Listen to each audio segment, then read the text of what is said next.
Hey, you know that guy who just before the green flag keys up his mic and asks, "Anybody got a setup?" Well, this is him. This is Adam, and hey, Adam needs some help. On the other hand, this guy over here, this is Steve. Steve is a solid racer and he knows his way around the garage. Steve's problem is time.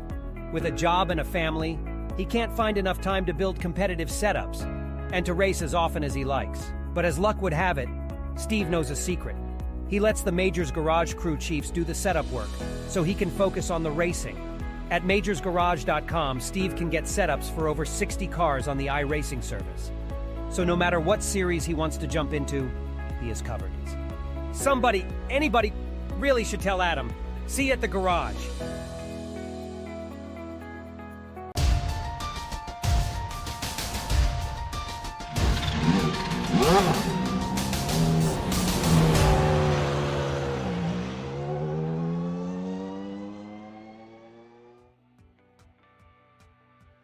When the Daytona International Speedway first ran its 500-mile race, it instantly became a classic. Setting the tone, the win was so close that it was literally a photo finish to decide the victor. The speeds are faster now, but the white-knuckle, millimeters-apart racing is as intense as ever. Let's see who gets to claim the virtual version of this year as we get ready to watch the Majors Intimidator, and you'll see it all live here on the Global Sim Racing channel. I am Joe Peak, and joining me in the booth is Roush Racing driver Joey Atterbury, and we'll have Robert Covey with us later. Behind the scenes is our director Daniel Costello, and he's using cameras provided by Dougie Beard. Daytona's style of racing is definitely unique, so why don't we go through our starting order for today's event. And up on the top of it, it is going to be Jason Wallet on the pole of our twin 125s for today's race. We've got Tom Dreiling starting in second with Everett Lane in third. Jeff Schmeier will begin in P4, followed by Tom Guest in fifth. Then it is Lynn Kinchlow in sixth, followed by Sam Harper seventh, and Daniel Homer in P8. Kenneth Reeder will start P9 with Redeker in 10th, as Dan Johnson will start in 11th today. Then you've got Josh Hampton in P12, Mike Golightly in 13th, and James Dean in 14th position. Hugh Armstrong starts 15th, followed by Jan Brony in the 16th spot. You've got Rob Courtney 17th, Matt Gelder 18th, George Lesko 19th, and David Salter 20th, with Jesper Eriksson rounding out your 21 cars here as we get ready to start the 125s. These are the qualifying races for the Intimidator, the 500-mile race coming up here. So top 18 are where these drivers will want to finish. Pace car is in as we get ready to start, and the green flag is out as they start on their way, and Jason Wallet will get them up to speed here, Joey. Yeah, it's all that bottom lane right now, but here at Daytona, the first lap is all about getting up to speed. You see that top lane already got two cars starting to bump draft, but doesn't have the momentum going at all. It is Jason Wallet, Everett Lane, and Tom Guest. Those are the three cars on the bottom. And so we've already got drivers on the radio feeling a little bit irritated about this one. Also an update, it is not top 18, we're told.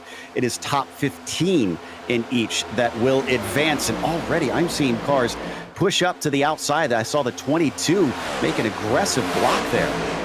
Yeah, he jumped up in front of the 41 there. He wanted to be on the top lane of the racetrack, but honestly, I kind of question that move right now. The top doesn't have any sort of momentum, and it's all the way back, probably about 12th place right now. So I think I'd want to be on the bottom side of the racetrack, and if things get choked up, then you can move to the top and carry that momentum along, as now you see they've got a little bit of a head of steam. The organization is starting to come back to them. All right. Remember, this is just the qualifying race, so starting position or finishing position isn't as crucial as long as you're within that top 15. So survival definitely needs to be a big part of this, and they do have 50 laps, so it's short, but there is time to try and get yourself up to the front as that top line starts to now see someone jump to the top side, trying to make out who that is right now. I think that is Lynn Kinchlow. Oh, and he's going to be joined by the 52 as well as a couple cars now up high. Yeah, it was both Sam Harper and Tom Guest. They jumped to the top lane, and oh, we got an incident. The 462 is around here in turn number 1. That's going to bring out a yellow flag, and I believe this all started way up top off of the number 79, but it was ultimately, I believe, that 462 that was spun around and collected some other cars. Unfortunate to see this early on. We're already getting an accident. They do have a spare car. We'll talk about that in a second with some race details for this one. But this has slowed things up tremendously here at the beginning. Wallet still your leader after starting this one on the pole, but already George Lesko is in pit lane having taken a tow, and Mark Redeker is missing a significant portion of his car, needing to take that spare. Going to get a shot at this GSRC replay of exactly what happened to the 462 of Mark Redeker. You see him get into, I believe, that was the 79 car. He came down the racetrack after that. There were several cars right in the draft there. And here at Daytona, when you're doing almost 200 miles an hour, there's not a whole lot of reaction time. No, really isn't. And that's really hard to see here at the start. I mean, thankfully there is that spare car, but if anybody goes a lap down, that's almost lights out. So here's what these races will look like. 50 laps that they're running, and the top 50 in qualifying points. They had qualifying races all throughout the week, and you earn those qualifying points in those races to determine who is going to be competing. This is one of 2 125s going on simultaneously, with a shout out to our friends over at Radeon Racing showing that simultaneously. Now it says top 18, but that has been updated due to the smaller amount of drivers. It is top 15, which will advance, which means it will be the bottom 6, actually, that will be sent to the second split of the main race, which will be happening after this one. So that is the purpose of these twin 125s, much like they do in the real Daytona 500. Basically, when you have so many people signed up to come and race your stuff, you need to put extra races on. It is a great problem to have, but right now there's several cars that came down onto pit road, not really as a strategy call per se. All of these cars were the ones that were involved in that incident. Coming down here, having the pit crews, well, they might be talking to each other, but they're also hopping over the wall fixing the cars. Exactly. And the other thing about this is way too early to try and put some fuel in the car to get to the finish, because they're not going to be able to make it unless we get a lot of cautions. Let's cross our fingers that doesn't happen, to get to the end on this tank of fuel. So we should see drivers be in at some point, but lap 5, you're definitely not going to be able to make it to the end from here. As we check out Everett Lane here in second spot. Now, when they get set up for the restart, though, they'll go back to double file once again. So we'll see Everett on the outside of that top lane. And it does look like lane choices is already becoming a bit of a factor here in this race, Joey. We saw drivers really kind of trying to pick and choose their spot there very early on. Yeah, it was kind of interesting. Typically, you just kind of let the race unfold for you, but I feel like a lot of these drivers maybe had some pre-planned agendas with working with teammates or wanting to be on the top lane, and I think that wreck, it ultimately caused from a stack-up, right? Everybody was just trying to behave, trying to do what they wanted to. However, somebody got ran over from behind because not everybody was paying attention out there. Sometimes you just have to let the race do its thing rather than force what you've written down on that piece of paper. Exactly. And unfortunately for George Lesko, his piece of paper says DNF now. He is our first retirement from the race, which means it is now only 5 cars that we are eliminating from this race. And I believe this will set up the inside row for the main race, and then the other twin 125 happening right now will set up the outside line for the start of the race. Now, the starting position doesn't mean as much in super speedway racing, so it'll be more about just how far up the order you are at the beginning of the race. You will have chances to try and climb up, but it can mean you're in a more dangerous spot early on. So drivers still will want to try and finish as high as they can. Couple notables as we have the lights off on the pace car, so we're going to be going back to green flag racing. But we were only on about, what, lap 4 or so when we got that yellow flag, and a few drivers that I noticed up 8 positions. The 37 of Jesper Eriksson had to do all of that under green flag conditions. A couple more here. James Dean up in 7th. He also up 7 positions. Dan Johnston in the 4th, 5th place position, up 7 spots as well. So there's been a couple of movers, whether they picked the right lane or got around the wreck, with only a few laps under their belt, have moved up towards the front of the field.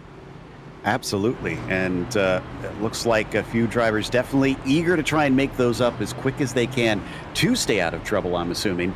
And for some, it did pay off. Others, they have been caught up at the back. But all 20 cars that are still out there are on the lead lap currently. And double checking to see who's taken that spare car amongst them. Only one has, interestingly, and that is Mark Redeker in the 462. Everybody else has decided to just bend the parts back into place and hope that the car is fast enough. But Redeker has a brand new machine underneath him, so that should help him try and stay quick out here, which will be important as the pace car gets ready to pull off once again, and Wallet will have control. Now, you don't want a big start on these fields here usually, as a big jump will usually mean you're swallowed up by the time they get up to speed, and unfortunately Jason kind of does jump away a bit. Yeah, he does. However, really on that initial start, we saw so many of these drivers kind of picking lanes, not really jumping with the momentum. So I think that Jason Wallet in that 658 is going to be okay. You see Jeff Schmeier now in the number 30 go up behind the leader, really just kind of settle in underneath that rear spoiler of his.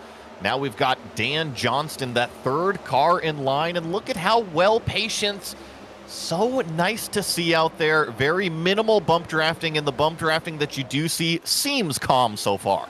Yeah, it looks pretty orderly to me. Wallet has Schmeier behind him in that number 30, hooking up with him to try and push him forward.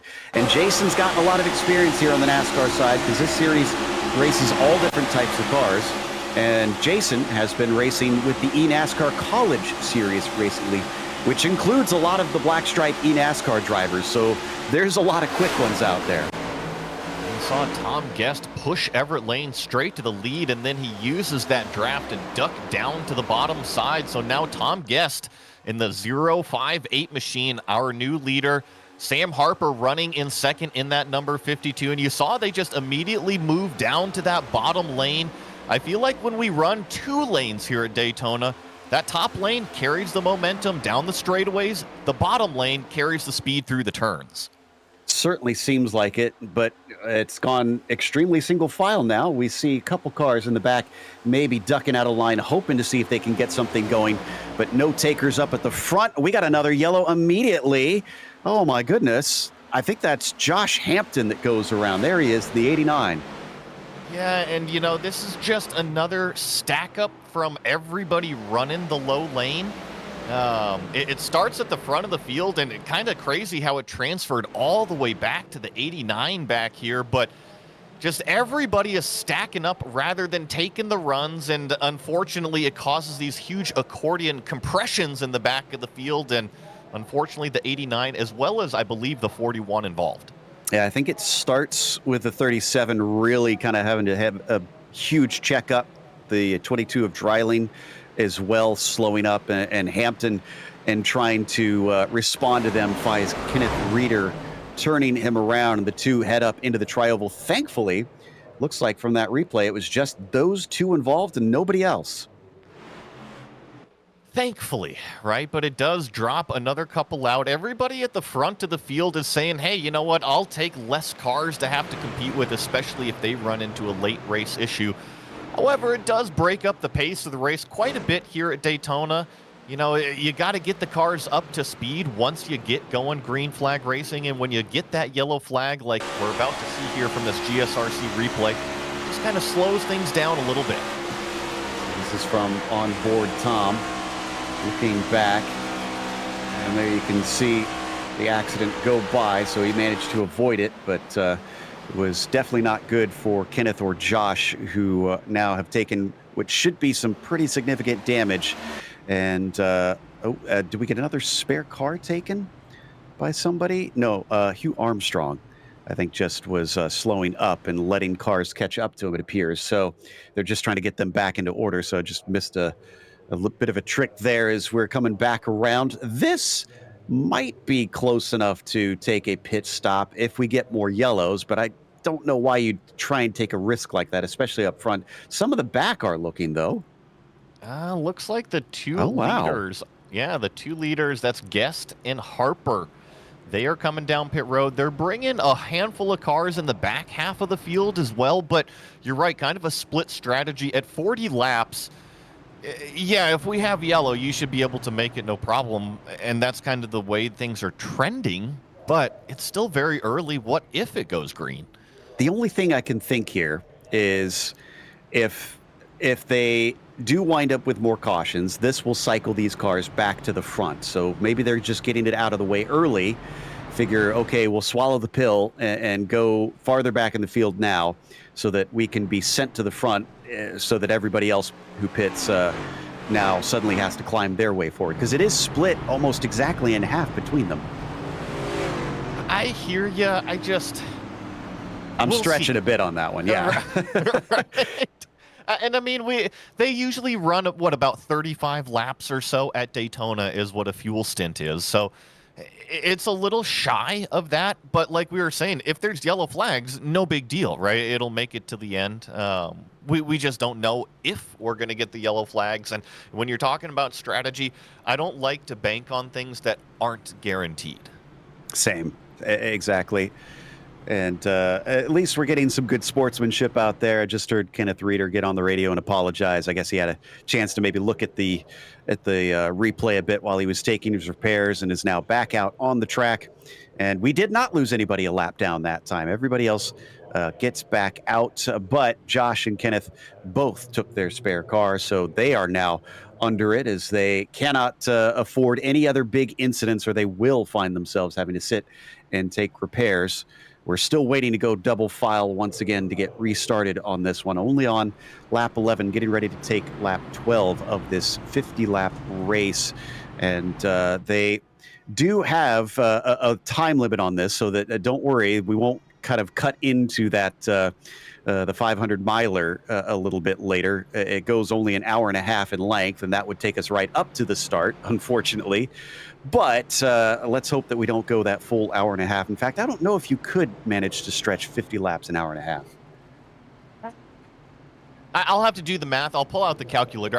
I love fuel numbers and the timing. I'll figure that out, Joe, for sure. But I was going to say, while things are kind of slow, and we had the clash, right, the real-world clash just last night, if you guys watched it, I wanted to ask you, Joe, what do you think of the new, here in iRacing, artwork on the cars, the new bodywork? I love it. I think they look great, and definitely excited about iRacing once again working well with NASCAR, that they can bring that out essentially at the same time those cars are released, and being able to show off all the cool stuff that is happening in real world NASCAR at the same time in the virtual world, which might not sound like a big deal to those that don't know sim racing, but those that are aware of iRacing's processes, they go through quite a thorough recreation of these things, physics-wise and visually. Thankfully, I think the physics aren't as big of a deal on the NASCAR side, since they've got those down pretty pat at this stage. But they don't cut corners. No, they don't. And you look at them graphically, they look amazing. I really like the way that the Mustang front end looks. However, I do have one gripe about the Toyota. I think that it looks a little rally car-esque with that front end on it. Let me take another look at it here and Check get out another that close. 88. Yeah, I kind of see what you mean a little bit there, but I don't know. It looks very smooth and streamlined to me. Yes. But I can dig it. I don't know. Maybe it's just me, but I'm sure there, as with all race car looks, there are strong opinions everywhere. But Jason Wallet here, now we'll start from second place instead, as Everett Lane has decided to take the bottom, and the green flag is out. We go racing once again. Interesting note, as Robert Covey is, like I said, is going to be joining us, but he's feeding us a little bit of information behind the scenes. He seems to think 41 to 43 laps is definitely possible. Very interesting. So those drivers that just came down pit road, they can make it to the end on fuel based off of those numbers. But I also think that everybody else on the racetrack, with how many yellow flag laps we're seeing, they're probably in a window to stretch it all the way as well. As Everett Lane on the bottom lane right now pushes his way up front. Jeff Schmeier right behind him. James Dean running in that third place. And we saw Jeff doing that a little bit earlier with Jason Wallet too. Seems to like that pusher mode and to be able to get behind there into second place, and some instructions from the 52 as well, just in front of a Sam Harper, making sure everybody knows what to do. What's really interesting to me, Joe, is that's a Japanese make racing at an American track with, is that a German plate on the back? It might be, honestly, and we should clarify that we have all different kinds of drivers. Daniel Holmer is from Club Scandinavia. Hugh Armstrong is UK and I. Also Jesper Eriksson, Scandinavia. Got some Canadians as well racing in this one. So the majors brings in drivers from all over. There's that green 88, that rally car front end on that Toyota out there pushing his way up there right behind the number 7 car. That's Jan Brony in the 88. Really working his way up through the field, up 12 positions. James Dean also up there, up 11. So quite a few new movers at the front of this field. But I think the big thing that I see, Joe, is we've got 2 lanes, and they seem to be much more organized. They're not tripping over each other right now. Absolutely. I think they're getting into the swing of it.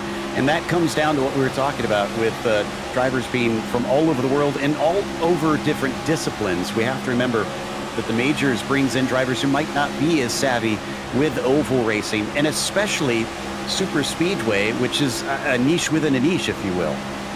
Absolutely. You have to be aggressive, but more patient than ever. It is so interesting, and the headspace that you have to be in is even more interesting, right? Because there's a lot more give than there is take, but ultimately you have to take at the end when you need to. Indeed, and we're not at that end quite yet. We're only on lap 16 of this race. Wallet has managed to put himself back up to the top, and he's teaming up with Everett Lane there on the bottom. Jason does seem to like to get to the front, but so does Everett. So watch out for those two. They've been, I wouldn't say the aggressors, but definitely the drivers that have kind of earmarked themselves. The top lane got stacked up just a little bit, but nothing bad happened. And now the bottom lane definitely getting a big stack up as well as they enter off into turn number 3. Our front leaders, though, they look to be nice and organized. Nothing really happening up there. I just worry for the back of the pack. That super speedway tax has come a couple times for a few cars, but we have yet to see the big one.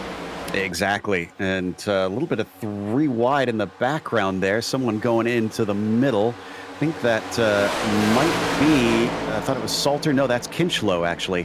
So he's going to at least make up one position, but it's going to be difficult without any help to make a third line run, especially here at Daytona. He's still trying it, though. I mean, he's not giving up on it.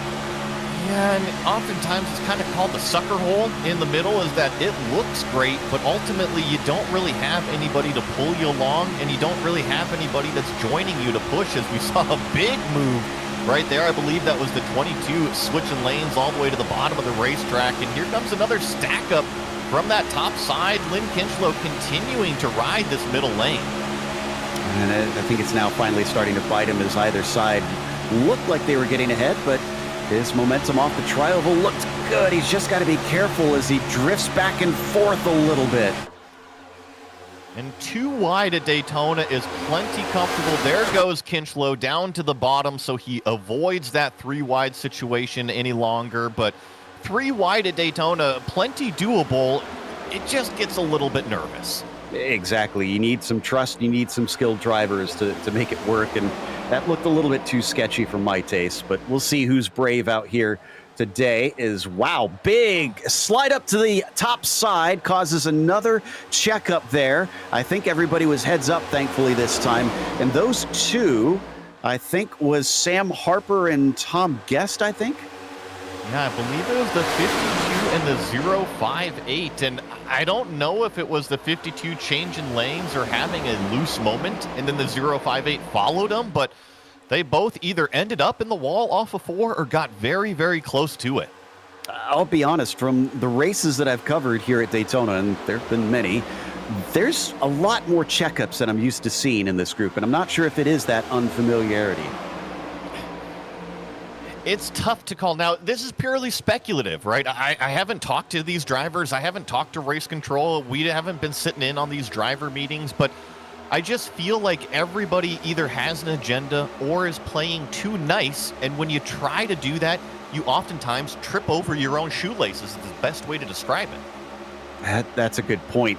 Maybe they had it drilled into their heads a little bit too much there to give a little more than they need to take in this moment. As Ericsson on the top side trying to get that top line to go, gets a little bit of help from Sam Harper and another little shove as he starts to move forward. Remember, it might not look like much here. These cars are going 200 miles an hour down that back straight.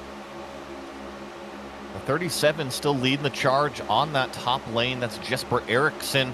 He's got the 52 of Sam Harper right behind him, and then Tom Guest. Remember, those were 3 cars that were really up front before that last caution flag, and we had the split in the strategy. So those cars on the fresh tires, and we know that they can make it to the end, at least from the info that we've been given here on those fuel numbers.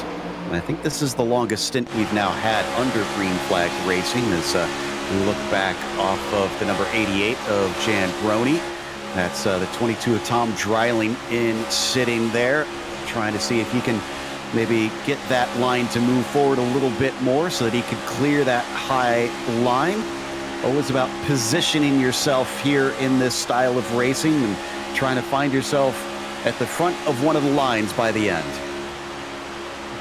Huge shove there from the 52 on that top lane. We saw it almost get the 37 way out of shape, and we haven't really talked about the tri-oval at all. Remember, it's got less banking than 1, 2, 3, and 4. So if you give that shove or a really aggressive push in the wrong place on the tri-oval, it can cause some destruction.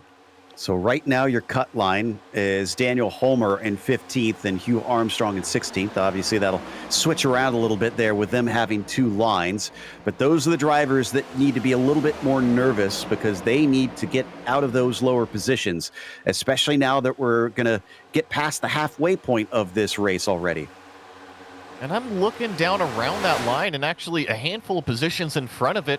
Shout out to that 462 of Mark Rediker. Remember that first yellow flag?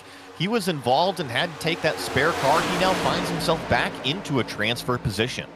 He's in 11th, so he's sitting pretty well, but that's still halfway through the fields, and you're kind of in the danger zone in there, especially with the 2 lines still all along one another here on the track at this stage. If something happens, if you got a single file, it might be a little bit easier to try and avoid. Double file, well, one of your escape routes have kind of been closed off. You always are in danger in the super speedway. It seems like the only time that you aren't in danger is when you're by yourself, and if you're by yourself at a super speedway, you are not going fast at all. It is all about your buddies and how many hands you can hold out there. How fast can you run together? Brony up there in that 88, clearly representing Denmark with that flag on the left rear bumper of that bright green machine. We've had quite a bit of cloud cover, I've noticed as well during this race, and that's kept the temperatures decently cool, about 83 Fahrenheit for the drivers. Not as big of a talking point typically with super speedway racing, but we have to remember this is open setup, and the teams have to take that into account, what the temperatures are going to be like in terms of setting them up. And I'll say here in iRacing that the temperatures do have a very drastic change on lap time and also how a car feels.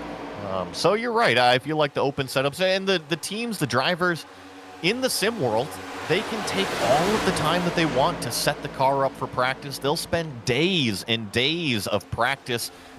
We've got a problem in the back. I believe that's Matt Gelder in the 69 car. Oh, spins to the apron with some severe damage, trying to see if anybody else was involved. And I think maybe Hugh Armstrong, and I think he got a little bit of a touch from Rob Courtney, but we'll check that out in a little bit. There was also a big save from Kenneth Reeder, who nearly found himself smacking into the wall and was in a big drift. So they'll slow up once again here just as we hit the halfway mark. We'll have to see exactly what this replay looks like with the GSRC replay right on time here. Check out the number 69 of Matt Gelder. He tries to come down the racetrack. A huge amount of ghost contact, but even if that didn't happen, Joe, I feel like he was continuing down the racetrack and he was not clear. Wonder if we could see an onboard with Kenneth and see what it was like from inside the car, because not usually something you want to be doing, drifting at a 31 banked corner out here, because the car does funny things, but he saved it magnificently. And considering he's already been in a wreck, I'm sure he's glad to be past that one. I'm curious to see what the field is going to do with the pit stops here, and with how many yellow flags. Everybody can make it to the end based off the fuel numbers that we've got, and those cars that came down earlier, they definitely can make it to the end. But at Daytona, it's all about track position, not necessarily tires. So if you ask me, as long as you got the fuel to make it, I would not come down pit road. We're about to find out what everybody else thinks. Exactly, and some are making motions like they are going to head in here. So yeah, looks like they are going to take. I mean, I guess might as well just play it safe and make sure you got the fuel to go to the finish. So they'll head on in, and there is no tire limit either. Again, doesn't make as big of a difference here, but I guess you could just put some 4 fresh ones on just for the heck of it. And I think there's the other factor of the confidence in stability, right? When you're changing lanes on the super speedway, you don't necessarily need it every single time, but if you have to be aggressive late in the race, it's nice to have that confidence of the fresh tires underneath you. So staying out this time is pretty much everybody who pitted last time, and everybody who didn't head in is taking a pit stop, as we're going to take a replay. I think this is going to be the onboard with Reeder. So there he sees pretty much everybody in front of him. So he's towards the very back. Accident starts to happen. Oof. Manages to get to the bottom, and it was the transition coming back up. Whoa. Manages to hold on to it, and maybe even though he didn't pit in, he was thinking about pitting for a change of pants after that one. Great piece of car control, definitely right there from Kenneth Reeder, keeping it pointed the right direction, and ultimately not a whole lot of damage on the car either. Fortunately for Matt Gelder, he's now multiple laps down already, so was not able to drive it back in. That perhaps puts paid to his hopes here. I mean, he could take the car back out, but now he needs an accident ahead of him to transfer through, because he needs other drivers to go laps down to be within that top 15. So let's talk about strategy a little bit here, Joe. We've got, I see 9 cars that did not come down pit road right here. However, those 9 cars have come down pit road at some point. They only have 16 laps on their current fuel stint. Everybody else, that means Everett Lane in 10th and on back, they just came down. They for sure can make it on fuel. If I were to ask you, Joe, would you rather be in the first group or the second group? What would you answer? I think I'd rather be at the group at the front right now. So again, I know I was making a bit of a reach, but now you've got that track position, and all those that pitted this time have to try and make moves to get back to the front, and that's where things can get a little bit sketchy. So for Dreiling, Rediker, Harper, Salter, those guys up towards the front, they are entering the second half of the race at a slight bit of advantage in terms of track position. Like we said, tires might be a little older, the fuel might be slightly tighter, but I think, like we've said, and based on the info we've gotten, I think it's so much better. It's it's so much a non-problem at this point that that early stop was the right call. I agree with you. And when you take into factor Daytona, right? I keep saying super speedway. You really have to think about that. Strategy is totally different here than at a short track or a mile and a half, or where tires can really make a lot of lap time. Track position is incredibly important here at Daytona. Not to mention all of those drivers that just pitted, like you said, they have to drive their way through the field. They have to make aggressive moves. If anything bad happens during those times, if you are up front, you're ahead of it all. You are not involved in that mess. I think staying out, being up front, that is where you want to be at Daytona. I like the never say die attitude of Matt Gelder. He has gotten back out. He is 2 laps down. He knows it's a long shot, but the 69 car is going to try his best to see if he can luck his way into the big show. Now, he still gets to compete in the second split, mind you. So he's not completely out of the racing after these 125s. It's not like the real thing where they pack up and go home, but certainly everybody wants to be on the top split in this series. As the pace car is in, and Tom Dreiling is on his way as the green flag is out in that number 22. Doesn't get as big a jump as we saw from Wallet a little bit earlier. This looks like a pretty clean and orderly start. 3 cars on the bottom, 3 cars on the top, but that top lane is about to be joined by another 4 cars. However, things get stacked up and all broken up as they accelerate through. Remember, these cars still getting up to speed right now. Only about 175 miles an hour coming out of turn number 2. The run's definitely coming from different areas and different speeds. And interesting to see Hugh Armstrong, because I believe Hugh was involved in that last accident a little bit with that contact, but he's climbed up here into the top 10 since he pitted earlier and is now a part of that front group. So it could go from a very scary moment to things working out quite well for him if he can hold on for these next 20 laps. Up to 195 miles an hour as they pass start finish that time. Quite a bit faster than following the safety car the last few laps, and you see that top lane really aggressive on the push going into turn number 1, where that top lane loses the momentum in the turns. He's trying to make up for it, and now here on the straightaway, it should have a little bit better top speed, but that 52, a great job pushing. Your drivers on the outside looking in right now are Gelder, Courtney, Golightly, Homer, and Dean, with Dan Johnson, the last of them, in 15th. Top line slows up again. Another checkup in that group. So we'll see if they fall back as the bottom side starts to eke forward here, and Dreiling leads yet another lap. 462 is really coming down to the middle lane in the tri-oval, which you can do. You just have to be predictable as, we had that pink car really drift up the racetrack there. I believe that was the 974 of Hugh Armstrong. Got to be careful about where you're placing your car, especially if you're wandering on that bottom lane. Ooh, and the 22 will abandon the bottom lane. That is curious, and this will once again cause a big checkup on the top side. 37 ducks low. He's not interested in being involved in that. Might have another driver trying to get up to the high side. One thing we haven't touched on is teammates here. Team racing is so huge in super speedway racing. Yeah, and I think that's exactly what we saw. We saw the 22 jump up, kind of stack up the top lane, and then all of a sudden the 41, his teammate, jumped up right there in front of him. So I think a little bit of team organization going on, but like we saw earlier, look at how wibbly wobbly these cars are in the back. You gotta race first and then let the agenda happen. You can't force the agenda. That's the technical term, wibbly wobbly. But Correct. The drivers up at the front have gotten a little bit more solid. And again, that pink car that I pointed out, and you did as well, Hugh Armstrong, now up to 3rd position.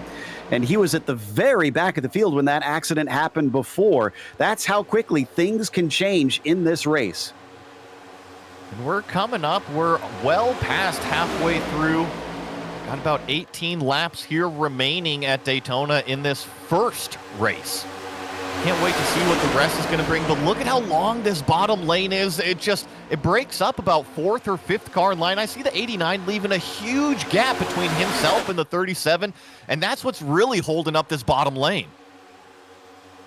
Yeah, and there's that big split down there between the third and fourth and the fourth and fifth on that bottom side. They'll start to get runs, though, I would think, behind them, but they'll need to close in. Top side now encroaching back with Jesper Eriksson in that number 37, currently leading for them, being pushed, I believe, by Everett Lane.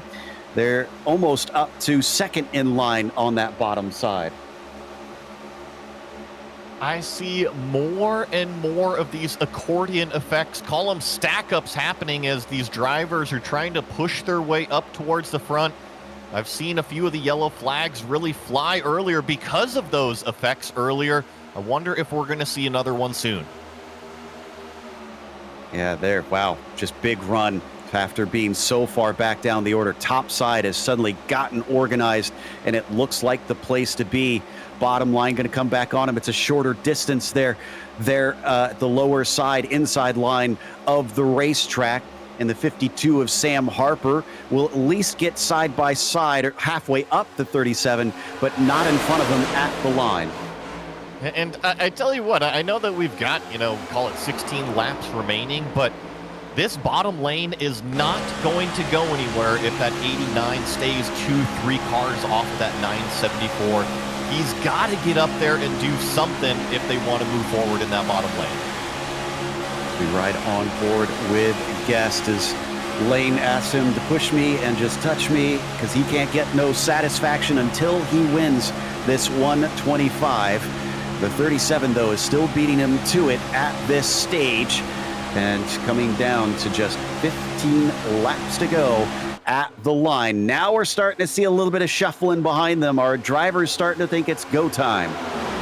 I think it's a little bit early. If we were talking about the real world, yeah, 15 to go, maybe 10 to go, we're going to get a lot more aggressive. But here in the sim, I feel like it's more probably 2 laps, 3 laps to go with how wild these moves and how fast these runs can come from certain areas. Absolutely. So right now, your drivers that are at the back, Gelder, Courtney, Redeker, Go Lightly, Dean, and then you can throw Schmeier in there as one of the drivers that's kind of on the bubble, as well as perhaps Salter in the 985. Those are the ones that have to be the most worried, unless they're okay with going down to that second split. But we'll see who is willing to risk it here to try and get into the top split of the Intimidator. This is one of the few races that they do every year in the majors. You can see this top lane just continue to carry that momentum, and it's just because the cars are more well organized in that top lane. The 978, that's the second car in lane. That's Everett Lane providing some great pushes to Eriksson right there in front, and they're using it where the top lane is fast, down the straightaways. He's not trying to push in the corners anymore. It's so interesting as well because I think an outsider might look at this and say, well, they're flat to the floor. There's no skill in this racing. But I look at who is a good pusher out there, and I can tell you from experience that is absolutely a difficult skill to achieve. And I think it is also where you push on the bumper, because if you push on that inside corner of the bumper, that is the no-no zone. You can really turn a car around, especially in the tri-oval. However, if you push right square in the middle or slightly off-center to that outside area, you are A-okay. I was always just a little bit too chicken. I wasn't willing to get close enough in the corners, afraid of just clipping someone. But you can see those drivers that are brave get up there right on top of that bumper and make sure as soon as they hit the straightaway, they are pushing hard. Once again, just this top lane, they're willing to bump draft. They're willing to be a little bit more aggressive. Here comes Lynn Kinchlow down to the bottom side of the racetrack. So that 44 deciding to abandon the top side. We got another new leader on the bottom of the racetrack. All right, so once again, high side has kind of been the desirable place here late in the race. Bottom's going to have to get their act together if they want to win this 125. Lynn Kinchlow, currently the top car on that bottom. He has a big checkup behind him. You can see him drop back immediately, so we ride on board with Johnson here on the top side. And I feel like the bottom of the racetrack now with the 44 out front, they've got about 4 cars that are willing to push right now. The 5th car not quite willing to risk that danger right now, but with 3 or 4 cars, I feel like you can make a little bit of momentum and at least race the top end. As we get closer to that checkered flag, one thing you should note is there are no green-white checkers in the twin 125s. So this is a little bit more old school. You want to be up at the front when it gets to the end, because if that yellow comes out, it can end the race. That's a great point. That is a totally different strategy than kind of what we're used to nowadays. And you see how stacked up it is down the back straightaway. But let me tell you, this outside lane, great training the bottom. It really is, and there is at least one car, Jason Wallet, who's trying to get to the bottom, seeing if maybe someone will go with him. I kind of figured the top is long enough. There's got to be a couple cars that think, okay, maybe if we band together, we can break to the bottom and challenge that top side. But so far, nobody's been able to do anything, although Wallet has hooked up with his teammate, it appears. And I just felt like that top lane was really well organized, at least with a lot more cars in it at that time. Seems like the bottom lane now has about 3 cars that are well organized on the bottom. 4, 5, 6, 7. They're kind of catching up, and we still have 10 laps to go. Plenty of things can happen. There they are. There's a couple that are trying the bottom side. Tom Dreiling going to head down there with Kenneth Reeder joining him. And now the 37 goes as well. They've got a lot of momentum, but they need a big push on the 37 here to keep him ahead of Lane. Talk about a change of momentum. Remember, we were talking about that 974 of Hugh Armstrong all the way up at the front. He finds himself out of the transfer position now back in 16th. It just changes so fast out here. You cannot rest on your laurels, as we've seen, as now the drivers who were at the front earlier have found their way back to the top spots. Everett Lane on the high side, still leading, getting pushes from Dan Johnson currently, down to 9 laps to go. But it does look like that bottom side is a lot better now with different drivers at the front of it. Absolutely. It's got the 37 now leading the charge, and he was up top for a while as well. You also have the 41 and the 22, the 2 teammate cars lined up right behind him. Ooh, look at how kind of loose our leader, Everett Lane, is getting from those aggressive pushes. And now Dan Johnston says, I want the clean air on the bottom. Yep, and while he ducks down there, unfortunately doesn't have the speed. He's going to have to get some help from Jesper Eriksson, who gives him a push down into turns 1 and 2. High side once again starts to pull themselves just a little farther ahead, as Homer in the bright green number 987 is now the helper for the 978. Oh, there goes 2 cars down to the inside. We're going to see if it's going to bring out a yellow flag. I don't think it is, because they're well off of the racing line. We stay green on the racetrack. That was Guest and Brony, unfortunately. And Brony is going to get the car going. Guest is a little bit more up to speed. I don't think either will bring out the yellow for this one. When we get 6 laps to go, that is pretty much the point of no return. Let's see what caused this, though, here, Joey. Now watch this green 88. I know that he was involved in this one. Looks like maybe the 88 was kind of choosing between which lanes he wanted to be on the back straightaway, and just a little bit of confusion happened there. Both have gone fishing because he hooked them, and that is going to set them out of the chance to try and advance through unless we get a big wreck until the end. But next time they go by the line, it is the point of no return, most likely, and it is Redeker and Armstrong, the last 2 now, that have to squabble to get out of the non-transfer positions, as someone's actually going below the yellow line. We got a 3 wide now in the pack. I believe that's Dan Johnston following, or I should say falling back. He got shoved down below that yellow line, but now he's actually in a good position, and it's the 37 that's kind of in the sucker hole. He's going to turn down on the 41, but the 89 also, I can report, in the wall. Coming down the back stretch, things are ramping up big time here in this pack as they try and find themselves a chance to finish high enough to go into the big race. Hampton falls all the way back down off of the field. Hugh Armstrong, now the last one in that main group who could try and take a position. We'll see if we actually get through to that finish of the race without a wreck happening, though.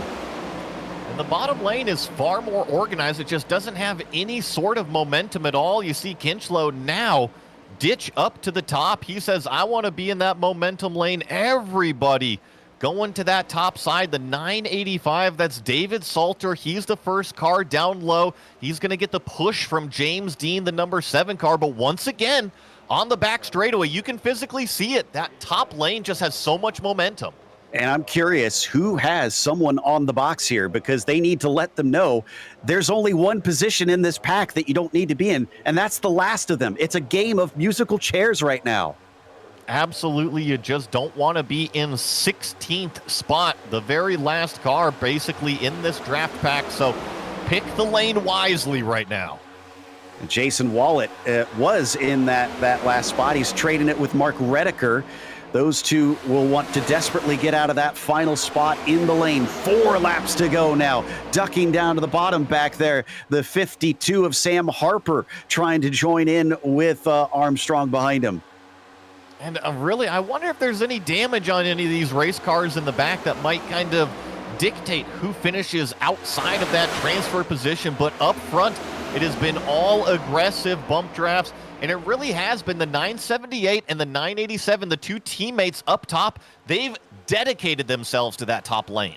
Massive checkup in both lanes as everybody had a run, but nowhere to go with it as we are too wide up and down the field. Everett Lane still at the top on the high side. Ericsson on the low side, and now the pushing is getting ever more sketchy. I'm getting a little bit concerned. Yeah, I saw the 985. That was David Salter. Really kind of looked to the middle groove there in 1 and 2. That was a really dangerous opportunity. You always think that there's maybe a side draft to be gained, but you got to stay committed to that bottom lane. That third lane in the middle, you don't want to go there. The tensions continue to rise. Will we finish this under green as the drivers continue to jockey for position? It is still Redeker and Wallet at the back of this group. Let's also remember that Matt Gelder is in there, and he's 2 laps down. He's not really in the fight for this. Yeah, that's an interesting kind of mix in there as well. You're right, the 69, couple laps down, so he's not going to get the transfer, but it is still basically the very last car in this draft group that is going to be left out of the main. So he can kind of pick and choose who he wants to help as well, or hinder if he is upset with anybody out there. As a big bump up at the front there. The bright green number 987 had a massive push from Daniel Homer, and now the bottom line is moving. I really wonder if it's going to erupt here coming to the white flag. We only have 1 lap to go here in this split. We're going to see, is it going to end in tears? There's only going to be 1 car, the caboose on this draft train, that's going to be left out. And let's remember, the white flag out means that we can't have a yellow from here. If a wreck happens, it's a race to the finish. You just don't want to be left out. Things are absolutely starting to explode in the middle of the pack. There are no lanes anymore. There are no friends. I saw the number 30 of Jess Schreier really falling back, but I believe the one being eliminated right now is the 658 of Jason Wallet. Remember, he was leading this race at one point. He started it from the pole. He is on the 16th on the outside looking in. Can he make it in time? Up at the front, it is Daniel Homer with the lead, but it's going to be tight as there's a run beside him. Homer will win, but it is going to be Jason Wallet who is eliminated by 0.08 of a second. As we see the big wreck happening afterwards, we'll get the results on the screen. But Joe, such a disappointment for that 658 of Jason Wallet. Oh, I got a feel for him. He usually is in the top split as well. But Daniel Homer will take the win for what it's worth out here, getting pushed to the front, getting that experience, I guess, for the main race, as Jesper Eriksson was second and David Salter was in third. Then it was James Dean in P4, followed by Mike Golightly in 5th, Everett Lane P6, and Sam Harper 7th. Dan Johnston, P8 for him, was followed by Kenneth Reeder 9th, and top 10s rounded out by Rob Courtney.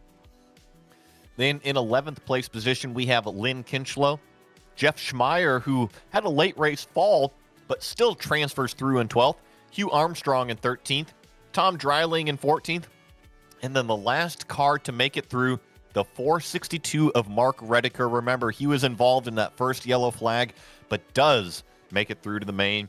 16th, Jason Wallet, and everybody else not going to make it. Joshua Hampton, 17th. Tom Guest, 18th. Jan Brony, 19th. Matt Gelder in 20th. And George Lesko in 21st. So there you go. That was our field for the 125s. But remember, we've got the main race, 500 miles of the Intimidator here at Daytona International Speedway coming soon. Stick around. We'll have more after this for our pre-race show for the Majors Intimidator.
Hey, you know that guy who just before the green flag keys up his mic and asks, "Anybody got a setup?" Well, this is him. This is Adam, and hey, Adam needs some help. On the other hand, this guy over here, this is Steve. Steve is a solid racer and he knows his way around the garage. Steve's problem is time. With a job and a family, he can't find enough time to build competitive setups and to race as often as he likes.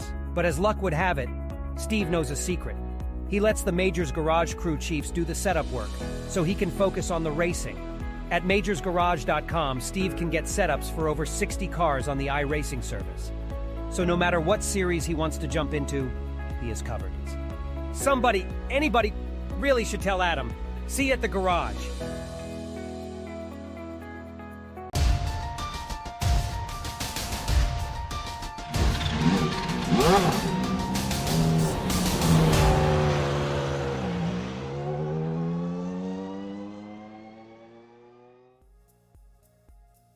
Welcome back to Daytona. It's the Major Series Intimidator, and we've already had the twin 125s where we got just a taste of what's to come.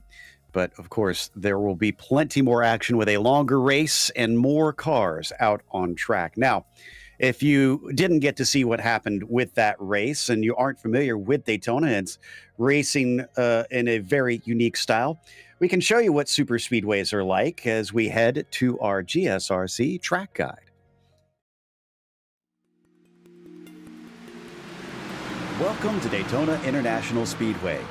This track began life after Bill France Sr. realized the Daytona Beach road course had outgrown itself. With ambitious plans and the blessing of the city officials, he built what would become the very first super speedway in NASCAR history. At 2.5 miles and with 31 degrees of banking, stock cars easily reach speeds of around 200 miles per hour. Pretty much every car can take the course flat out. This makes for one of the most unique styles of racing motorsports has ever seen. The slipstream allows drivers to stay with one another so easily that it becomes less about the speeds each driver can reach and more about the strategy of racing in a pack. Bump drafting is a technique in which the car behind actually pushes the car in front so that both are able to reach higher speeds. And side drafting is another in which the drivers use the air off the sides of their cars to slow their opponents down. Staying out of trouble is always a difficult aspect of superspeedway racing, and it's not uncommon to see drivers intentionally move to the back of the pack to avoid the chaos. In fact, the high speeds make large wrecks so hard to avoid that the term "the big one" has become commonplace to refer to the almost inevitable multi-car pileups the circuit is known for. Also, entering pit lane is its own skill, which requires practice in order to slow the car up as quickly and safely as possible. Keeping the car clean and in contention is the main goal for much of the event. Then the final few laps, it's a race to the line with any alliances usually dissolving and the driver's urge to win taking over. With it being home to one of the world's most famous races, the Daytona 500, fans from around the globe flock to this landmark circuit. Just like the cars on it, the Daytona International Speedway shows no signs of slowing down.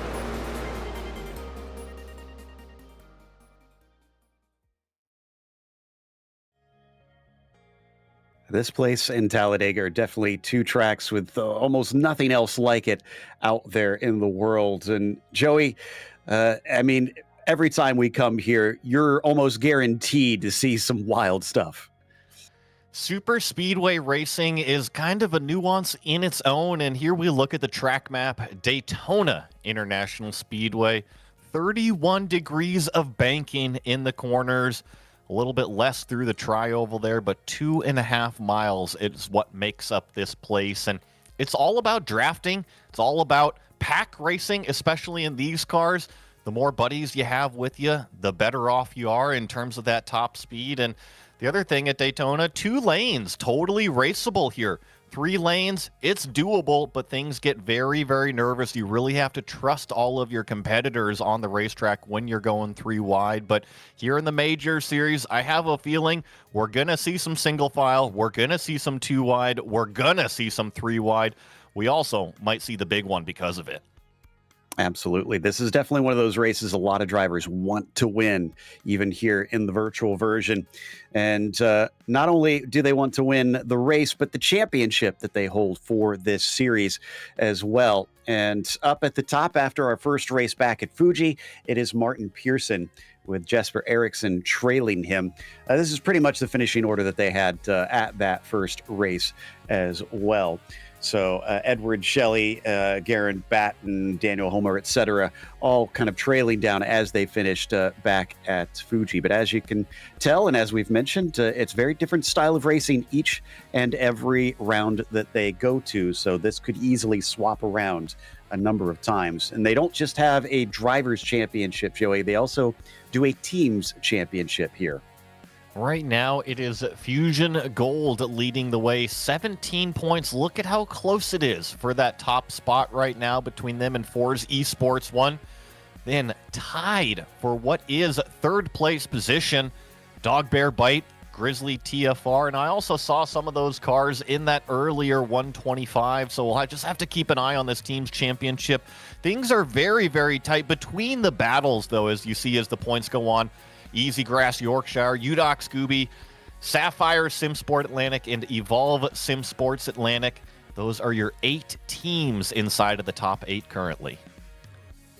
And for today's race, since it's going to be different from the 125s, let's let you know a little bit about how the Intimidator goes. It's just like a Daytona 500. It's 200 laps here around Daytona International Speedway, and they run the NASCAR Next Gen cars. Now they have 2 green-white checkers attempts. We'll talk about that more if we get to that, but it's essentially overtime. It is an open setup series, and that can be very big here at Daytona if you can find some speed. We've seen races won with a setup that is just much quicker than everybody else's and can run away from the pack. I don't know if they'll be able to do that today, but keep an eye out. 26 incident limit. Drivers will be bump drafting, so they'll have to be gentle with those touches. And of course, we've got a spare car waiting because, as we heard Joey mention, the big one can often happen here. So you're probably going to need it at some stage if you get involved in any sort of wreck, since you need it to be nice and clean in these fast speeds around the banking. As you saw during our break, don't forget about our sponsor. Make sure and check out the Majors Garage, home of free Baseline Plus setups. Get help from any of the garage coaches 24/7. Sign up now for awesome, affordable monthly subscriptions, telemetry, coaching, and more by simply clicking on our link in the description below. Also, if you use our special discount code MajorsGSRC, you'll get 10% off. And then, of course, there is the charity that they have every round. Switches up each time, nominated by a driver from during the off season. This time, it is the Dale Jr. Foundation, which is a charity dedicated to giving underprivileged individuals with a focus on youth the resources to improve their confidence and education, as well as the opportunity to achieve extraordinary goals. To find out more, check out our link in the description below. We are joined, as we mentioned earlier, by Robert Covey. And Rob, I know you got to watch the Pacific version of the race that they had the other night. Based on what you saw there, what's the big takeaways that we have going into this one? Well, I wasn't watching it. I was in it. But as I said, I mentioned off while we were off air there, you had mentioned that they made the changes to the cars, and I really feel like they've made a change to the draft, because these cars, the side draft is can really upset a line, especially the outer line. You can see them get a really, really good run, and then all of a sudden you can just stall them right out with a good draft. Everybody here has run Daytona. Mostly everybody here has run Daytona before, and they know that it is a game of patience and opportunity. But sometimes you got to really have even more patience to take that opportunity, because if you don't, we end up with the big one coming down through the field. Yeah, and that's what we don't want in this situation for sure. But it's a long race, and everybody's going to have to stay patient for a while and make sure that they are there for the end, without a doubt. That will be the interesting thing as well, Joey, because we got to see a bit of it in the Twin 125s with the fuel strategy.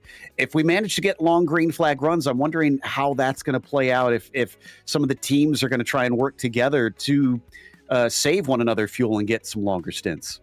And I think the biggest thing between the 125s and the 500 miler that we're about to see is there are so many more pit stop strategies available. Remember, if you are out front pushing that air, you are getting far less efficiency than anybody else in that draft, kind of tucked up in that nice slipstream that can lift off the throttle behind you. The other thing that we didn't see in the 125s, Joe, we didn't see green flag pit stops yet. So that's another curveball that all these drivers, they're probably going to have to deal with.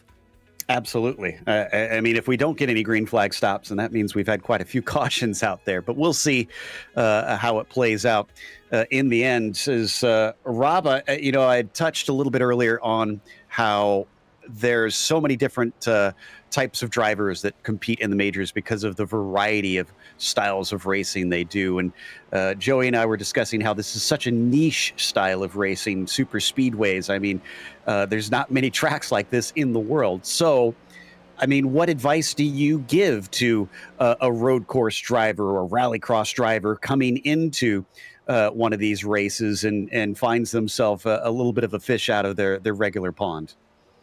Patience. Super speedway is all about patience. You'll get your opportunities, especially with the bump drafting. It's going to open up gaps. Have a really good spotter going, and it's, again, patience. If you don't have the patience on this track, you are not going to do well. You're probably not going to be sitting near the front when we come to the end, and there is a really good possibility it's not going to end well for you. Well, it looks like we've got cars on the track in the warm-up here. We should be going to the grid pretty soon, but now we're starting to get pictures of the actual race session, which is going to be slightly different than what we saw in the Twin 125s. Good news is it's still looking pretty good out on the track at 91 degrees Fahrenheit. They try to schedule these as close to when the actual real-world race would be run to give the drivers the closest experience they can, Joey. So it shouldn't be too slippery, I suppose. No, and Florida at this time of the year is always pretty pleasant. It gets a little brisk during the nighttime, especially during the 24-hour, but during the daytimes, usually the temperatures are pretty mild in January and February as well. And so I see about 72 degrees ambient, about 90 degrees on the track temperature. Things pretty well mannered. If you were inside that race car in real life, I would take it. That's some nice kind of cool air. You don't have to have any of those driver blowers on or any of those fans on inside of the cockpit. You just kind of get to do some laps out here as we've got about 8 minutes left here in qualifying. I see some of the times starting to come onto the board. Exactly. And it is warm up, so it won't tell us everything here. But as we watch on board with Hugh Armstrong, one of our drivers that made it from our split. Remember, if you see faces that you don't recognize, that is because we had drivers who were in the other Twin 125 being covered by Radion, who are now actually currently showing the second split as we speak. So if you want to check in with them, you can always go take a look at that. We did find out from Craig over there that apparently that race finished under yellow, unlike ours, which managed to finish under green, Rob. They do have the green-white checkers in this one, but based on my experience, especially when we get towards the end of super speedway races, those yellows get increasingly likely. Well, yeah, everybody gets a little bit more aggressive. Everybody really wants to, they want to finish. They want to take the coveted coin from the majors. They want that top spot. They want to move forward in the championship. And I'm just watching these guys running around here. And as you were mentioning there about the pit stops, and I mean, the one thing, a lot of guys, unless you're with a team, you really don't get the opportunity to practice is green flag pit stops. And I mean, you can do all the green flag pit stops that you want running solo, but you're going almost 20 mile an hour faster during a green flag pit stop to come into the pits. And if you've got, 3, 4 cars behind you, it can get pretty chaotic on pit entry. I know there was quite a few penalties issued last night in the Pacific region. I expect to see some more of that today. Drivers just not being ready for the amount of speed they're carrying before the pit stop if they do have to come in for green flag pits. Yeah, it is extremely tricky. In fact, in our track guide, that was me trying to do that pit entry there in the car, and it's tough to try and get these things woed up in time, especially with the cold brakes that they've got, since you're not using them at all out there. Adam Thatcher. I mean, it depends on the driving style, because a lot of drivers won't actually lift. What they'll do is they'll drag the brake. And the way you do that is you have a lot of front brake bias while you're out on track.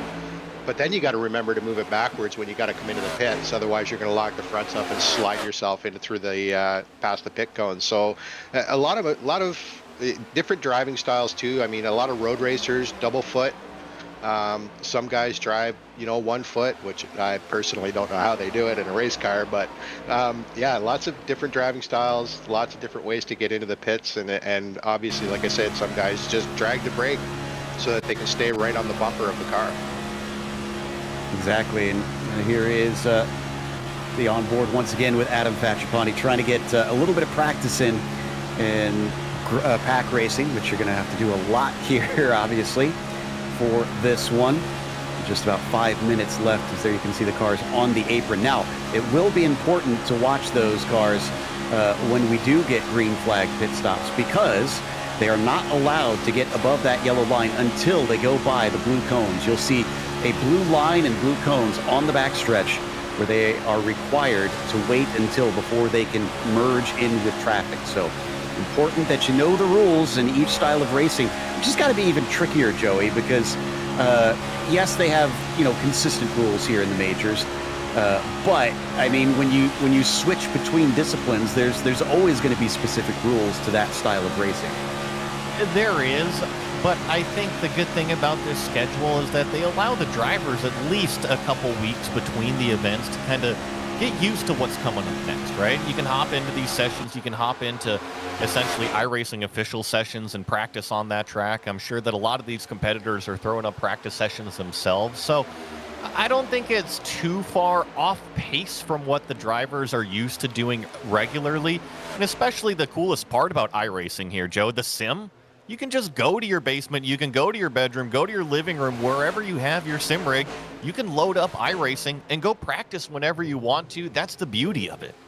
Yeah, absolutely. That's a good point. That it's a lot less limited than the real world, where it takes money and resources to even just go practice out there. But I'm just noticing, I'm not sure if this paint is showing up. I wonder if we could get a shot of Vince Harley in the 935. There's a very intriguing paint scheme on the hood of that car, which I think is supposed to be an Irish paint scheme, but perhaps with what I think was the former Queen of England. Yeah, there it is. I'm seeing that a bit as well. That's a good one. And then what's on the back end? Yeah, I'm not sure what that's related to. That might be a reference that I'm not getting. We're there with the sun on the blue. And you notice what he's got over by the fuel port door as well? I believe that's a Guinness port now. I didn't catch that one. I love the creativity that these guys have, Robert, for the paint schemes. The other thing about having all this time between the races and the majors is you guys usually have some time to try and get clever with the paints. Yeah, I mean, a lot of guys, and yeah, this is just a wonderful paint, man. This is amazing the way he's got this set up. But yeah, I mean, another thing with iRacing, I mean, you get to come in and create your own unique car. A lot of these guys spend hours and hours creating these paints for them teams, for themselves. So us as broadcasters can recognize them, halfway through the field, and just to show off, some of their artistic talent. That goes along with their racing talent. As we see 4 team cars here, you see all running the exact same paint, makes it really difficult for us sometimes. I wish they'd make something a little bit different color so we could tell them apart. But yeah, it's great painting the cars and coming up with your own designs and putting it out on the track and seeing what everybody thinks of it. Yeah, so the teammates obviously wanting to recognize each other, I suppose, out there. But I'm pretty sure that that car we saw enter into pit lane was definitely not going at the pit speed, so they have not practiced their braking enough. And the team aspect as well, Robert, such an important part of this. And we see one of the big oval side of the teams here with Dog Bear that tend to do well over here. What's some of them that you've seen both in the race you were in and the lead up to this that you're kind of watching out for that could be a threat? Well, Dog Bear is definitely one of the bigger threats in both regions. Forge, I believe we have Udox, Evolve. A lot of the teams. This is really a team. Majors is really team oriented. For some part, teams won't be afraid to take you up and bring you on and let you run underneath their colors. Some drivers, just like to be independent. But when you got a team, I mean, it adds to the nuance because usually the team head will say, okay, guys, we're all going to go and we're going to practice. And you get 4 and 5 cars and you learn how to work together on track. You learn how to draft each other. You learn how to block other lines. And it's a huge advantage, especially if you can get yourself and one of your team members up near the front and control both lines, as we saw near the end of the qualifier there. The 2 team cars just kind of controlling both lines. Absolutely. It could be such a huge part of how it all plays out in the end. Is here we see a few of our drivers that aren't signed up with a team necessarily. So they might have a little bit of a rougher time trying to find some friends as the clock ticks down to 0 in the warm-up, and the grid has already been set by our twin 125s. So the order has been established, and why don't we go through that starting grid for our Intimidator in 2024. It is going to be Jason Wallet who starts on the pole for this one, with Adam Facciapani in second today. Daniel Holmer will begin in P3, followed by Oscar Fredrickson in the 4th spot. Jesper Eriksson will be P5 as Melvin Atkinson starts in 6th, and David Salter will be in 7th position. Jonas Skoglund will be P8, followed by James Dean on the inside of row 5, and Patrick Kopp to his outside to round out the top 10. Joey? On row number 6, we have Mike Golightly lined up with Ernie Ludwig in the 12th place position. Then we have Everett Lane in the number 978 and Ray Partridge in 14th. In 15th, we have Sam Harper in his number 52. Next to him is going to be Jeff Hooper in 16th position. Dan Johnston lined up in 17th. Nicholas Cupolo in 18th. And then on row number 10, Kenneth Reeder and Vince Harley back here. Robert? Yeah, and bringing up row 11, we've got Rob Courtney alongside Garen Baton in 21st and 22nd. Lynn Kinchlow in 23rd alongside Haken Schott in 24th. Jeff Schiemer and Jeff Cardamone take up row 13. Hugh Armstrong beside Gary Thomas in row 14. Tom Drelling in 29th. And Michael Hogg in 30th in row 15. Last one on the field going to be Mark Redeker sneaking in to this race, and they are all out there on the track now on the warm-up lap before they're going to be released for 200 laps today. Not much of a change in the race. No, actually, there was a change in race conditions. Heavy winds. Yeah, and that too. It was 91 degrees Fahrenheit. It has gone down to 82, 10-degree change. That's interesting. And not only those that, winds are... Sorry, Joey, I was just going to say, go ahead. I was going to say it's the mostly cloudy out there. So I think that's really where that temperature has come down. Well, I was going to say with those winds, those 6-mile-an-hour winds out of the southeast. So that means right now in the back stretch, if I remember my orientation correctly, that wind's coming right at them. So that's going to really affect the cars right out front and help the cars in the back. It's going to cause those front cars to use a little bit more fuel with those winds coming head on at them. Oh, wow. So that could mean much bigger runs if you've got a pusher there helping you out there with the wind kind of holding you back down the backstretch. But we'll find out soon enough because we are coming now out of turns 4 and onto the tri-oval with Wallet on the pole. Obviously, he has advanced through since he took the pole position earlier in the week with the qualifying races. and would automatically advance through. Hence why we have 31 cars here instead. Pace car is in, and the green flag is out as they accelerate away. Let's go racing for 500 miles here at Daytona, Joey. The speeds are coming up through the gears. The drivers are going really accelerating the whole way through this first entire lap. I'm seeing up 160, now 170 miles an hour. Jason Wallet continues to lead that bottom lane. I believe it's Faccipanti up top. Yeah, a little bit of a break early on between two halves of the pack, I should say, but they've closed back in together. Top line definitely looking like a lot of drivers trying to get low early, except for the very front of the field where we still have about 5 cars running up on the top side. But you were talking about the differences between the lines a little bit earlier, Rob. It seemed like in the twin 125s, that top line could really get going when they work together. Yeah, if they can get lined up really, really well, and you get, the 4 or 5 cars, if they can get, right close to each other's bumpers, and that's one of the things I really feel like iRacing has fixed the draft here, because you can feel the fact that you're about to touch the car in front of you now.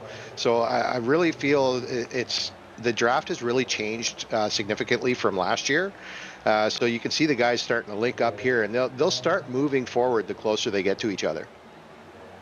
All right, so that should make life interesting out there. Hopefully drivers have been practicing with the changing of that draft model as we ride on board with Faccipanti, who leads the way on the top line, although he's about 5 cars back, it looks like, from the leader currently. Still, not much to be worried about here. We're just on lap 3 out of 200. We've had a lot of blinking, unfortunately, from the number 13. And I wonder if that's some of the chatter that I'm hearing over the radio right now, suggesting he maybe drop back. I wouldn't doubt it. It's kind of amusing to see. It's not what the competitors want to see out there. But on my screen, it's kind of fun to watch him kind of blink in and out, and then all of a sudden he loses body work and it reappears. So it's a little bit amusing, but those competitors behind him, remember how distracting that is to them. So that is not what you want to be dealing with out there on the racetrack. And you see everybody giving that 13 just a ton of room on the top side of the racetrack. They're unsure really where he is. That's Patrick Kopp, and you can see him there on that top side, I think, trying to drop to the back. Unfortunately, if he tries to pit in to go fix his modem, he's going to fall many laps down. Now, they do have a lucky dog in this series, so he can get back on the lead lap, but he'll need quite a bit of help, most likely, to be able to get back onto it. We'll see what he elects to do here. But so far, so clean. 4 laps in, we haven't had any sort of incident. Top line quickly disappearing, though, Rob.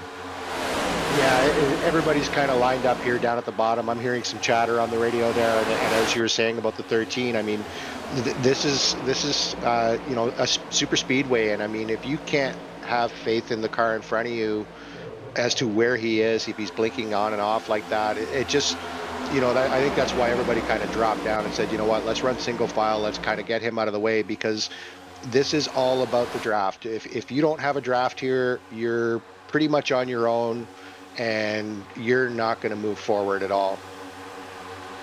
Absolutely. Kopp now to the back of the field, in fact, has lost the draft, so he could wind up dropping a lap on his own on track if he stays out of the slipstream here during the whole race. We'll see if he can catch back up where we get a yellow to close him in. Forming once again, they at least had one person join up there on the top side. That looks to be Ray Partridge, I think, in the 8, who has suddenly joined in on them. So we've got 4 cars. Does look like a few more farther back are trying to see if they can get a top line going. But they're going to have to bridge the gap here, Joey, if they want to get a bigger group going. Well, and we have to remember, 200 laps is what we have to do. 500 miles here at Daytona. So you wonder how aggressive you actually want to get early on. Now, I understand you don't want to fall all the way back in terms of that track position, but at the same time, the more aggressive you get with the pushes, the more unstable a car can get. And I have a feeling that a lot of these competitors, they want to log some laps right now. We're only coming to complete lap number 6, so they want to get a few under their belt before they really have to get racing. Yeah. Go ahead, Rob. Well, I was just gonna add to that. I mean, again, this is 200 laps, and I mean, we've got pit stops to go through. We've got, there's lots of chances for cars to shuffle forward, find themselves into groups, and right now I think it's all about. I know for me last night, I started at the back, and I mean it's all about just, again, it's the patience. Get used to the car, get used to the guys that you're running around, find out who's going to play with you, who's not, who you can push aggressively, who you have to kind of be timid with, as well as, from behind as well, who can push you and move you forward, and who is kind of detrimental to you, maybe to kind of drawing you backwards. And that's kind of what all the feel out is here before we reach our first set of pit stops, probably at about, without a caution, probably around lap 43.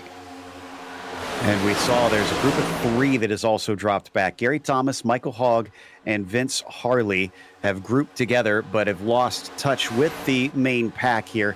Topside has definitely packed up, and those that were at the back have really gained a lot of spots moving forward.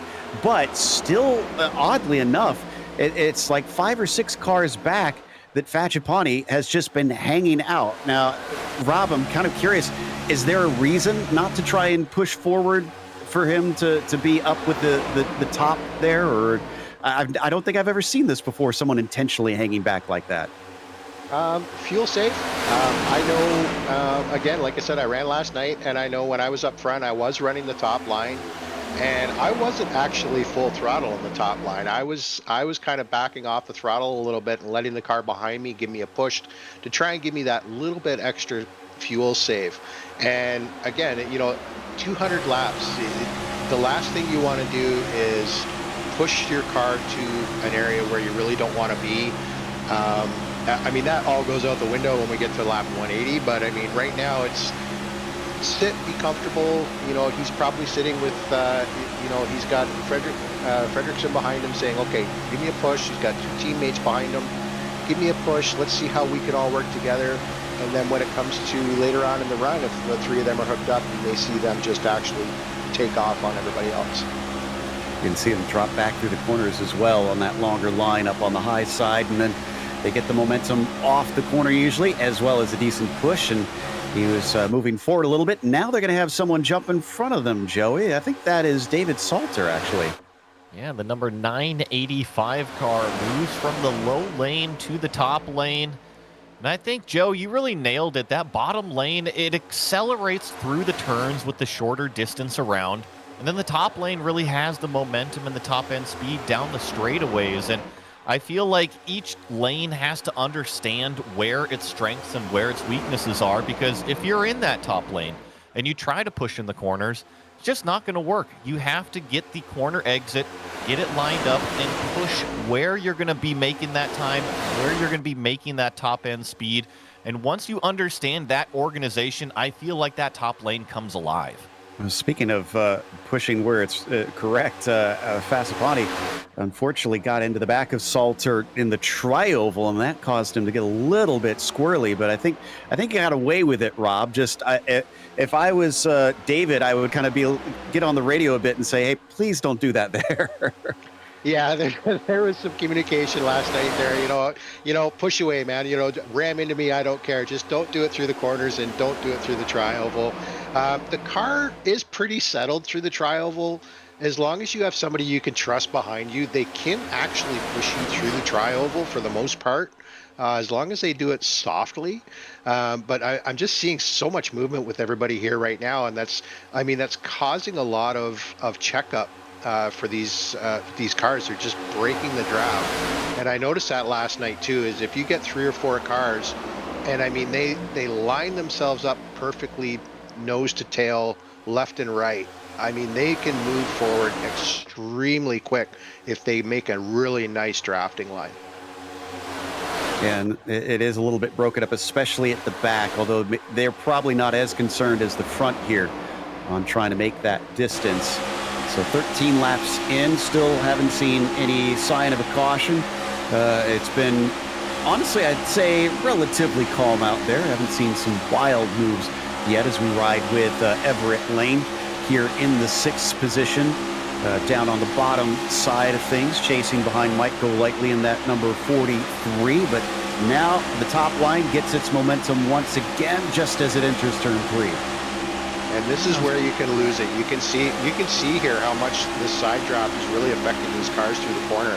They had a really good run coming into the corner, but when the 43 there kind of moved out a little bit and caught a bit of a side drop, kind of slowed that line down a little bit. So as we watch them now through 1 and 2 once again, you can just see how steep this banking is. Also very tall. If you ever get to go see it in person, it just towers above you, because you don't realize how wide the track needs to be for these cars, and that means with banking that it just keeps going up and up. But top line currently riding as they call it the high side for a reason. And up at the front of them, it is still David Salter in that 985 as Fachapani is sometimes called Face, has decided he's content, Joey, to just kind of ride in second. I think that he was a little frustrated when that 985 first jumped up there. And check out the number 7 kind of drifting up into the middle of the racetrack there, entering turn number 1.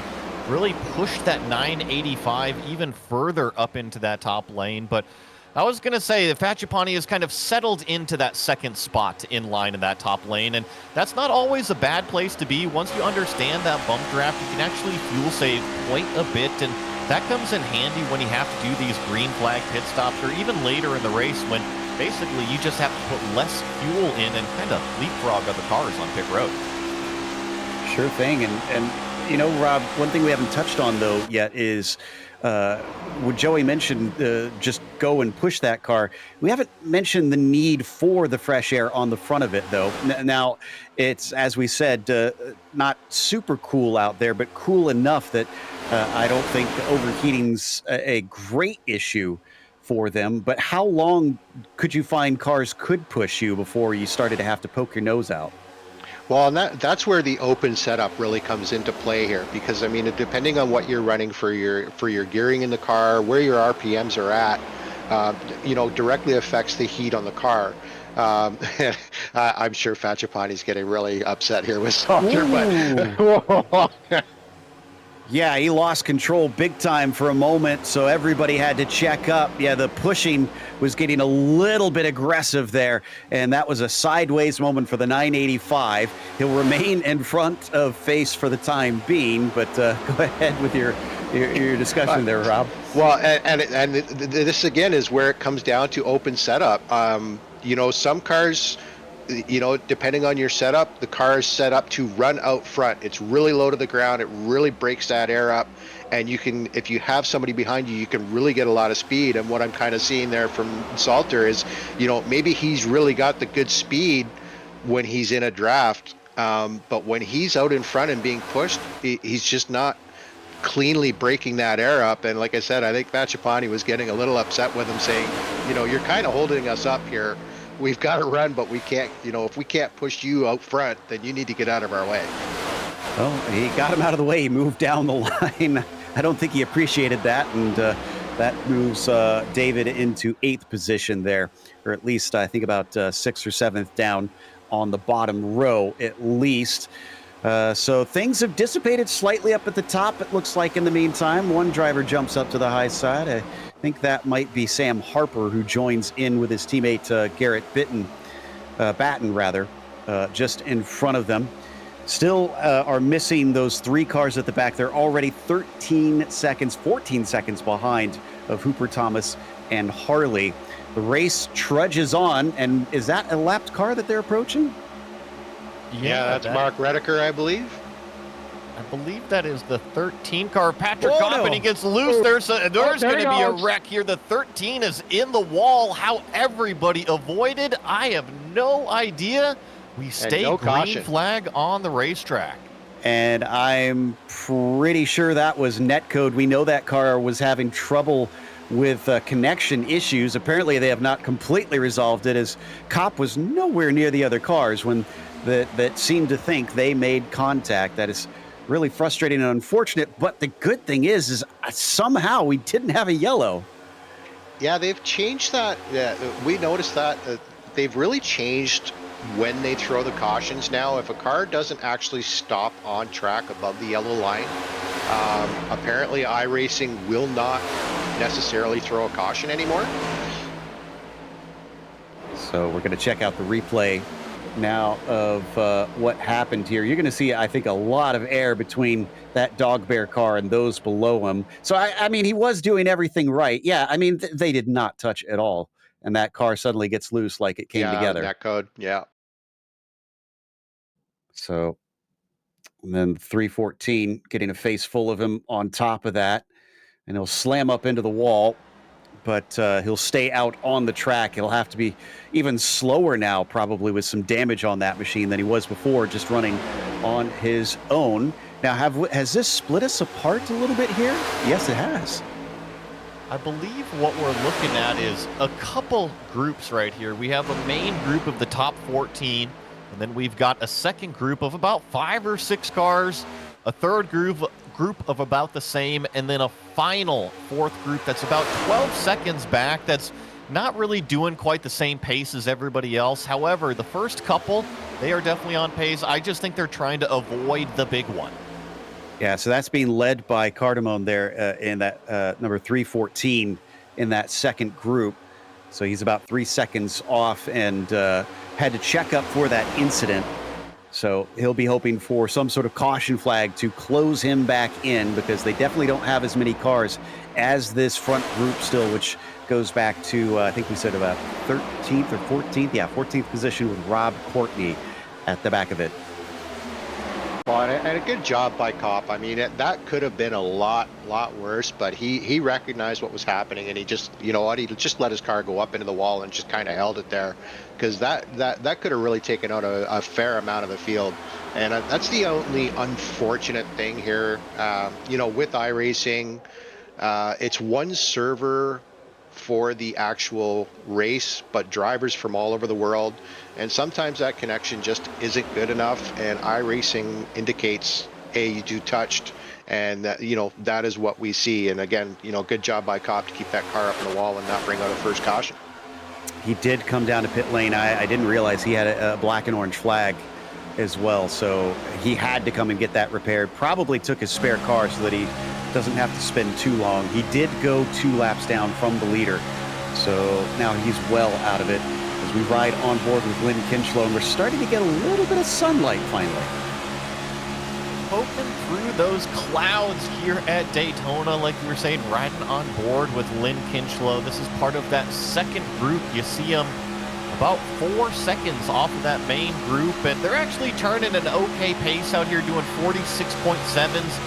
The leader doing 46.3, so not quite as fast, but they're not losing a ton of time. And most importantly, if they do see a huge wreck on the horizon up there, they have plenty of time to basically spread out themselves and then slow down. Ulmer continuing to give little pushes to Wallet as we rode on board with him. You could see him just kind of give those tiny taps that give them the extra speed they need around this track. Wallet has mostly been leading since the drop of the green on this one after starting it on pole. Let's hope that he doesn't have a similar situation to what he had with the 125s, where late in the race he suddenly fell to the back, and maybe that was intentional. Maybe he didn't feel the need to try and get involved since he knew that he was going to start this race having taken the pole, but we won't know that unless we get to talk to him. And you know, I'll have to check my stats. I'm not sure if we've ever seen Jason Wallet win a race in the majors. I believe he does have a couple wins under his belt. Not, I'd have to go and look at the statistics in a second here. Yeah, I'm pulling it up now. I see 0 wins next to his name, unfortunately, but he does have 81 starts and 2 top 5s. But as I mentioned earlier, he has raced a lot on the oval side, especially in the eNASCAR College Series. And I think I'd say, Joey, that he's picked up some tricks here because he's been running very well in both races. And it's always nice to be out front, right? You don't have to worry about any of those wrecks coming unless there's some bad pushes. But as far as I've seen, that number 987 of Daniel Homer in second place has done a fine job.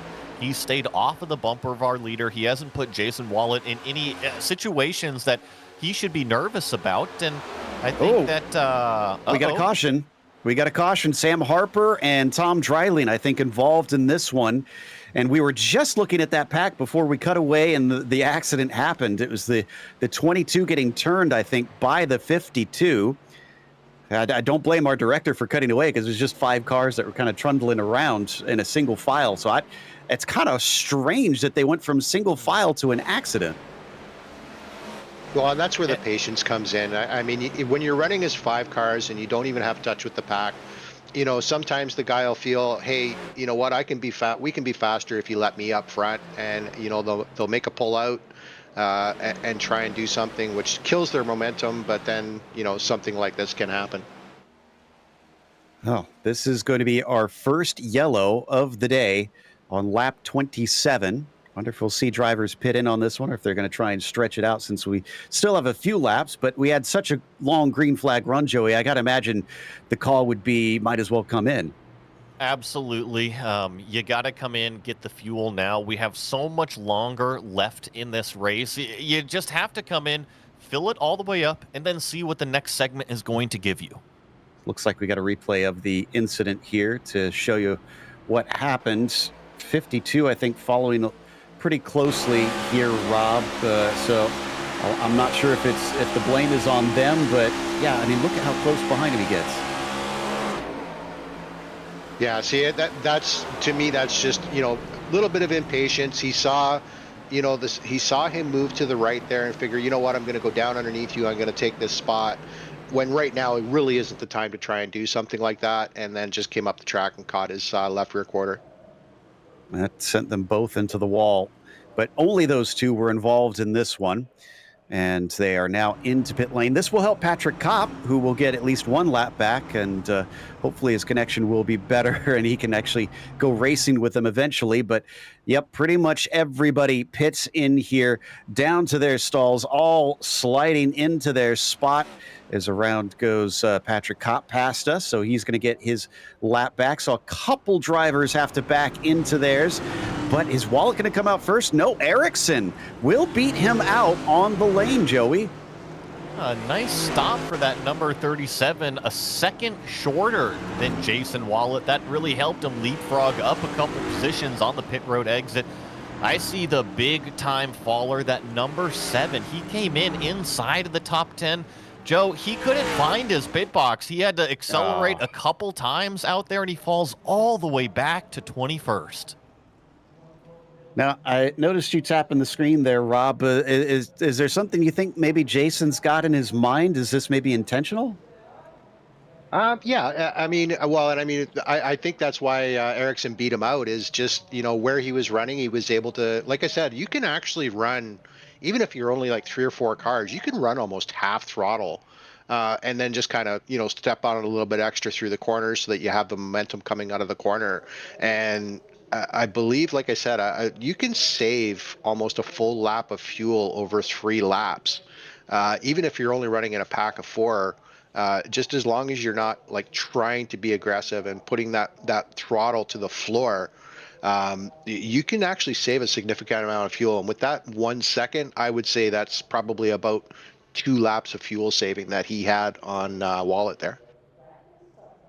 And we've also got a UDOX car in the top of the field. Now, we haven't talked about what this means teams championship wise much, but that UDOX team did not start out great. They're 6th out of 8 in the teams after that first race. So having a Jason Wallet helping UDOX Scooby up front is going to be tremendous for them. And the other car in that is Lynn Kinchlow.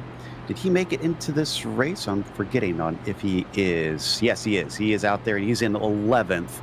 So he's about halfway through the field. So he'll probably want to try and catch up to his teammate. But those are the only 2 UDOX Scooby cars. So they'll have to try and use one another and do what they can with such a small team, Joey.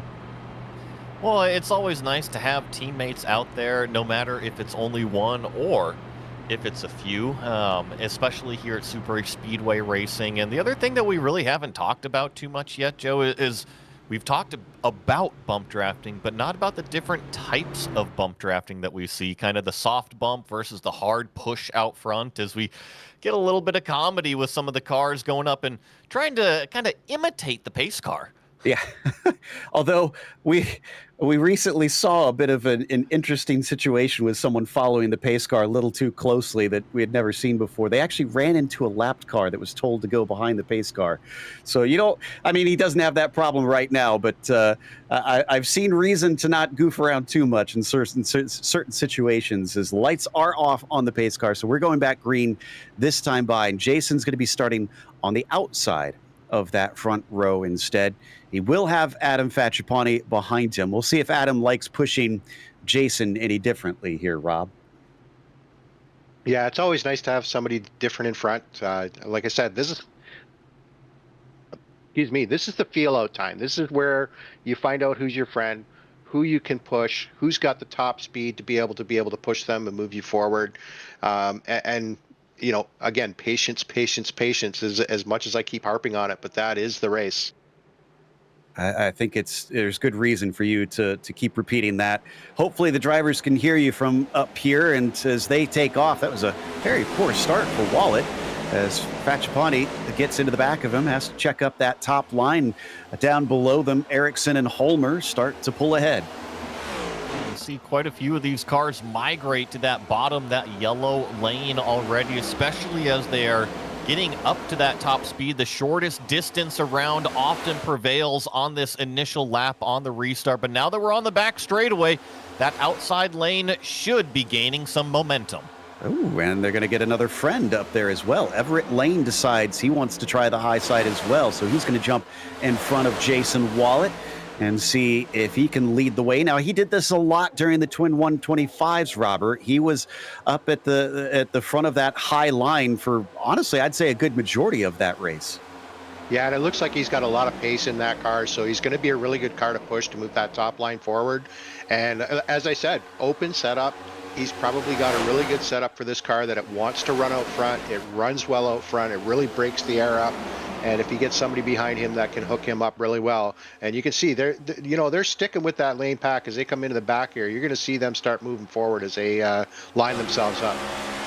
Yeah, they definitely looked like they were picking up pace as soon as he jumped up there, but falls back down the back straight just a little bit as Wallet tries to give him a bit of a push. There you can see from onboard lane as cars absolutely stream by. The 83 there going past him now, as more and more of them on the bottom side start to demote him. Now up to the eighth car of Ray Partridge, who's all the way down, I'd say about 7th in line.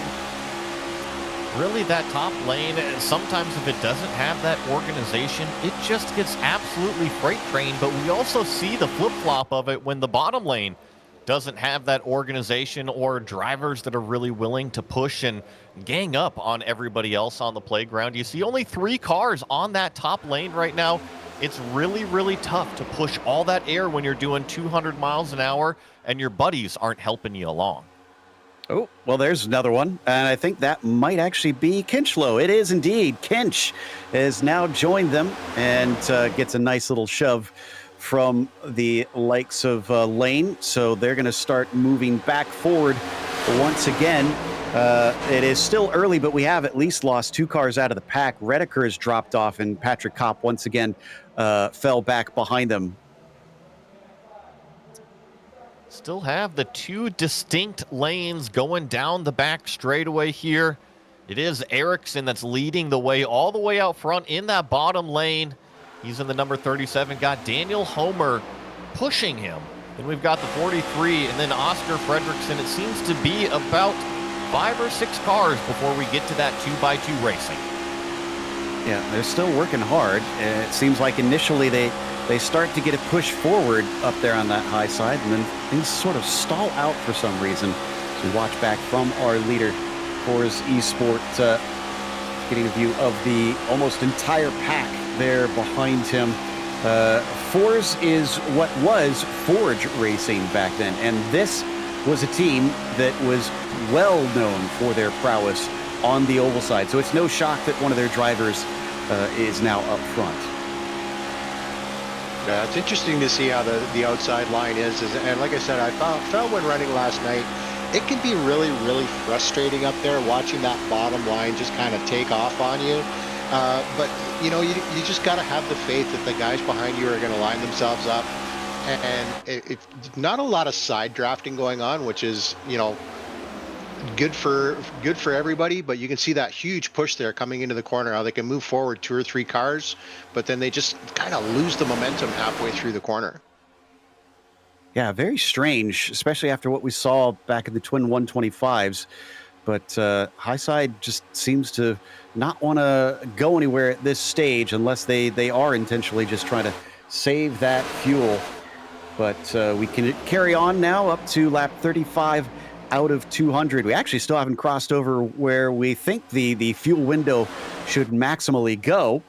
But it looks like the drivers do have a lot of patience today, like we've been urging, because we've only had 1 caution so far. And again, we're not seeing a lot of slicing and dicing, Joey. That's always kind of my measuring stick for these. How many drivers are switching up and down? If we get a lot of them, to me, that's a bad sign. Yeah, it usually means that drivers are trying to take more than they're willing to give out there on the racetrack. So as long as we get these calm, nice, evenly formed lines, that's what we like to see, especially at the beginning of a 500-mile race. And I think if we get the more aggressive pushes, that's kind of when things start to boil over a little bit. Like you were saying, the lane changes start to happen. The momentum runs kind of come from all over the place. But as far as the first 36 laps are concerned, it seems like things are pretty well-mannered. And Rob, you were talking about, you know, kind of the learning phase of this race as well, figuring out who you can do what with. I mean, what else can a driver do at this stage of the race, especially if it is staying this calm? Because like you said, I mean, patience isn't just in the aggressive moves, but it's a long race out here, 200 laps, and you're just playing follow the leader for that long. So surely you've got to keep your mind active and try to use this time, right? And I mean, that is, I'm still sore from last night. You know, 200 laps around. We ran 185 laps under green. So I mean, my arms are still a little tired today. But yeah, it's. I mean, you get frustrated after a while, and that's where some of the bigger bumps and nice lunge forward there. That top line's going to move. Really is. Also, I saw a bit of a shady bump come from Homer on Ericsson. A small wobble out of the 37, but he kept it from spinning on him, so they'll keep moving forward. Does look like Kinch and Lane are working a little bit better together, though. But down the backstretch, they just always seem to get eaten up as the bottom line continues to pull away. Are we going to get a caution? No. Nope. Cars are still on track. Should stay green. Oh, what happened? I had missed it. I believe that Ernie Ludwig and the 935 of Vince Harley had come together at some point. If you remember, that 935 had the quite amusing paint scheme on it. Looks like we're going to get a GSRC replay of exactly what happened between these 2 cars. And this looks like it's more in the middle of the pack. We see one car pull way down low. Maybe was uncomfortable with where they were going, and as they blend back up onto the racetrack, wow, the 26 was coming down, and that was actually 3 cars involved in it. Yeah, he just came down and did not have the room to come down. Well, and I feel for Vince Harley, because he was trying to get out of trouble. You're right, that was an intentional call to try and get out of the way. And then, I mean, something completely not his fault just ran into the side of him. You got to be wondering what in the world is going on here. That's the last place I should have been hit. Well, yeah, there's the frustration. Now somebody's going to have red eyes. And Joe, to kind of couple on to that too, is that I do agree that he was moving down to the apron as a purposeful move. He didn't feel comfortable. However, when he was blending back up, it was going into turn 3. So it was also kind of a sketchy situation trying to get back up onto the racetrack too. True. I don't think it was trying to get back up on yet, though, because the car that hit him was the one that was coming down across, if anything. I don't know.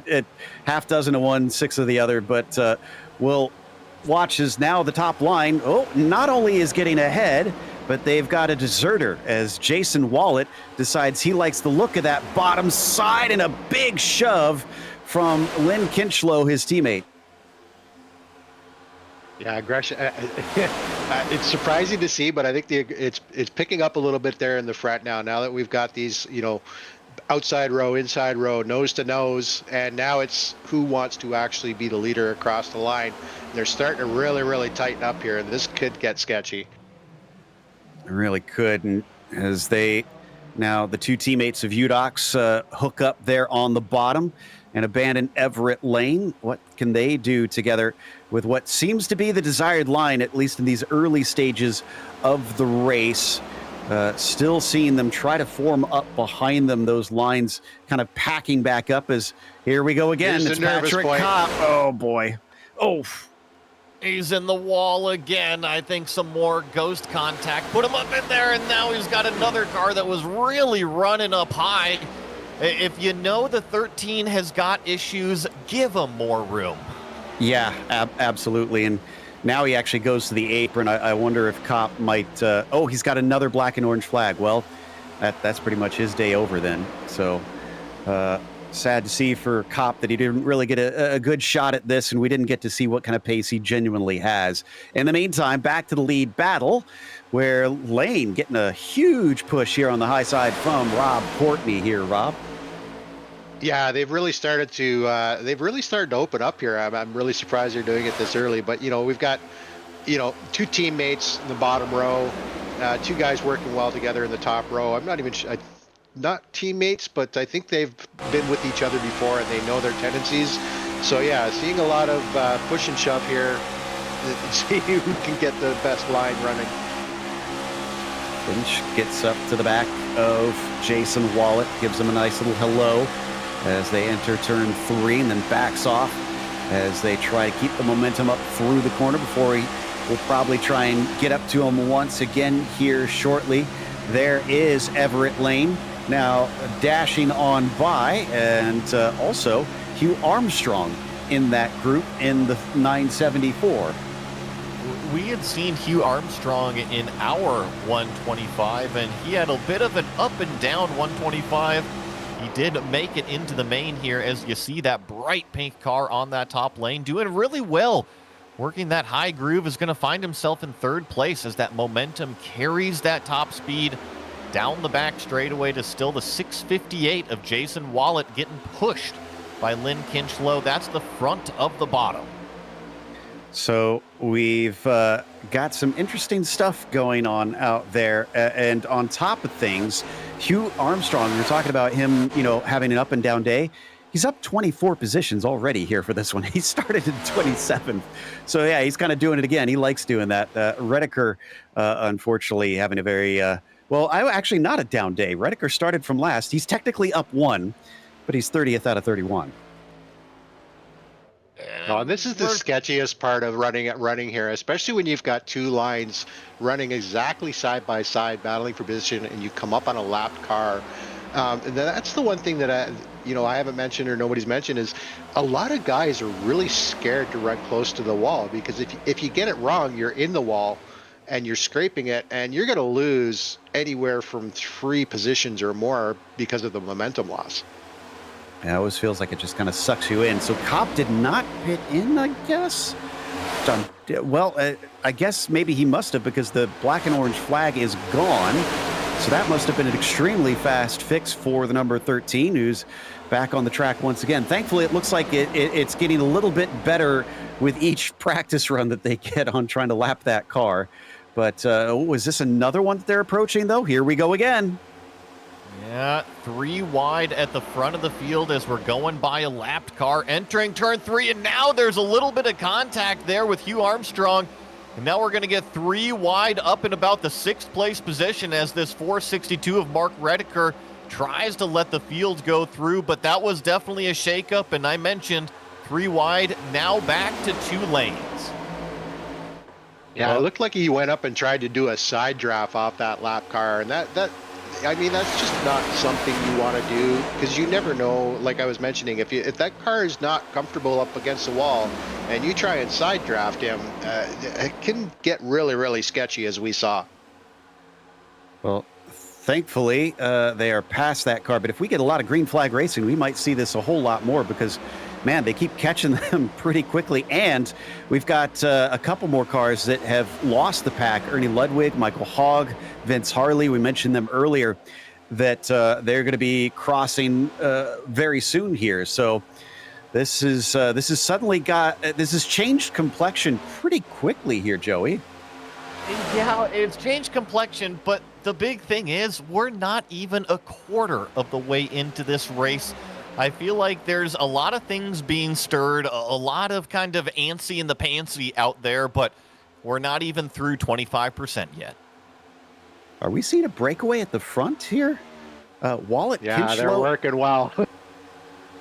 Interesting. Now they're being caught, so after that little breakaway, looks like Homer will get them, and yeah, rest of the field is reeling them back in. I had missed how they managed that. Was that from the lap traffic, Rob, or what was that? That was just a really good line from the three of them. They were lined right up nose to tail. And, you know, back to the teams, I mean, you have to understand, too, a lot of these teams, they have their own communications.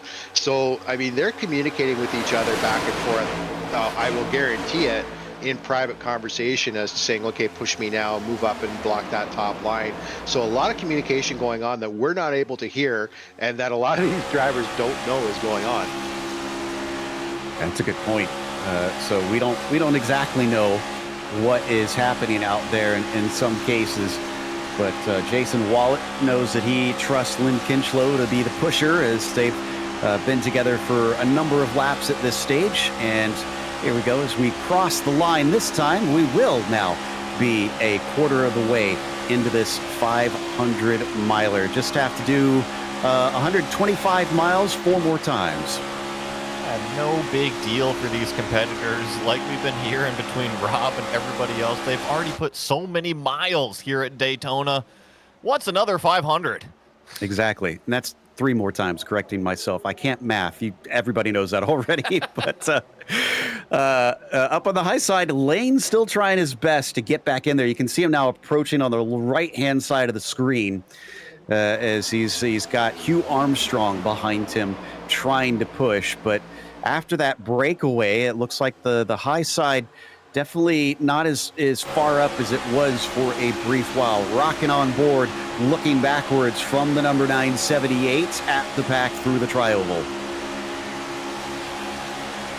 Well, you can see a gap opening up really affects the line. It affects the three in the front there. It looks like he just can't get up there to catch them. Needs somebody to push him to be able to get up there and catch those bottom three. And all while that's happening, that top line is starting to get a really good run now. You can see how nice and clean as Wallet moves up and says, okay, here comes that top line. Well, maybe this goes back to your point earlier, Rob. You said there were teams in the Pacific split that chose to kind of cover off both lanes to try and control the race. Are we starting to see that now?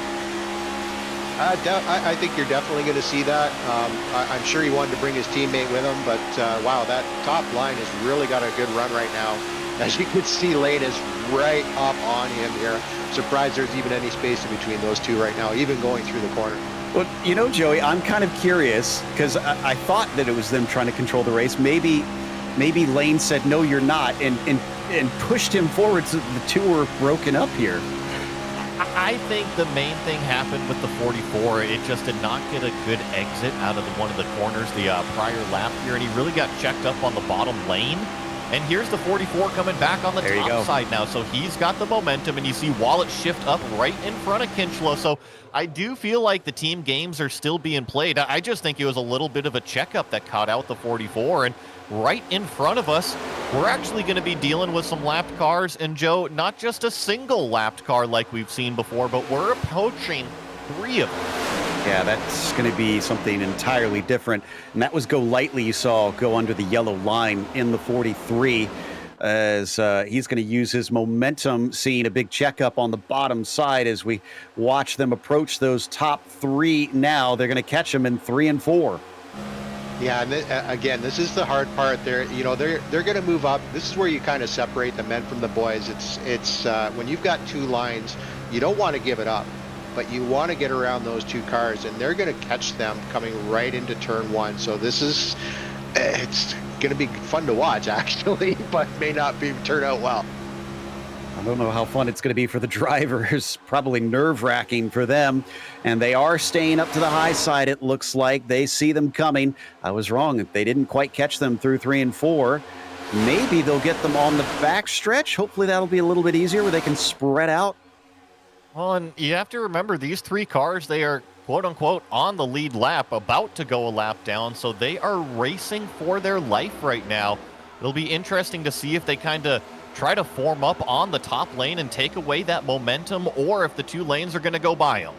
I was right originally. They did catch them in 3 and 4. The following lap is a pinch down from the car being lapped. Someone, I think Vince, maybe brushed the wall there a little bit, trying to stay out of the way. Top line looks like they lost momentum. I'm not sure if that's side draft or just they're getting a little bit worried and lifting. A little bit of both. Like I said, I found the side draft is very, very powerful here, and it looks like the 26 actually tried to come down and do a side draft, and if I'm looking correctly, that is an evolved car. So, definitely some communications going on there.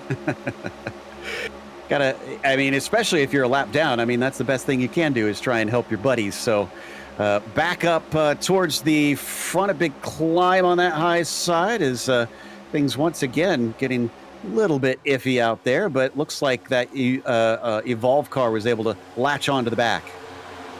There's some pretty big accordion moments and stack-ups going down the back straightaway in 3 and 4, and we also see one of the cars kind of hooked up into the wall, falling back there through the tri-oval, but it is still all Wallet and Kinchlow out front.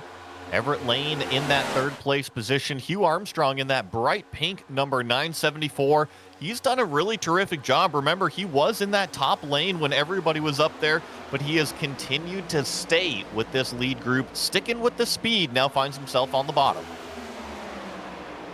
Top side, picking them off bit by bit there, being led by Dan Johnson in that 989 machine.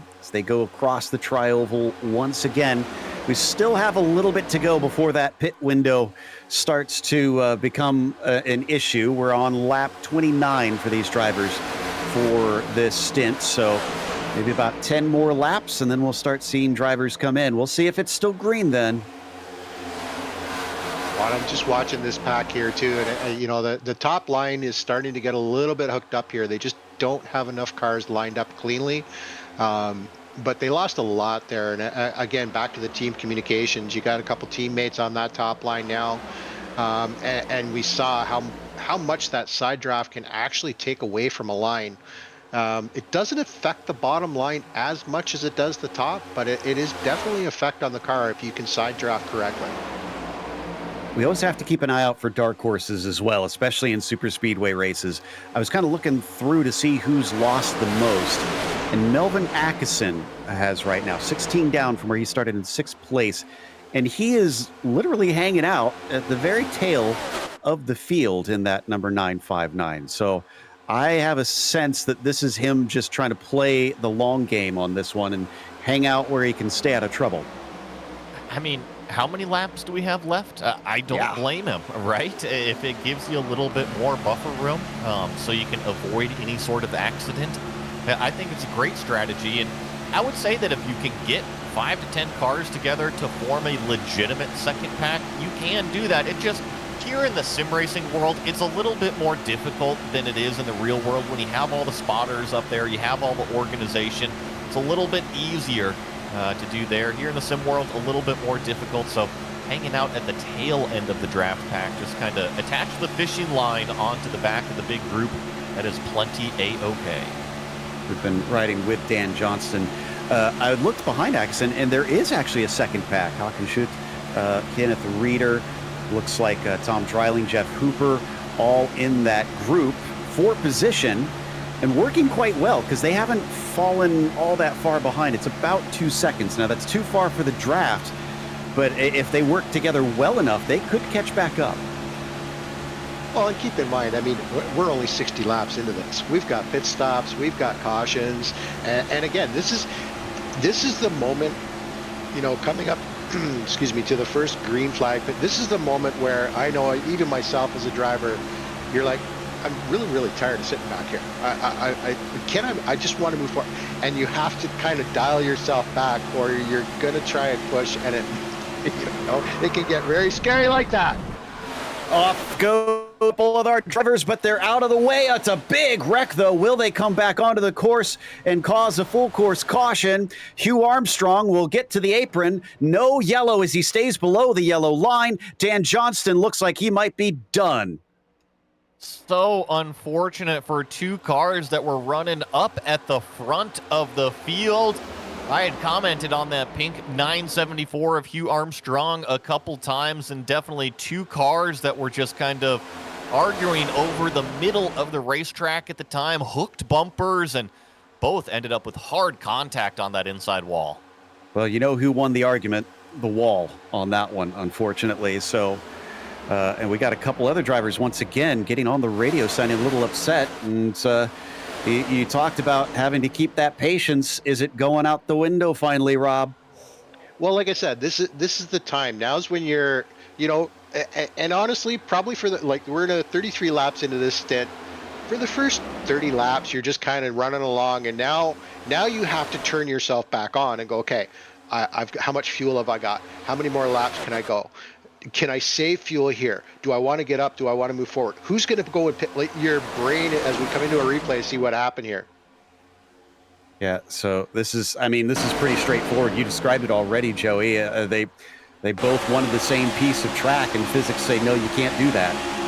See the 974 kind of look to the middle. 989 kind of come down, and just, it hooks bumpers. I don't think that the 974 was purposely coming up the racetrack, and I don't think the 989 was coming down the racetrack on purpose. It just kind of happened to be one of those things where they found themselves kind of like magnets, and off they went. Yeah, that's definitely side draft. That was an attempt at the side drafting. If we see that again from an onboard, he's going down to try and get the side draft to slow them up so he can move forward, and just complete miscalculation. So Johnston goes a couple laps down. He took his spare car. He's back out. Hugh Armstrong has done likewise. Both cars are going to have to hope for a caution here to get a lucky dog, but they've got a lot of people in line in front of them. Ernie Ludwig currently is the highest car a lap down right now. In fact, he's in the main pack currently. So anybody who's with him could fight for that lucky dog if we get another yellow here soon. The way things are going, I wouldn't be too shocked if we got one, Joey, but it looks like they've calmed down at least temporarily. Yeah, and I think that we're going to be coming up to that fuel window here sooner than later. I know that we've still probably got a handful of laps, maybe even up to about 10 laps still to go. But it's going to be green flag pit stops from the theme of it. Who has practiced pit road entry? Who has practiced pit road exit?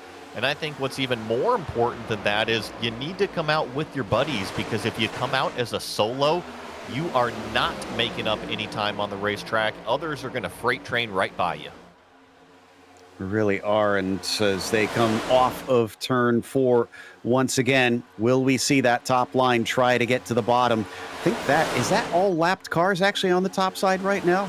That might be. I was just looking at that too, because I see the Evolve in front. I'm just wondering the same thing. It looks like that was the lapped pack that they went around that is now coming up and saying we want our lap back.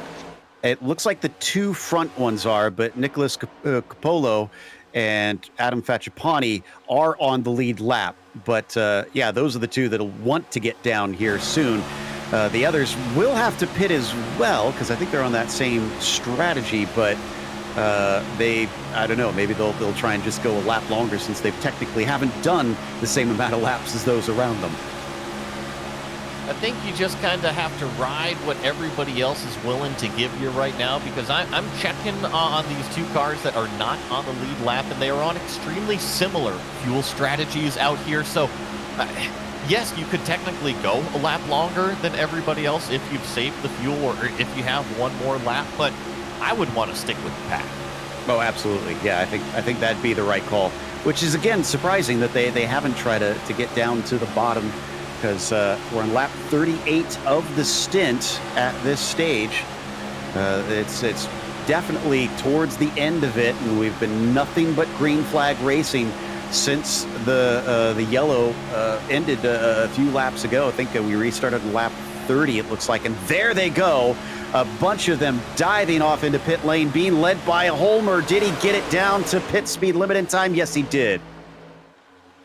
Well, yeah, and as you were mentioning there, I mean, right now is not the time to say, "Oh, I've got more fuel than you. I'm going to stay out on track."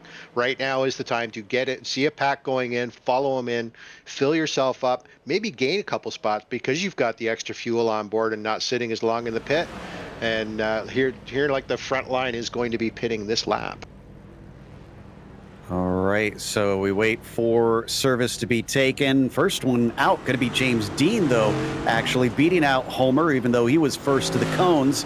And Jesper Eriksson also lining up. Oh, and he's slowing as we see the other pack now pitting in it as well. So we'll see how this all shakes out as a few lock up trying to make it down to the cones.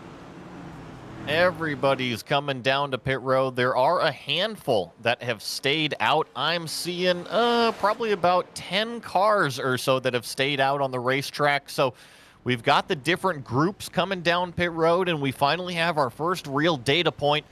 Looks like green flag running about 37, 38 laps is what these cars are able to do, with a couple of yellow flag laps stuck in between, about 40 laps. Partridge, Schmeier stay out on 40. Kenneth Reeder, Tom Dreiling on 40 staying out. And Wallet returns. What is going on here? Little race off of pit road, just kind of too wide coming off as the cars are accelerating. And Joe, you were mentioning it way earlier at the beginning of the broadcast. You got to stay down on this apron until you reach that blue cone on the back straightaway. Yeah, and they can't fully really get up to speed until they are off of that apron. Trying to drive at 190 miles an hour on the flat doesn't really work, and these cars are a little too heavy for that. Dreiling currently in second place here with Kenneth Reeder in the lead, and they're going to be picking up a couple cars that are a lap down here in a moment, but looks like out of those pit stops, no, excuse me, Reeder and Dreiling still need to stop. They're on lap 41. Correct. And what I'm noticing out of this group too, sorry to cut you off here, Rob, but these cars are running about a second slower. And Rob, you were talking about fuel save, but I wasn't expecting it maybe out of the cars out front. Caution. Oh. Wow. Okay. Who does this trap a lap down? Everybody from 23rd on back. Everybody else managed to stay up. But it looks like James Dean, I think, the one that brought it out. Ooh, that's a lot of damage. And it looks like it starts between himself and Oscar Fredrickson.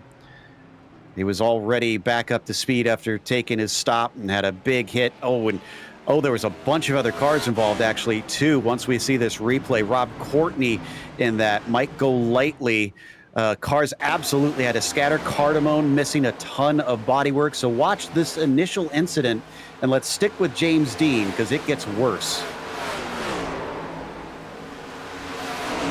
It's the number 7. That is James Dean. And you see just right in front of this group of cars, they had absolutely nowhere to go.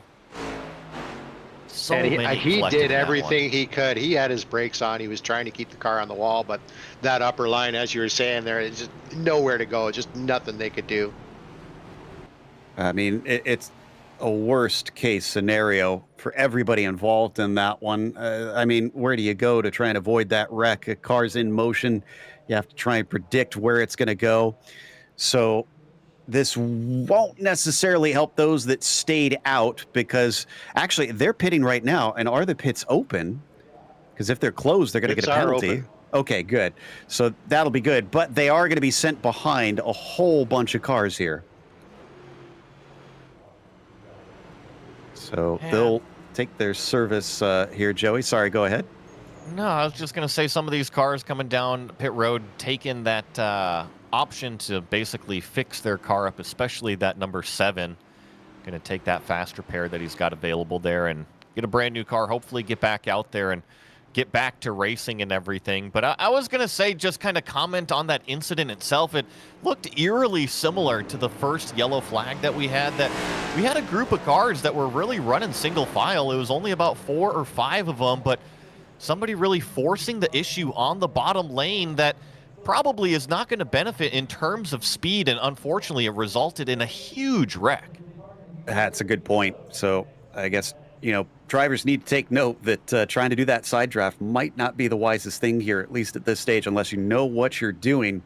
As we go for our second caution here. Jeff Schmeier, by the way, came out of that roll of the dice on who was going to be ahead. Partridge second, Lane still there in third, and Wallet is still in fourth. So definitely some of the familiar faces remain up at the top. But as I said, 24th on down are a lap or more behind, kind of trapped from either being slow earlier in the laps or just the way those pit stops worked out for them. So we're up to lap 70 now, and everybody has taken their stop. So we are done with those pit stops, and we can carry on to see how long this goes. But this is, I think, going to change things up a little bit, Joey, because we had all that green flag racing, and now everybody was shuffled because it was right at the tail end of that whole pit sequence before people kind of settled in where they would be.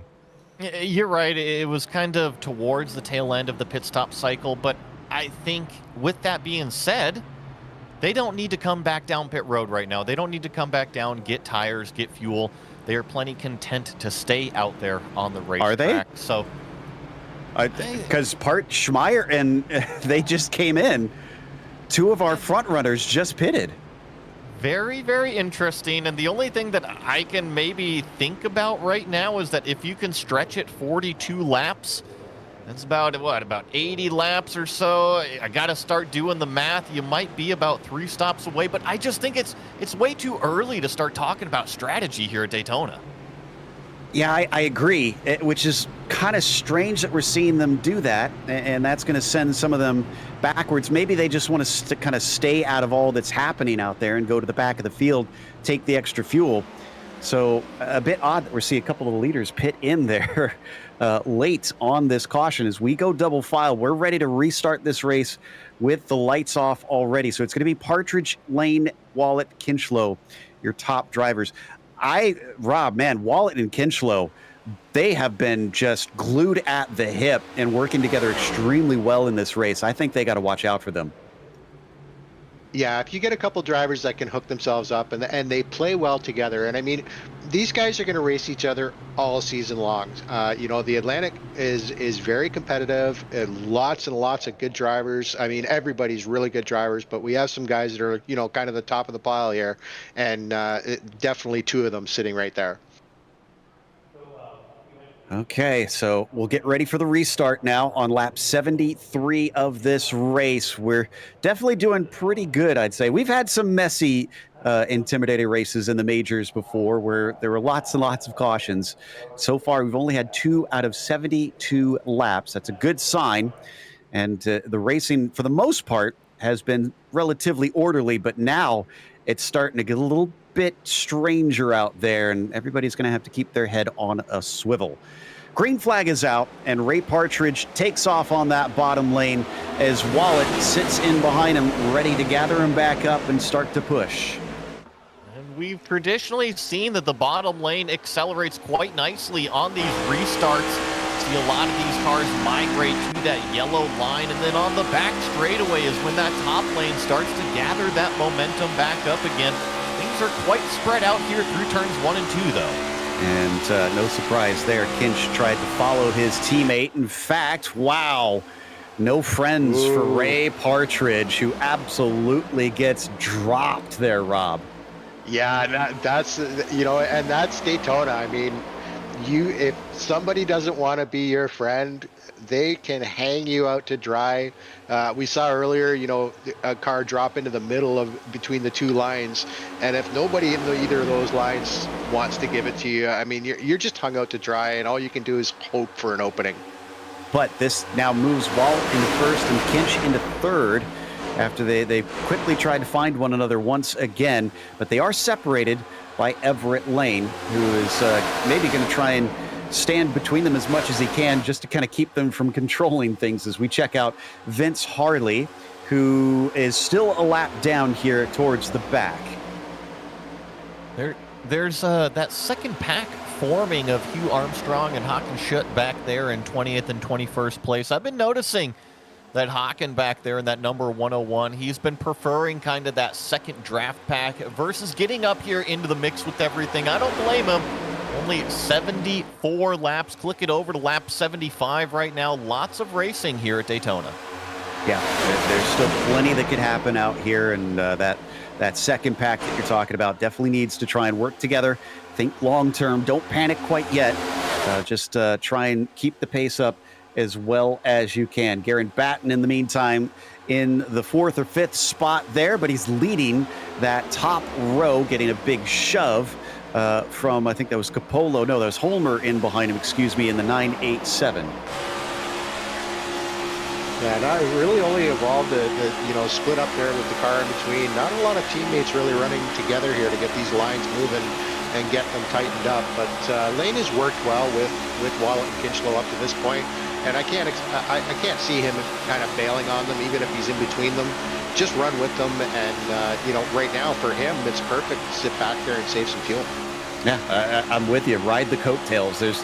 They can try to ditch you if they want, but it's going to be a little bit harder for them to do that, especially if you're in between them. But riding now with Batten, looking back at the field, the 150 in there as well. That's Adam Facciaponti, who was kind of a major player early on, but we haven't really talked about him as much.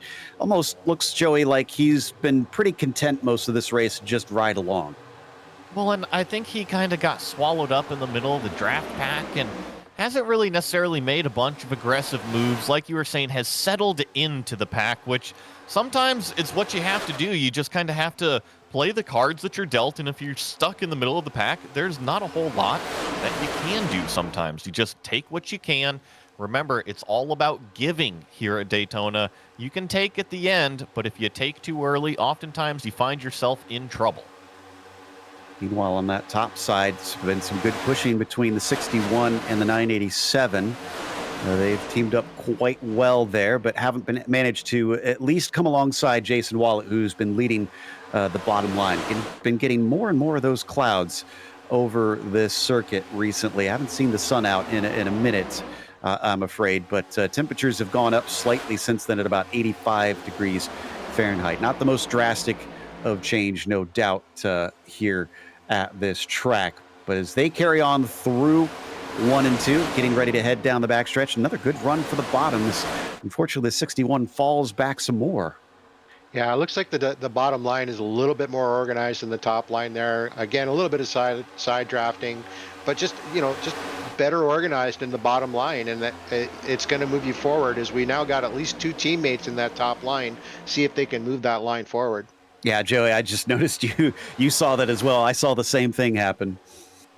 Yeah, basically what Rob was saying is that the 2 teammates are now in line, and how that happened, the 61 kind of let off on that top lane, let his teammate in the 52 slide up, and then he stood back on the gas. Now they got the momentum going once again. And I wonder if that was a little bit intentional, because Batten has a tiny bit of damage on the nose of the car. So maybe that was affecting his pace, and he figured his teammate could do a better job, as now Face is the one at the front of that group. So Facciaponti moves up to the nose of the top line, but still is well down in 6th. So he needs some work to catch up to the top of the field. They're starting to get a little bit more organized there on the top. Looks like just hold it up near the wall, let that cushion of air. I'm really not seeing a lot of side drafting through the corners, which is beneficial, but you can see even just that little pull out there from the car on the inside there can really affect the outside line. It certainly seems to be dramatic today, and the weaving back and forth from Face has me a little bit worried. He was kind of up and down the track there on the backstretch, and I don't think the 52 knew what quite to do with it, but now they'll settle back in once again. On the bottom side, I also see Ray Partridge back in there in the 4th spot, trying to trying to get up with them. Oh, and was that Batten just brushing the wall there, back there?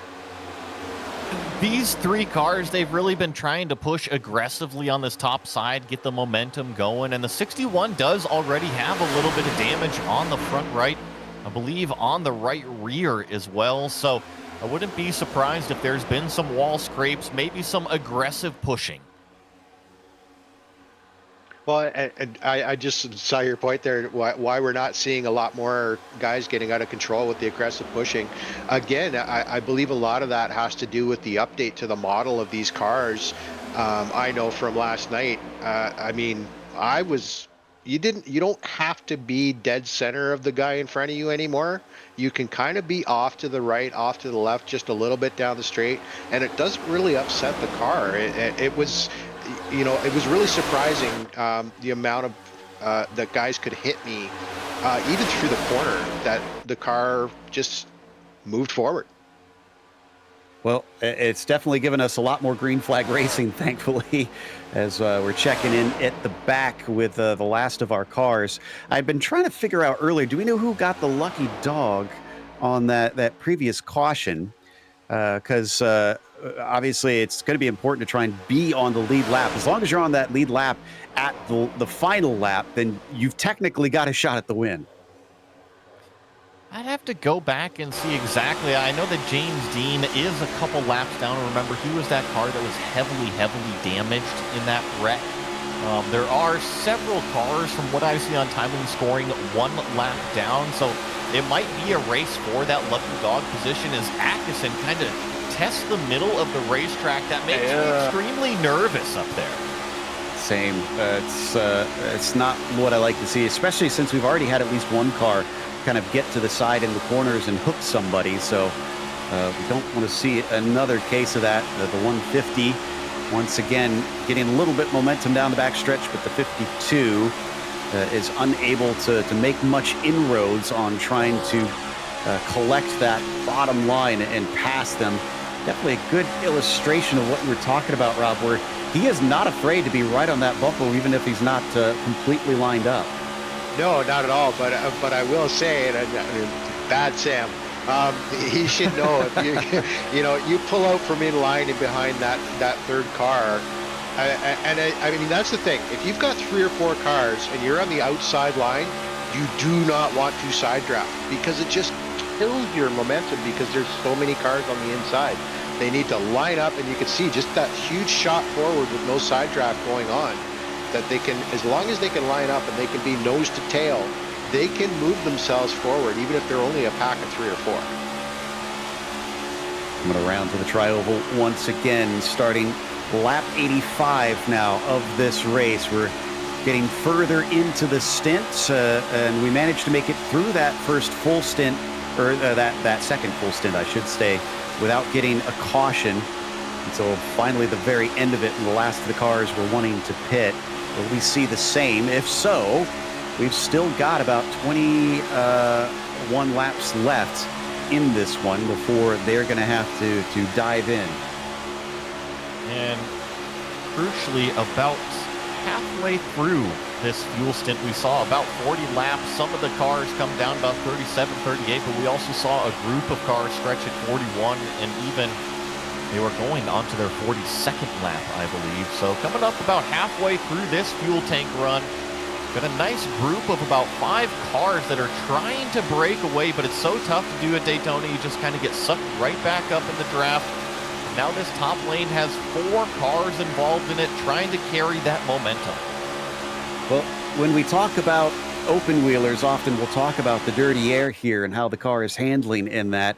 This one is a little bit of a different situation, Rob, but we mentioned, how far you can push. It can depend on the setup of the car. Can that also affect how well it handles in some of this dirty air and the buffeting from the car ahead? There's not really a lot of dirty air, just the way these cars are designed. I mean, Whoa, we got a wreck. That's going to be Ericsson involved in it. That's one of our drivers that was in contention earlier. Fredrickson looks like he's involved. A couple others as well. Rob Courtney, it looks like. So, Joe, this looks like it all started coming off of turn number 4. the number 37 off of the nose of the 37 car. That's Jesper Eriksson. Remember, he was running up front for much of this race earlier. And then after that, there's definitely 3-4 cars that get tangled up, including Oscar Fredriksson. Yeah, but Daniel Holmer definitely had some luck on his side.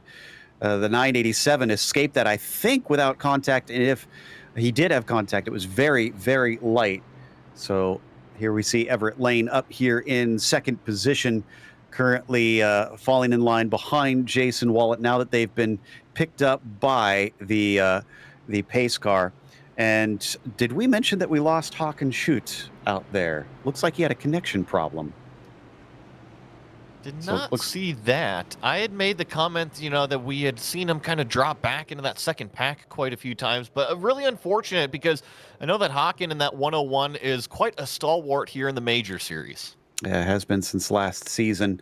Here's the replay of the incident. Watch that bright yellow car, bright greenish yellow highlighter colored machine, and look at him just dodge to one side, find the hole, and avoid all the mess that everybody else around him just gets gathered up in. Yeah, I was just looking at that too. I think the 64 was a lap down car, and I think he was trying to get out of the way there and just didn't have the room. We got more pit stops happening out on track. Seeing if anybody stayed out. No, it looks like all the lead lap cars are indeed in, and Wallet will emerge first out of ahead of Everett Lane. And it sounds like Jeff Cardamone may have gotten turned in pit lane, and he is upset over the radio. Never something you want to have happen in pit lane. You always want to leave everybody space. I'm not sure exactly where it happened. I'm going to go try to find exactly what it is, but usually you've got the fast lane and then the middle lane, which is basically the merge lane, whether you're going in and out of the boxes, but not everybody plays along with pit lane etiquette. Yeah, that's one of the things with pit lane is the drivers are told stay to the far outside, but I know even for myself, if I can stay a little bit closer, it's easier for me to gauge and pit into my box. So, I may cheat that a little bit, and unfortunately, sometimes you try and cheat that, and you can end up turning another car or get turned yourself.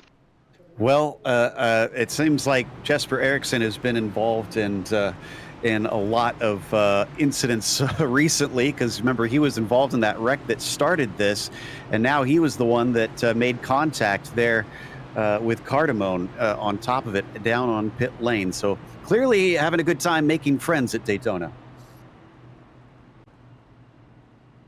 We're going to get a replay here of exactly what happened on pit road.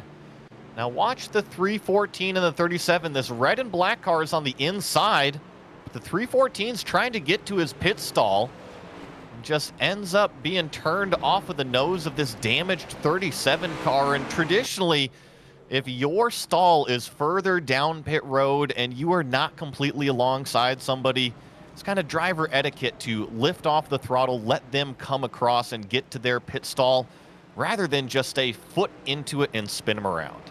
Well, I wonder if that is down to that unfamiliarity with the sort of idiosyncrasies that can happen here, the more subtleties that are a part of this style of racing that Jesper Eriksson just didn't know. But whatever the case, he's still running. Cardamone, unfortunately, is farther down, but he is on the lead lap is the good news. I don't know what state the car is in. Lights are out, and we're going to get ready to go racing once again, Rob. Yeah, now we're coming up on almost 100, almost halfway through, and now's when fatigue is getting in. Patiences are gone. Some guys have a lot of flame in their eyes. Some guys are tired of running in the back. I expect to see things open up a little bit here, but Wallet and Lane, Kinchlow, and Kuplo, I haven't said that name all day, and starting in fourth. So we'll see how this start goes and see if anybody starts to get their elbows out. Looks like we got a couple wave arounds that are trying to catch up. Courtney, Hogg, Ludwig, Johnson, and I think Schmeier as well. Yeah, so they've all managed to get back on the lead lap through the pit strategy by staying out. They're going to hope that we get a caution after a little bit so that they can managed to stay on this lead lap. Not sure who the lucky dog was this time, but I'm guessing maybe some of those involved actually may have been Vince Harley, who's now, I see, back on the lead lap himself. So as they come out of the final corner, we now have only 26 cars still on the lead lap and 30 of them still racing. Patrick Kopp is still out there for those that are curious and still running, but he is still 2 laps down. Green flag is out, and we start to accelerate once more with Jason Wallet nose to tail with his teammate Lynn Kinchlow until Lane finds an opening, Joey, and manages to head in between them again. Pretty spread out, honestly, between the entire top 10. You see that blue car finally get down into that bottom lane. That is the 957 of Nicholas Capolo out there. So now the entire top 10 on that bottom yellow line, trying to accelerate up to their top speed. Yeah, this is not what we have been seeing all race long. Every restart and the initial start have stayed side by side for a good long time, but they've pretty much gone single file for a good chunk of the pack, except for that one back there once again. And that is Ray Partridge in the 8 that is leading that group. Here's the very back group of cars that are still trying to play catch up, I think. Yeah, they're organized there, trying to get organized, catching up to the pack there. I was really surprised on that start. I would have thought for sure, team communication would have allowed Kinchlow to be right up on Wallet there for the start, but they've let Lane in between them. Maybe there's some communications going on between the 3 of them that we don't know about, that they feel they're running well with the 3 of them lined up. As, we can see Sam Harper's now going to come in there and put himself into that line.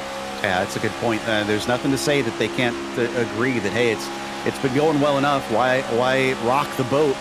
And let's just keep playing like we have and being good to one another until we really can't rely on any loyalties and just go for the win. To watch from onboard, Jason Wallet here, our leader, the UDOX Gooby car, currently has, I don't have the number count of how many laps he's led, but I know that it's been a lot. Ooh, down there back, it looked like it was a bad push for Partridge.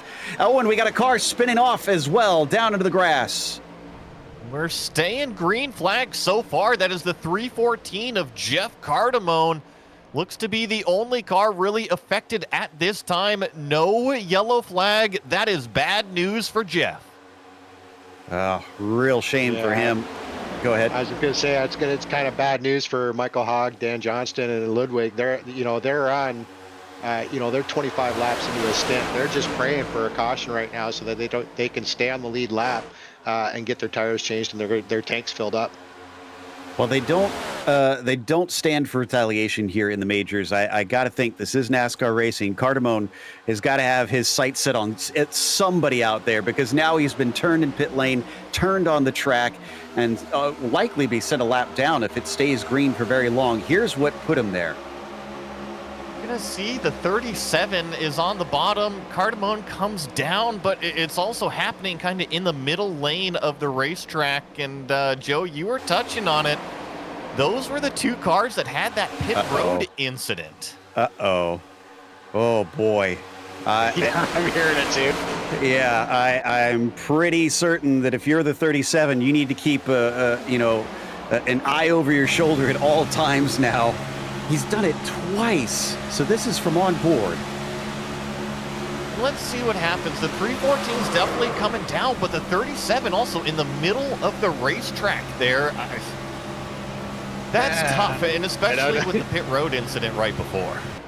Well, thank goodness it's virtual, because I'm pretty sure the garages would be a very dangerous place for Ericsson after the race if this was the real world. But he's going to be able to carry on in 16th place. And for Cardamone, he's down in 25th all by his lonesome. As we take a look at the main pack here that stretches back, it looks like to, I think, it looks like 18th place right now. Yeah, yeah. There was some chatter on the radio there, but yeah, just my comment on that. I think it was just, he was going to get caught in the middle of the pack. Nobody really wanted to give him room.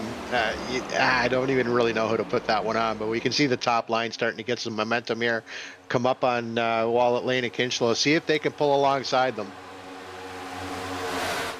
So as they come through the tri-oval once again, Capolo on the inside of that bottom line there, trying to stay ahead of, it looks like, David Salter now on the outside. Haven't seen that 985 in some time towards the front, but he definitely was there before. It was either this race or the 125s. They're starting to blur together a little bit at this stage, and we're closing in on that halfway mark.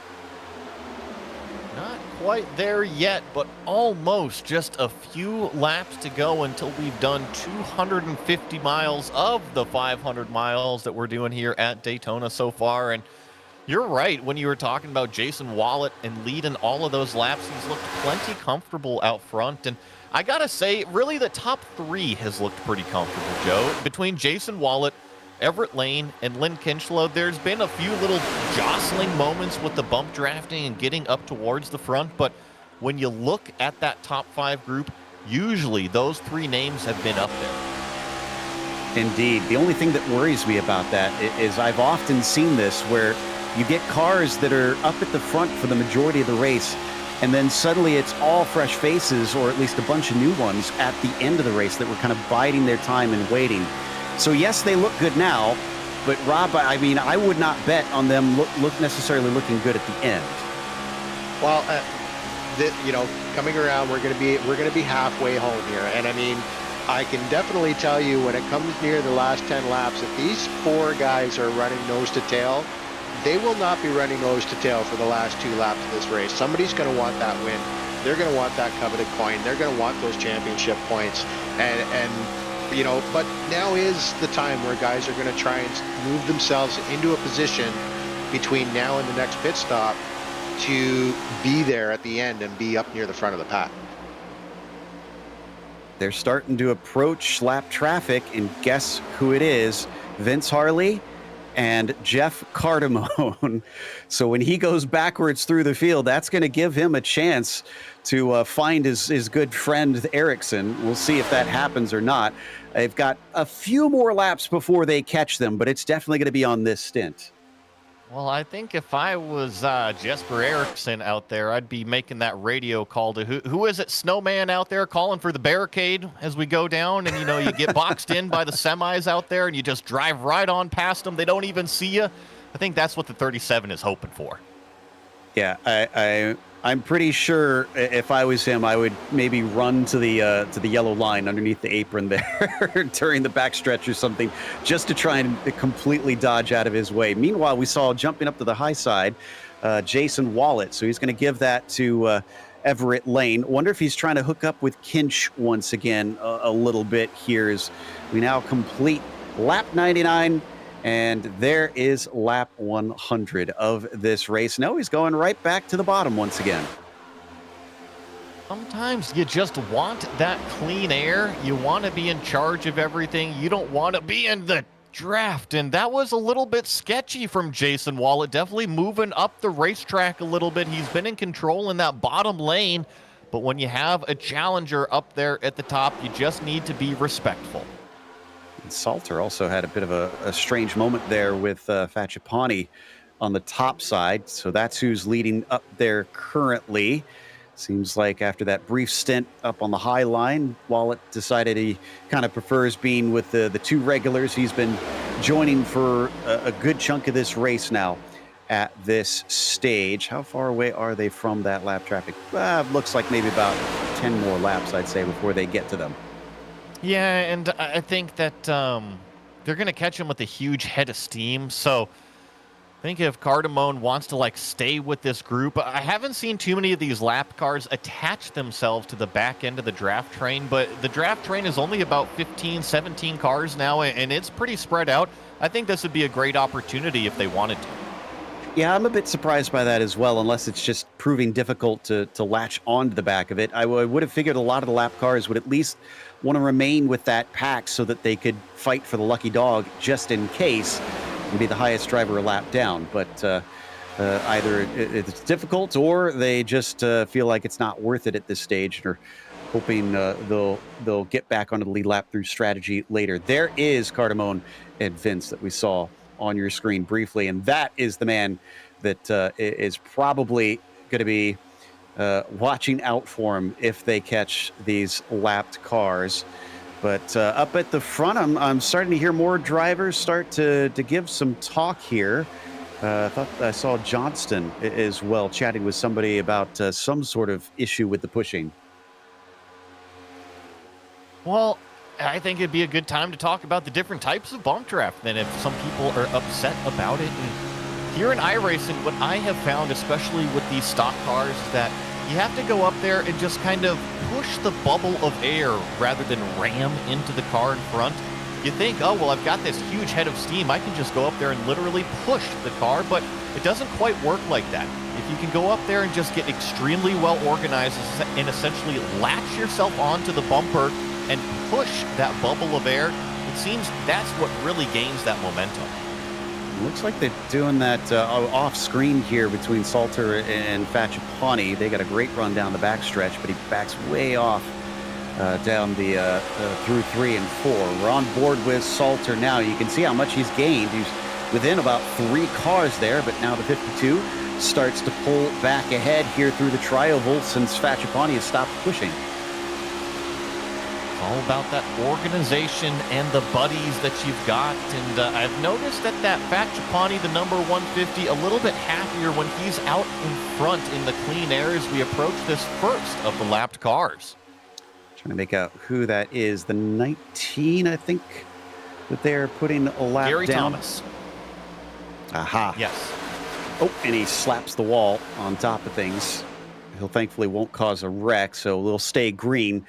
But Thomas now goes 1 lap down, and that contact with the safer barrier means he probably won't be able to hold on to the rest of the group. Meanwhile, they have now caught the duo of Cardamone and Vince Harley. Are they going to stay high, or are they also going to try and join this group? Well, the rule is they have to stay high. That is the ruling. If you're a lap down and the pack's coming on you, you can't impede them. You really don't want to, because they are coming at probably a good 15, 16 mile an hour faster than you are. So they're going to blow by you pretty quick there.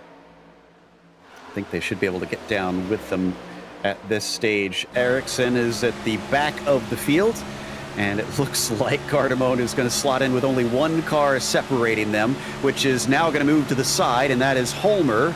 Does he remember? Is he going to do anything here? Is he going to let that 37 by?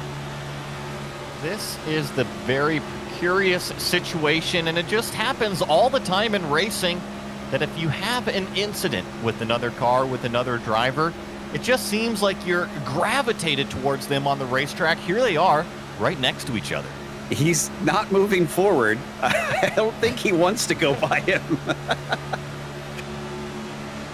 Not trying to show that number board out the side window yet, huh? Yeah, exactly. Okay. Now they're starting to get in line, so it looks like the drama is over. We'll give that a rest for a while, but I don't think we're done with those two yet at this point. Back up at the front, still single file at the front of the field, currently still being led by Salter on the high line, but now even farther back than we saw before. Remember, he was within 3 cars of the front. He's got about 6 or 7 of them. Well, and you see this bottom line. These guys, you can, give them a half a lane, and that they are lined right up. They've got a really good draft going on, getting a lot of top speed. I'm wondering what kind of speeds Wallen is pulling down the back straight with the way they're organized right now that they're pulling away. Yeah, it seems like it's just working so beautifully all race long here. Top line never seeming to become a serious challenge, except for a few rare cases, as the bottom group just plugs away.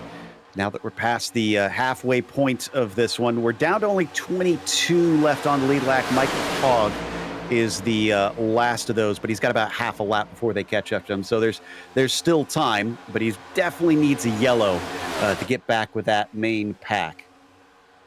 And interesting to watch the two lanes right now. Definitely most of the cars on this bottom lane, as some of them are now migrating up towards the top. You see the 61 car there on that low lane. He was actually kind of battling for that first spot side by side, but that top speed of that very high lane just carried the momentum down the straightaway there and actually moving forward now. And Robert, I see you pointed at the stint length here. What have you found? So right now, Michael Hogg, who they're catching right now, he's in a 40-lap stint, so he's going to have to pit pretty soon here for fuel. Yeah, and I just heard somebody come on the radio and say they're going to pit. So, you know, he's gonna lose the pack there, but he will be the first car, I believe, a lap down. And we saw on screen Facciapani make contact with Hugh. But both of them managed to keep from wrecking. Armstrong and he got it back up onto the track, but they've lost the draft, unfortunately. I'm not sure if they're close enough that they'll start to reel them back in. Let's see where our drivers pit in this time. Of those who stayed out on that last stop, nobody coming in, it looks like, in this group. Staying out there on the racetrack, and like what Rob was saying there's going to have to be a couple of them come down pit road, but we're going to get a quick GSRC replay of exactly what happened here to the number 974 and the 150. Watch the bright pink car here with the black nose. He's going to drift up the racetrack through the tri-oval, make contact with the 150, but miraculously no spins involved. They just go down onto the apron and thankfully don't collect anybody as they go back up the racetrack right there. They were just trying to take the Rolex 24 line, you know, just heading in there. I see. Yeah. Rob Courtney, by the way, did pit, and Mike Golightly, I think, did as well. So looks like James Dean. In now, yeah. Yeah. So they're going to go lap down or more. Whoa. Here, 3 wide, coming through the tri-oval. And I think we're going to get away with it, but suddenly things are looking a little bit more iffy for a lot of our drivers. We had drama last time through the tri-oval that didn't result in a wreck. They'll get away with it once again, but that group of cars now immediately drops to the back. That with the last one there and that there, that's attempting to do the side draft. And, at some point here when we get some cars, a couple lines really side by side, if we can get the director in, in an onboard, you'll hear the RPMs drop when these guys try and do a side draft, and it just takes all the momentum out of the car. But you really got to know the guy that you're drafting off of and where your car is when you move up to try and grab that side draft. We should see Schmeier and Ludwig also in, because I'm seeing them at 38 and 40 laps respectively on their stint. And now everybody's on the bottom line with nobody willing anymore to try and do some side-by-side racing, maybe just scared out of it a little bit. No pit in for Ernie Ludwig this time. He's trying to push this as long as he can, hoping for a caution. That said, that lead group is on lap 24. There's not too many more laps before they have to come in. Well, I'm doing the math in my head right now. So if they're pitting at around lap 40, so that's another 15 laps. And that puts us at 125. So that gets them to about 2 more pit stops under full green flag with a minimal fuel at the last end, if my math's right, which who knows. I mean, we'll have to wait and see. And that's assuming it's green all the way to the finish.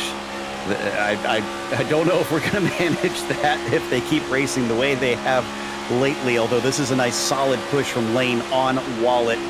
The two have been kind of teamed up with Kinchlow behind them now for quite some time.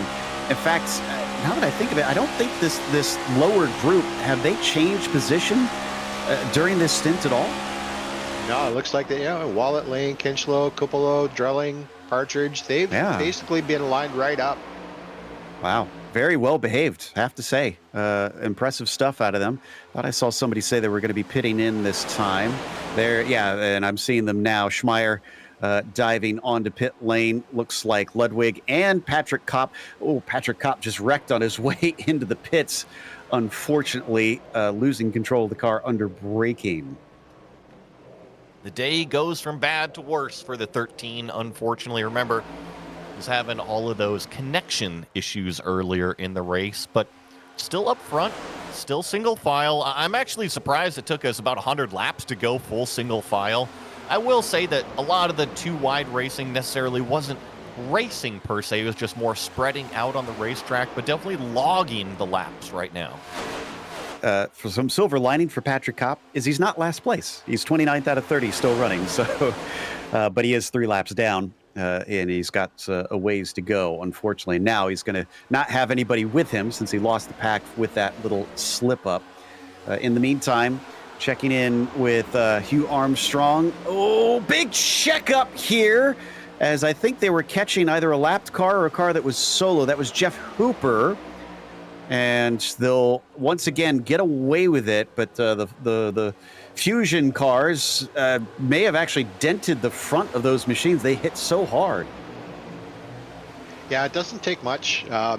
You can really kill your front end if you end up going up front and you're pushing a little too hard. You will dent that front end and lose your front momentum if you're in the front of a line.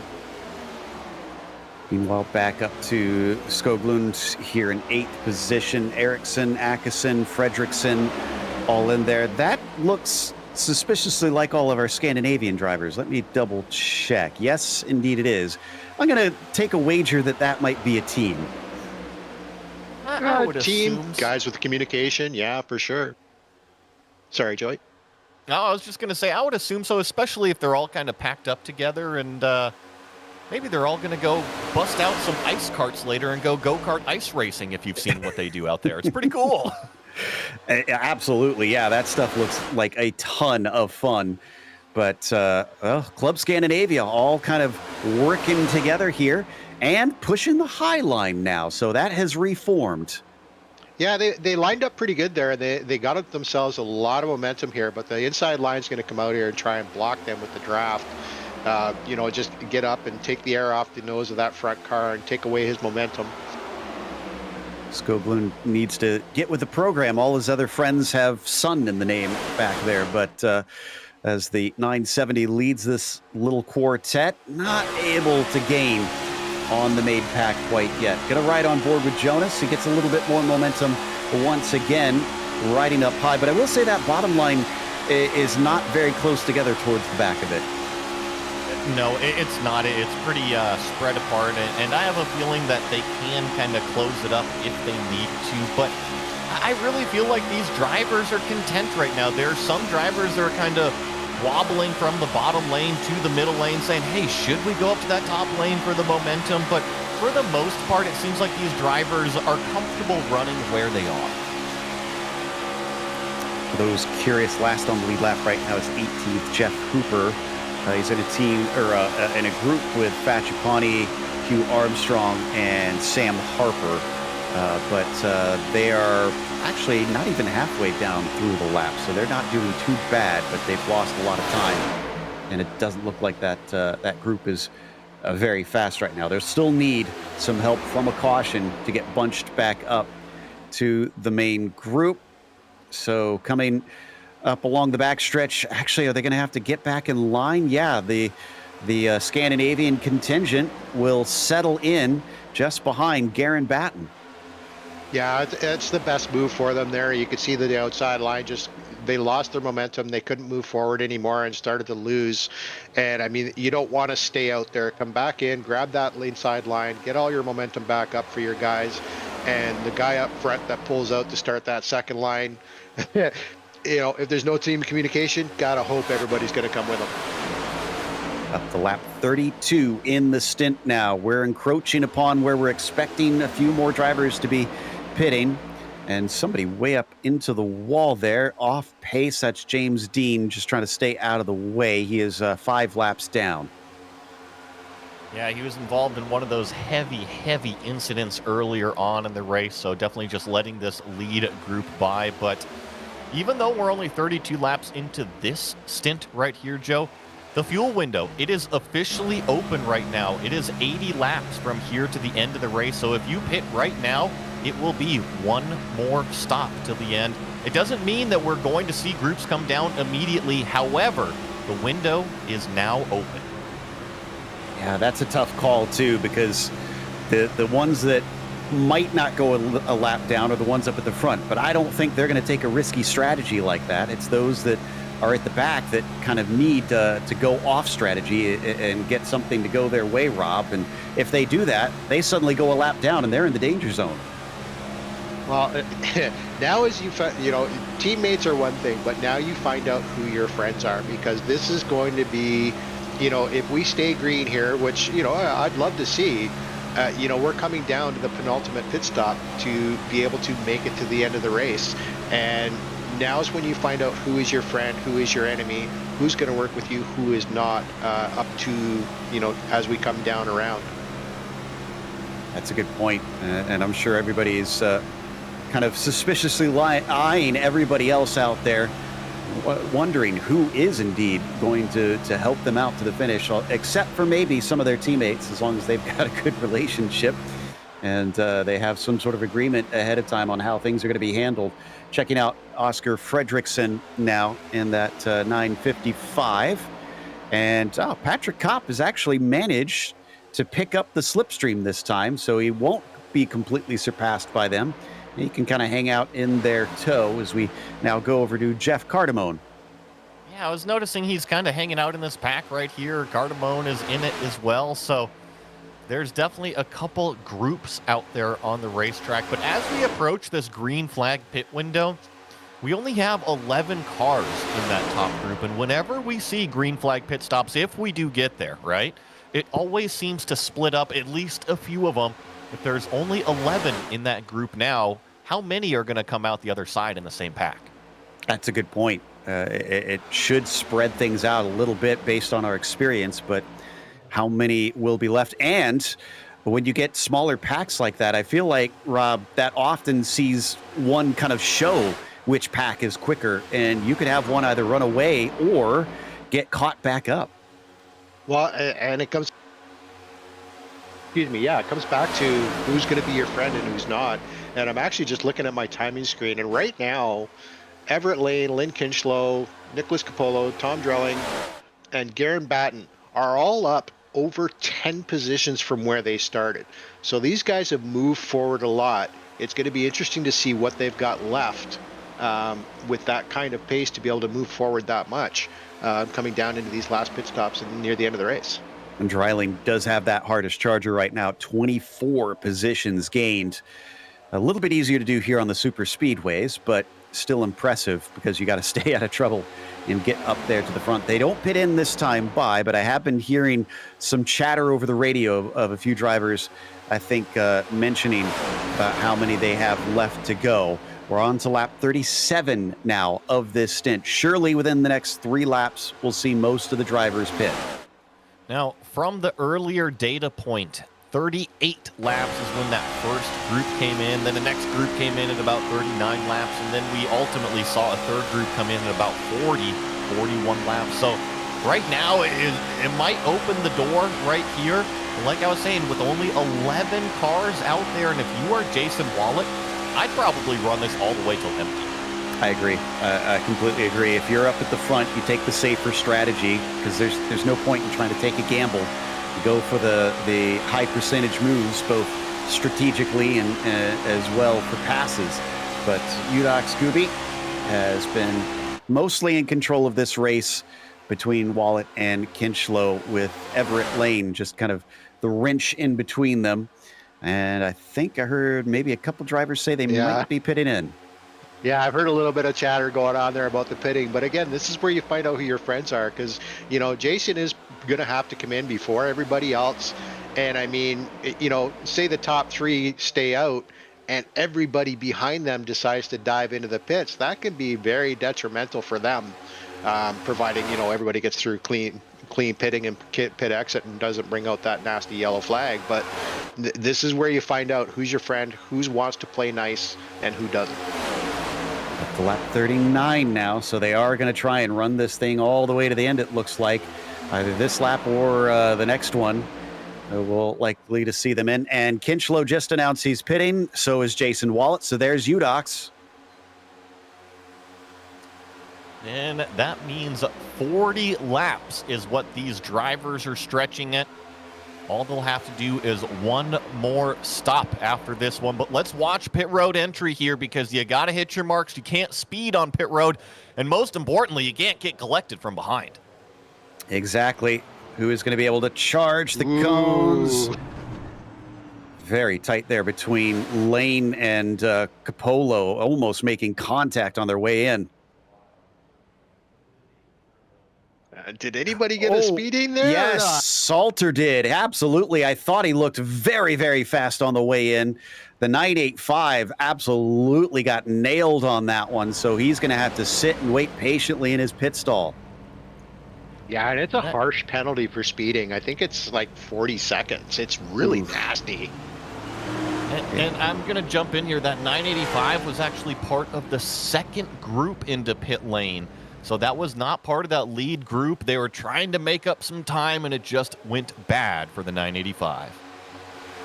The Scandinavian contingent stays out to lap 41 of their stint now. There you can see them leading the way. They've also got Tom Dreiling in there and Ray Partridge, who are kind of clinging to the back of them, still on the lead lap with them. So that is for position. Still needs Harper, Armstrong, Facciapani, and Hooper to pit. They stay out for another lap. So Jason Wallet is the highest car to have pitted, but they've lost touch with Kinch. It's just himself and Lane. Yeah, and they're all spread out right now in this group up here. If they continue doing what they're doing, they will come out in front of Jason Wallet, in front of Lynn Kinchlow, because look at how spread out they are. They're currently trying to find each other on the racetrack. That's why you see Jason Wallet running so high. He's not trying to lift. He's just trying to give up millimeters of time to let that group catch him. Very clever stuff there from his part. He knows what he's doing out here. Let's see if we get our leaders in this time by, because currently they're coming down the backstretch just behind Wallet here, who remains on the lead lap. Looks like, I think Hugh Armstrong just pitted. Looks like Sam Harper as well. So that was from that other group. And this time by, I'm keeping an eye on the Scandinavians while Wallet goes through. Oh, wow. The Scandinavians all stay out.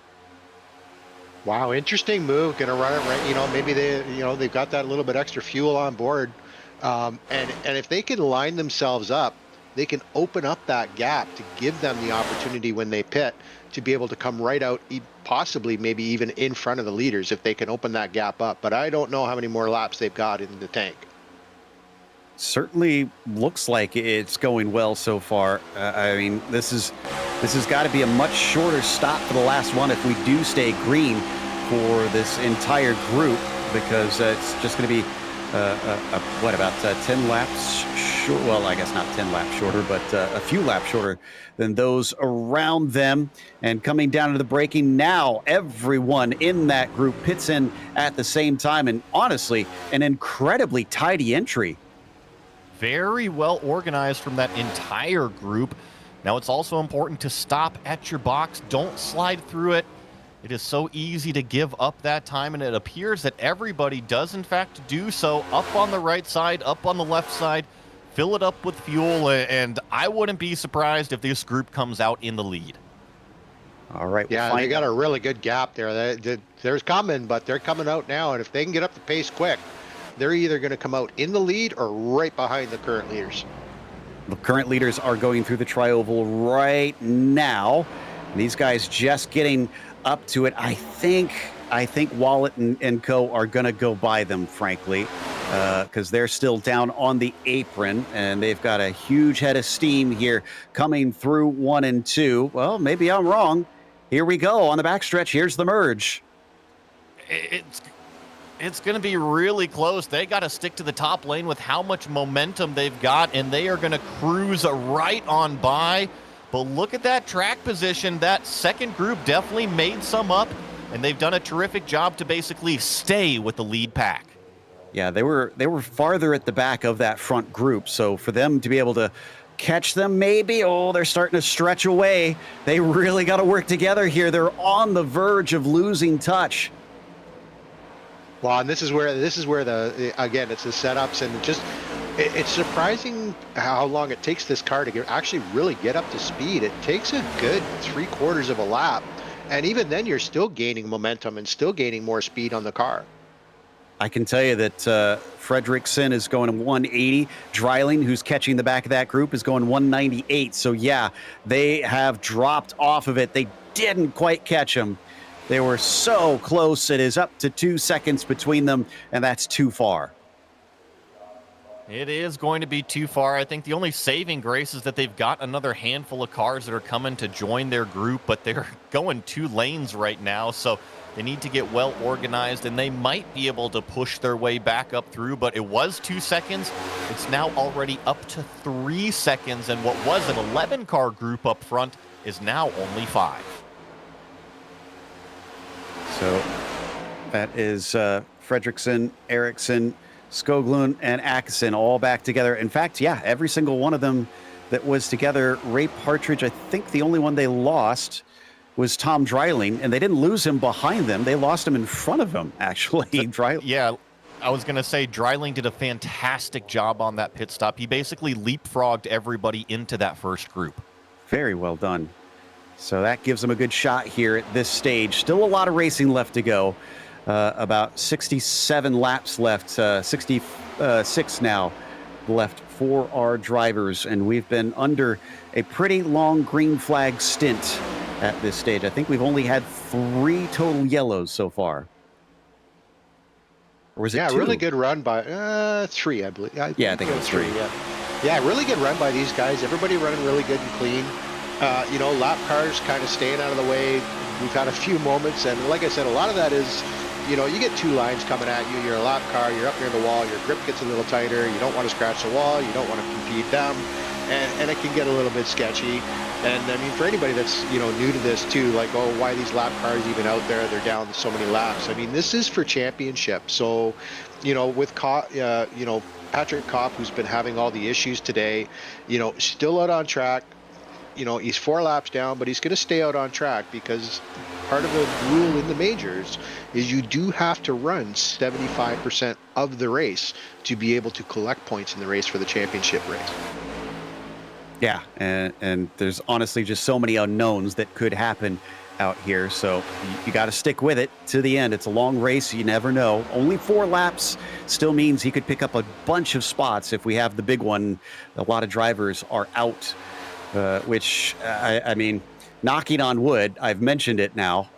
There's the yellow. Is this the big one here? Where is it? Honestly, maybe Gary Thomas. Yeah, Gary Thomas in the number 19 car was way down on the inside. And yes, this was an incident. Let's see. With Rob Courtney. Rob Courtney. So 2 cars coming out of the tri-oval. That was on the racetrack, and then ultimately the other just spun down into the infield. It was not our big one. It was 2 cars coming together, but this will pack things back up once again. Here is the replay so you can see what brought this out. And there is the 19 who's just going to drift up a little bit and smack that outside wall so hard that the engine quickly expires. He is done. He has to take a tow. Well, and I would actually say I think there was a little, just the angle we had, a little bit of net code there. Again, that's one of the, really frustrating things that can happen. But I mean, it does happen. Same as a driver making a mistake. And unfortunately, you just got to kind of take the punches and move forward. So this does not really do much for those up at the front of the field. But Dan Johnston, Jeff Schmeier, Ernie Ludwig, Michael Hogg, and Rob Courtney are on the lead lap and can now pit and get relatively close to strategy with everybody in the top 15 or so. In fact, I almost wonder if this puts them in a slightly better position since they've got more flexibility on the fuel here, Rob. Yeah, I mean, everybody's still going to have to come in. I mean, everybody's going to have to come in for one more. So now is all about who can shut off their car. I mean, A lot of people don't have the ability to turn the car off and coast. Maybe they don't have a clutch. They can't, clutch the car and save fuel. But when you can do that, you can, under caution, you can save yourself a good 3 laps of fuel. So, and again, we've talked about the less time you sit in the pit, the faster you get out, and the more positions you can gain. We saw going by, that was Nicholas Cupolo getting the lucky dog, so he'll get back on the lead lap. Again, that's why you got to stick with it. You never know when you'll get those opportunities. So, okay, we'll have to watch, wait, and see those who pitted this time, if this will net them anything better. Tom Dreiling pitted in, though, and so did Ray Partridge. So he was part of that group, which is a bit interesting that they're going to give up the track position to get that little bit more fuel. Yeah, I was just looking at that. Fredrickson, Ericsson, Shogo, they're 6 laps into a stint, whereas Jason, Everett, Lynn, and Guerin, they're 10 laps in. So that 4 laps extra in those 4 cars, that can be a huge advantage coming up to last pit stops for sure. I have to admit that this worked out very well for all the Scandinavian drivers that seem to have been teaming together, because now they catch the front group as that gap is closed by the yellow, and they'll be able to be back in it. They're still on a just slightly different strategy since it was about 4 laps apart.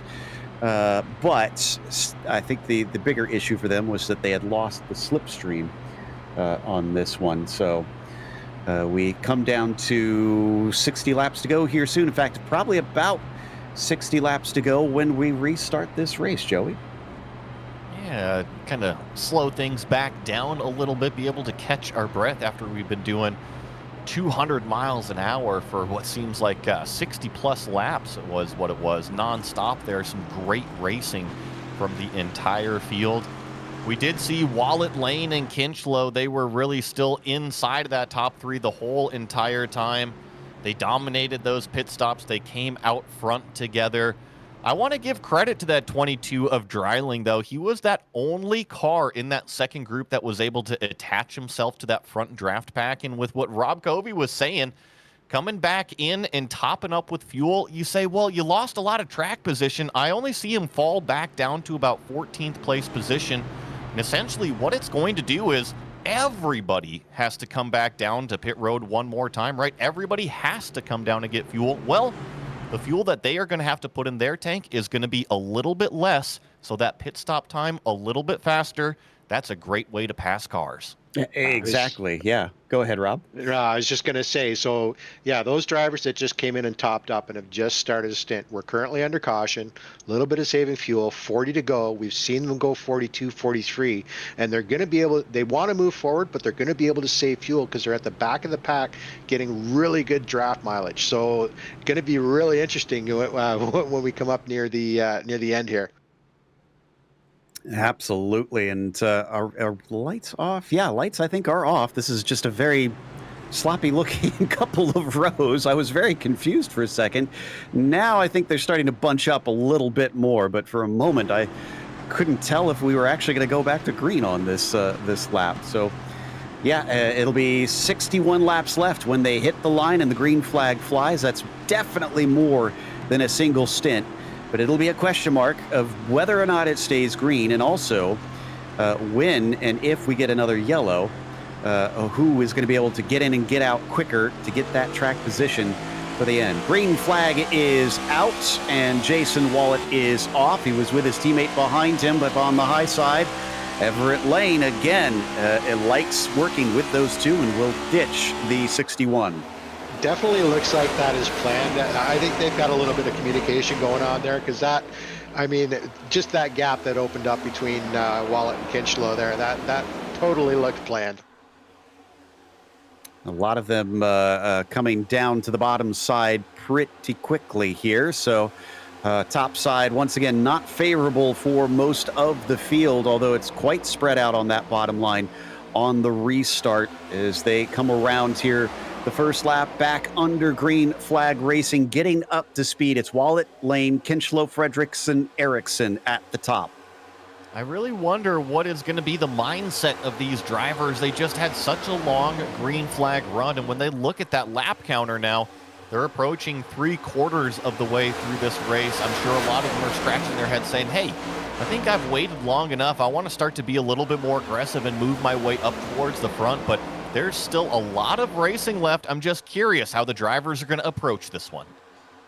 Seeing a little more bobbling around, too, there in the field. Drivers trying to line themselves up. I think those Fusion cars have hooked up at the top. It looks like the 61 of Batten and the 52 of Harper are trying to see if they can get the high line going. And they've also got Ray Partridge in the number 8 back there, too, being helped by Hugh Armstrong. Again, this has been the theme of the day for Armstrong. We've seen him back to front to back to front again. I mean, pick a spot. He's probably been in it today.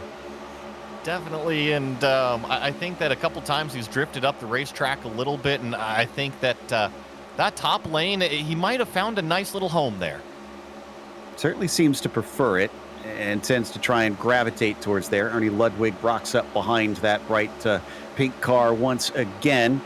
High line definitely looking a lot better than it did on the start. Oh, I think that was Fredrickson that really wanted to join the high side and then reconsidered at the last moment. Yeah, that's one of two things, either wanting to jump in there and not feeling he has enough room, but that is also the draft block. That, you know, if that fourth, fifth car in the lower line comes up and does something like that, it kills that outside line momentum. And you'd be surprised how much, like, you could see how much that killed the momentum of the upper line. It did, yeah. They fell back. It could have been that or that upper line lifted, unsure of what was going to be happening there. As we come down the back stretch once again, momentum definitely halted there, but they're going to try and pull it up now as the 61 still leads. And wow, they actually have pretty good steam, even though they're into the corner. Haven't gotten the chance to make the comment yet on that 61 and the 52 machine. Now, these are modern liveries on the car, but it really throws me back to that mellow yellow scheme. I just think that the colors, they've done a very nice job on it.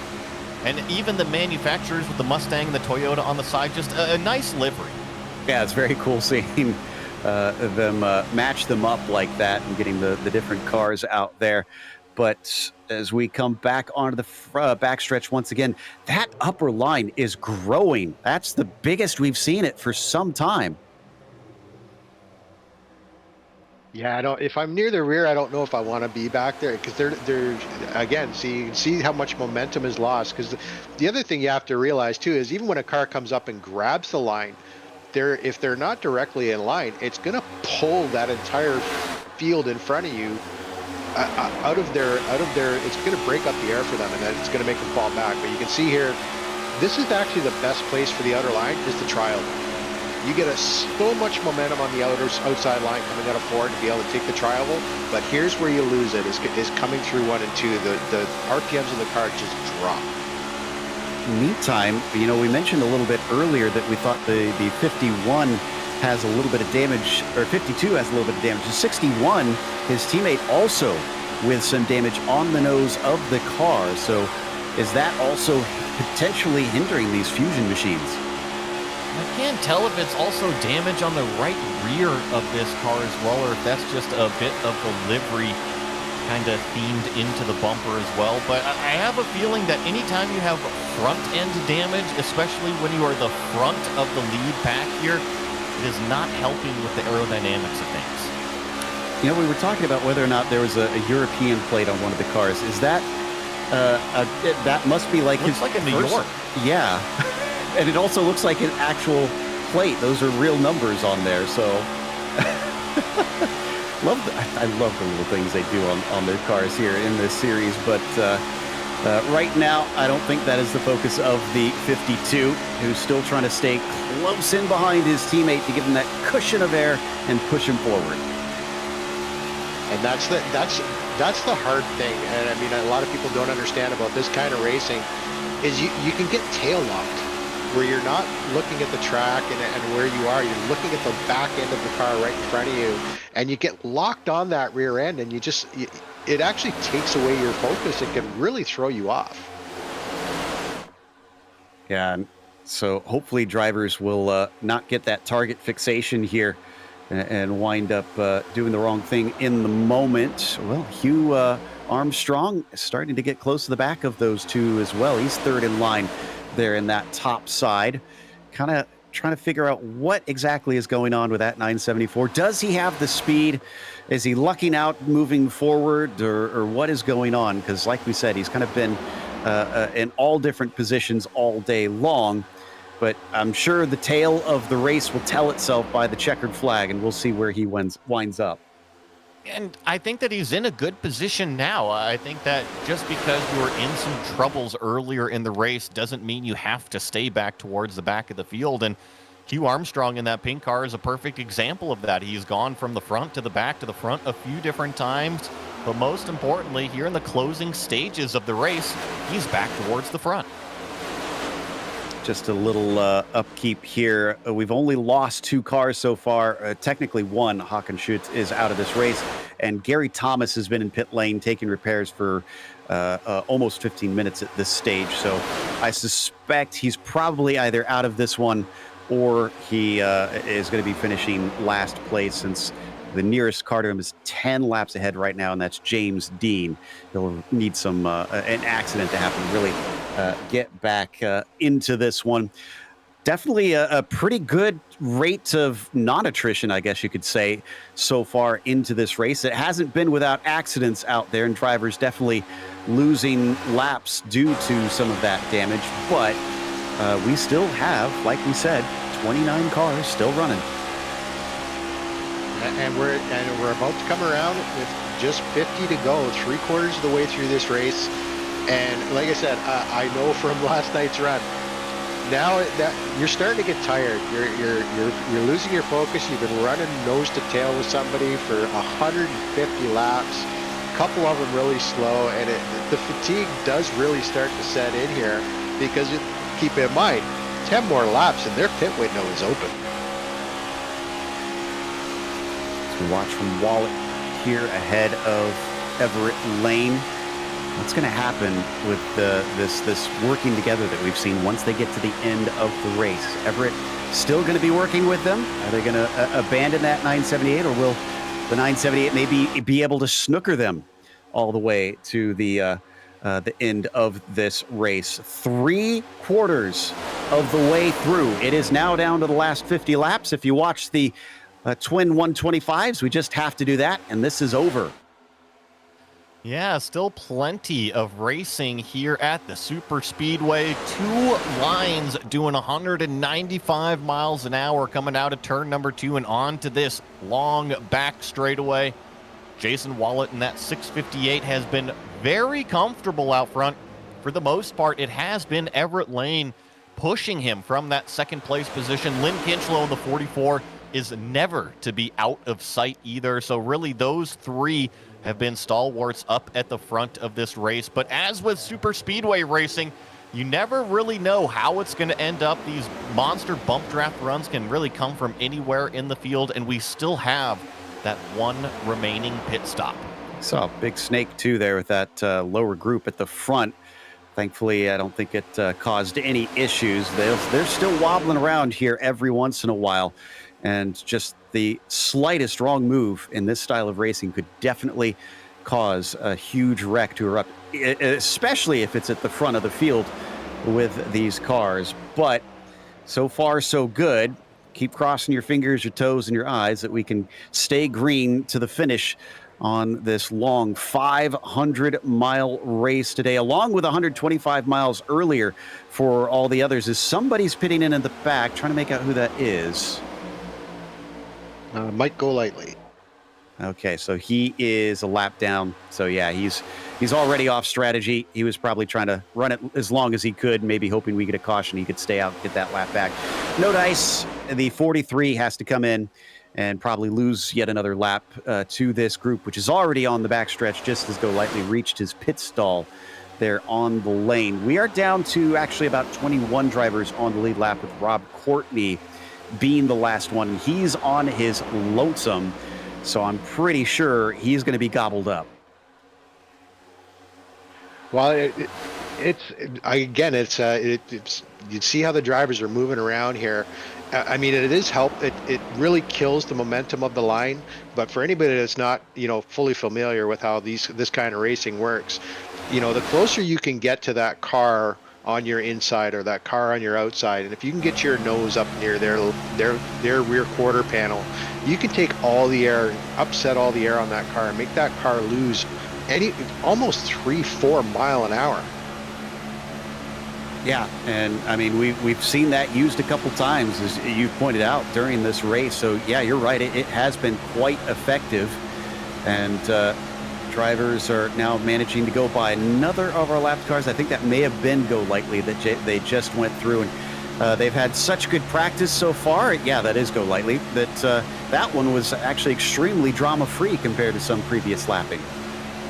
Lightly did a really nice job just kind of sticking up towards the top side of the racetrack, and you're right, everybody was able to navigate their way underneath as we still are clicking off laps here. Lap number 155 going down the back straightaway. I honestly wonder kind of when people are going to choose to do this last pit stop strategy, because here in 5 laps it does open. I should say less than that. Here in a couple laps it opens for them to make it to the end. However, track position is so important at Daytona. We've talked about it all race long. You don't want to come in unless you absolutely have to. Exactly. So, I think they're probably thinking the same thing as you, Joey, that it's better for them to just stay out as long as they can. As here we go, yet another lapped car staying off to the side. That's Courtney. But things get a little bit more sketchy for this group comparatively. Courtney up into the wall in the background there, just kind of scraping the safer barrier. But it looks like we will stay green on this one. Facciapani as well in the middle of the pack. You saw him jump up to the high side. He didn't like staying on the low side as he thinks there's maybe something going on up top. Wow, that was a risky slide. So I just saw the slide down in there, the inside line. There was not a lot of room. I'm sure the guy behind him is not happy with him, and that was our queen decided to stuff her way in there. Okay. Oh, and a checkup on the top side. Everybody get the memo? Yes, they will slow up, but that was a big ease off the throttle there. Up at the top is the 61 is still leading the way there, but they have not been able to push their way up to the front. Again, big checkups on the top line. It is looking a little bit sloppy at this stage, Joey. And Ernie Ludwig got hard into the back of Armstrong there. So you're right, there are some big checkups. And I honestly, do these cars know that the 61 has front end damage? Do they know that he probably shouldn't be leading this lane? I remember earlier, the two teammates were the other way around probably about 30, 40 laps ago. But now the 61 has been back out front this entire green flag run. And in my opinion, not the car to be pushing the air. Yeah, I'm with you. I feel like they maybe need somebody else, but that's kind of up to him. I mean, they could try and start a third line. I don't know if it's late enough that it's worth that risk, but they aren't dropping off, so maybe it's not worth trying to take a gamble like that at this stage. A couple drivers have been sounding unhappy on the radio, actually, with those checkups. I think heard a couple of them saying that you need to put the foot all the way down. Well, that is true to some sense. You do need to. Well, Rob, you were even talking about how you don't need your foot all the way down for some of these cars. No, I mean, even if you're out front, I mean, like, I'll guarantee you, Wallet probably doesn't have his foot all the way to the floor because, as I mentioned before, you can actually drag the brake, bring that car behind you up to your rear bumper, let him bump you, move you forward while you're not fully on the throttle. But I think the thing here with this 60 with Batten and Harper is, the only way they're going to be able to swap around positions and, maybe give the car with the better front end up front is for the two of them to dive into that bottom line. But there hasn't been enough room for them to do that. And they got to hope that the top line doesn't go flying past them and stick them down in there. Still, they'll remain on the top side, at least for this point. Still got that Scandinavian group in there on the bottom. Fredriksson, Eriksson, looks like Skoglund in there as well, kind of riding together. Ray Partridge has also gotten back up to the front finally. So definitely some interesting changes we've seen behind our top three that have been leading the majority of the race, which if you're just joining us, it's been Wallet, Lane, and Kinchlow at the very front of the field for the vast majority of the laps out here, and have honestly been in pretty good control of this race on the bottom line, as behind them that is going to be the car of Oscar Fredrickson and Jesper Eriksson that are just sitting behind. I think my biggest question mark with this race now, Rob was saying the pit window's officially open and we are under 40 laps to go, and kind of who pushes the issue, who's going to come out in the same pack? Are we going to even see a green flag pit stop, or is it going to happen under another yellow flag condition? That's kind of my question mark right now. Yeah, same here. Who is going to try and take that gamble and jump in early to separate themselves, feeling like they've got better pace? I don't think anybody's going to. I feel like it'd just be better to wait for a yellow or hit in as soon as you're out of fuel. But somebody just dove in. I think that was a lapped car, though. That was Gary Thomas. Yeah, the one. Wow, he did repair his car and get back out there, but he looked to be pretty far off the pace, so I think that's why he's brought it back in. Well, and here's the hard part for as we go down. Dryling's in the pits here now, on his coming own. In for his lap. Yeah, I'm surprised on that myself. But this outside line, they have, depending on what they've got for their fuel, they need that inside line to pit, because they're hung out there. They can't just dive down into the pits and get through these cars. They have to wait for this inside line to pit and get themselves down there so that they can make their pit stops. Yeah, I mean, the reason I'm so shocked about Dryling, he's on the lead lap, so surely he would have wanted someone with him so that he could at least keep pace, but he's going to get gobbled up now. As you can see, the leaders heading into a 1 and 2 are going to start to spy him down on the apron and put him a lap down. If we get a caution, he has to stay out. Now, that said, though, I guess it would put him back on the lead lap and he doesn't have to make another pit stop, but he's going to be at the back of the field. Yeah, I think he's kind of gambling on the big one here because, he's going to lap down. He's the lucky dog. And I think he's kind of counting on a caution coming out here as he gets passed by the pack here. Yeah, they go by, although a few of them wobbling back and forth to try and leave him some space. He's trying to cut in, and he will be able to just in time without losing that group. Manages to stay in there, and I do think, unfortunately, it is a blown strategy for the 22. A huge checkup right in front of him. We got cars in the wall. The 22 and the 41 as well as the 30 is involved in this. No yellow flag on the racetrack, but that involves Tom Dryling, who was just on pit road. Oh, yeah, no caution for any of them. Jeff Schmeier, Kenneth Reeder, and Tom Dryling all finding themselves damaged to the end of the race, at least. Curious if any of them have their spare car. Tom does not, I can tell you that. Kenneth Reeder does have a spare car left, and then Jeff Schmeier also has a spare car waiting. So if we get a caution, they could get lucky and get back into this. Yeah, and Dryling now, out of the lucky dog position, he's got Cardamone and Salter in front of him. So a big, huge loss for him there with that contact and that incident. Hopefully, he's definitely hoping for a caution right now, and maybe at least get up and get past Cardamone and Salter and be the first car a lap down. Back up with our top runners here, watching Wallet, Lane, Kinchlow, Fredrickson. They're in their top four as the high line maybe dissipates a little bit now that they've lost Gary Batten in that 61. Sam Harper no longer with his friend, but he is being pushed instead by Hugh Armstrong. So we're still not seeing anybody else pitting in after we initially saw Tom Dryling go for what I assume was something he had to do and just didn't have enough laps left, had to pit and take that fuel. But nobody taking any risks at this stage in this top group. It's down to the last stages. Wow, look at the push there, Joey, from that top side. Suddenly they are going. All of a sudden, that 61 car is not in the lead of that top lane. And all of a sudden, It's got plenty of speed. Look at that. I will say that 52 and the 61, they've migrated down towards the bottom lane. I can only suspect with 38, 39 laps on this current fuel stint, these drivers are getting down to the bottom of the track to get ready for that pit stop. At the risk of raising the ire of the Fusion cars, I guess that was the granny getting out of the fast lane. And now everybody's on their way.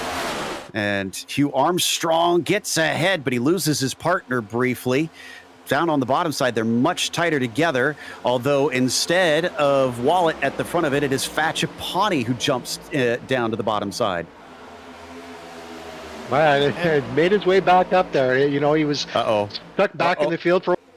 Sorry. We've got lap traffic, and they're telling them they need to get high because they're too wide right now, and it's looking like it might be sketchy. There they go, just in time. Sorry there, Rob. I was getting really worried because they were frantic on the radio telling these guys where to go. Yeah, and that's the thing. That's where familiarity comes into play here. Is you know these slower cars need to realize that second line does not want to lift. They are trying to grab that inside line. They're trying to take position. They want you to stay as close to that wall as you can. And look at how they're fanned out here. Ooh, Fatchapani just said he's pitting in, so that's why we're seeing some drivers try to get to the bottom as we get a yellow flag. I believe it might have been Everett Lane back here in the 978. I don't see him in the session anymore. He disconnected from packet loss, but I'm a little unsure where this one might have come from. Oh, this was Rob Courtney. This was in our main pack, actually. Somehow we missed this at the back of them. Courtney's going to get turned by Salter, and Skoglund is going to get a big piece of it on top of things. Here it is right here. I think about 4 or 5 cars are going to get damage. Coming down the back straightaway here, 3 wide, almost 4 wide, and you're right, the 985 up into the 64. Several other cars involved into it, and I'm agreeing with our producer behind the scenes here. I don't even know how I missed that. Yeah, we must have been so focused at the front. Ray Partridge, unfortunately, got hit by that, and he was doing pretty good at times in this race, so sad to see. He's going to probably have to come in and take a spare car. Yeah, he's still got that left, so he can try and hop in there and hope that he'll stay on the lead lap. But a bunch of drivers there in the front group, unfortunately, suffering damage as this makes it nice and easy for the rest of the front of the field. Pit in, you're good to go. Nice and easy to come and pit in and be top to fuel, but that just means that there's no more being nice. We're down to the last 40 laps. Everybody's going to have all the fuel they need. Nice, fresh tires on the car. This is going to get interesting. Not gonna lie, I do really like that Mustang and how it looks with the new bodywork. But Jason Wallet gonna try and see if he can emerge in the lead after this pit stop. He'll take all 4 tires for it. He'll not get going. Fatchapani will beat him out. So will Capolo and Armstrong. Did Nicholas take 2 tires? Yes, he did. Couple of varying strategies out there. Remember, there were some cars that had a little bit less fuel on than Jason Wallet and Lynn Kinchlow and company, and there are Nicholas Coppola who took 2 tires. I also see 12 seconds out of Hugh Armstrong back there. So Jason Wallet with a 15.5-second stop. Everybody in front of him, 13.8 or faster. Interesting. And, you know, that's why I pointed out that we saw Wallet take 4 tires, because I thought to myself, Rob, maybe this is something where you can make that 2-tire call. Usually, tires not a big hindrance at Daytona, but I mean, you would know better than me. What's that like out there? I know with my setup last night, I mean, had I come down to this, I would have definitely taken 4 tires. if I was in the top 10. If I was looking to shoot forward, then I probably would do the gamble on the 2 tires, simply because you can get away with it, because that's where all the load is on these cars, is on those 2 outside tires. So good strategy call from Capolo. Now we'll just have to see if he can make it work for the final 40 laps here. And didn't Nicholas get his lap back earlier as well? I think. I'm trying to remember. Yes, he did. He did earlier Wow. on one of the yellow flags. That is impressive. I mean, I said it earlier. If you're on the lead lap, you're in with a shout. So he knew that. He managed to get it back, and now he's positioned himself extremely well. Now, the big thing, though, is I don't think we've seen Nicholas lead this race before. We don't know what kind of leader he is. Weren't you saying something about that earlier in the race, that a lot of times these 500-mile races, you get a group of drivers that gets comfortable with each other up front. They know how each other races, and then at the end, all of a sudden, a fresh crop shows up, and that's a huge variable to deal with that you just don't know about. Yeah, absolutely. Facciapani's in there, though he's been kind of hanging out at the front at times. Jeff Hooper, I don't think we've seen a whole lot of him up at the very, very front. But yeah, it's shaking it up, as the pit stops do tend to do. And lights are off on the pace car. So we're going to restart this race with 29 laps to go. Yeah, this is going to be fun. Fun for us, but I don't know about them. Like I said, everybody's got fresh tires. Everybody's got enough fuel to get to the end of the race here. The elbows are going to start to come out, and they're going to want to move forward. They're exhausted. They're stressed out. They're looking at the lap counter. It's almost over, and anything can happen here in the last set. And we've got those green-white checkers. So if they have a yellow late in the race and there is not enough laps to finish under green, it will extend the race. We'll talk more about it later. It will go into overtime if we get a late caution. So it'll be slightly different from what we saw there with the twin 125s.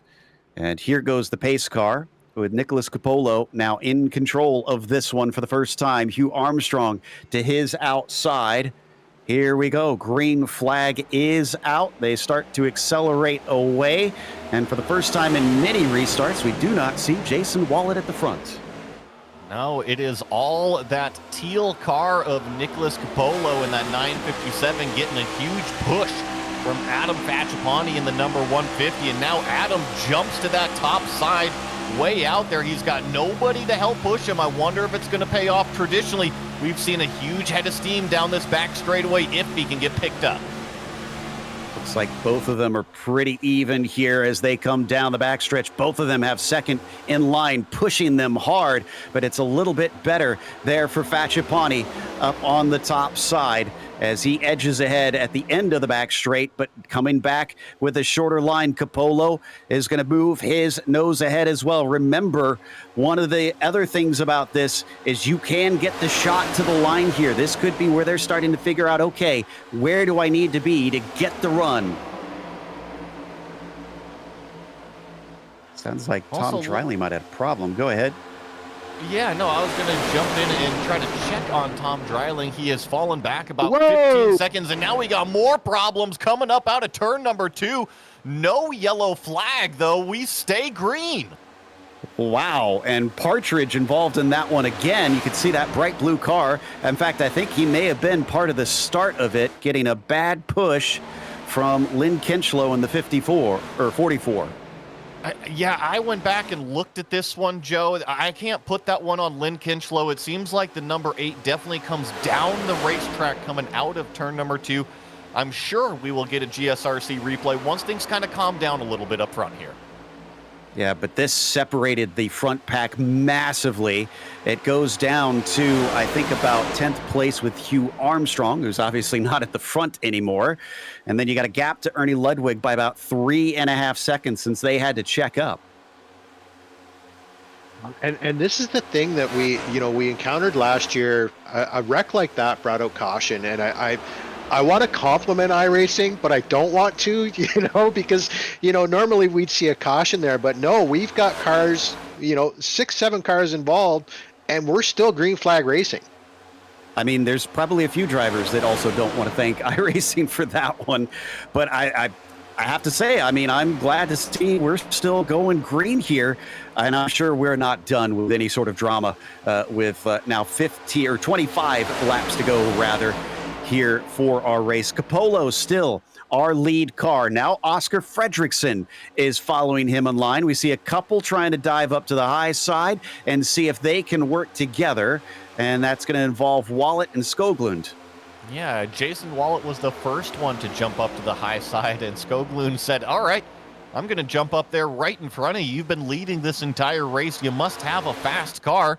Why don't you push me up there yourself? I'd like to see what clean air is like. So it looks like we got a replay of the incident. Let's see if we can break this down. So watch the 8 here. He's going to get turned to the side, and I'm not sure. Oh, yeah, that was a very bad move out of that dog bear car. Just a spotter needed to say not clear. Yeah, I mean, the gap was there, but just, I mean, at these speeds, you actually have to listen to your, and even the double bang there kind of collected a few other cars. Yeah, I mean, sometimes when your spotter says clear, you have to check your mirror and you have to be sure that you're clear. And he was not in the end, so that sends many of them to the back. I don't think anybody's in the pits after that, though. That or they've already been in and out taking their spare car. Interesting note here, Jesper Eriksson there in that 37, just kind of bring it back around as he is actually, we see him here in second place. Guess who's at the back of this pack? His old friend. I can only assume, is it the 314 back there? It is Jeff Cardamone that is at the back of that group. If he chooses that he wants to ruin his day, I mean, he definitely could try and mess things up for the 37 here. He doesn't have to turn him. He could just make life very annoying for him to prevent him from winning. But that depends on how petty he is. Yeah, and I think that no matter what, these drivers, they're not out here for revenge. Even if you were wrong done earlier in the race, I don't think that Cardamone is going to go up there and purposely wreck somebody.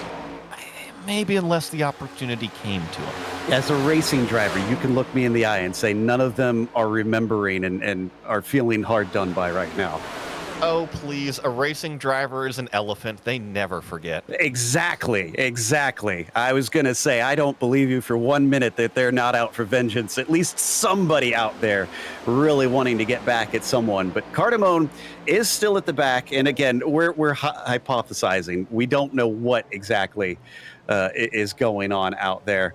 And we could be putting words into his mouth. Maybe he is a very laid back guy, but for our sake, the drama is definitely percolating under the surface. And Fredrickson, Eriksson, Skoglund lead the way for what I think is Team Denmark, but we know for sure it's Club Scandinavia. Yeah, I have a list. Because, and I'm sure that a lot of the drivers in here too we race these guys all season long. So, I mean, even if you don't get them now, he's on your list and you're going to be looking for him in the next few races. So, whether you get your revenge now, you're going to get an opportunity later on through the season. I mean, there's ways within the rules, I'm sure, Rob, that you can certainly get your revenge. Like I said, he doesn't have to wreck him. He just has to make life miserable for those last few laps. Oh, definitely. And I mean, it's within your right to do it. I mean, you're battling for a position. You want to finish good. You want a good, maybe not a podium if you can't get it, but you want to finish well. And it's totally within your right to try and impede that other car. So Jesper Eriksson in second, chasing on Fredrickson currently. Oh, and that was a bit of a sketchy bump as they're going to check up behind for now. 20 laps to go when they hit the line. It is going to certainly be go time for many a driver. 20 laps to go is about where you want to be up at the front, but the field at this top group is much smaller than we saw before. And now, Joey, Jason Wallet has hopped up to the tie side once again. He's got the 52 in tow right now. Pretty much everybody jumped up to the top side with Jason Wallet. It turns out when you qualify on pole position, you lead the most amount of laps. Everybody kind of just wants to follow you out there. And he didn't have the run going into turn number 1 when he jumped to the top side. Now he jumps to the top side on the back straightaway where that high lane actually carries a little bit of momentum, draws even with that third place car, that 970 of Jonas Skoglund out here. Now we do have 2 official lanes, that 52 and the 61. They're starting to team up on the back of Wallet. We'll see how much momentum they can carry. I have been corrected. It is Swedish drivers there on the bottom side that are working together, apparently. So a little bit off there in my Northern Europeans. But Jason Wallet, as we ride on board with him, is now trying to see if he can push his way to the front as we get a wreck behind. That will bring out the yellow. Jeff Hooper, and it looks like Fatchapani has finally run out.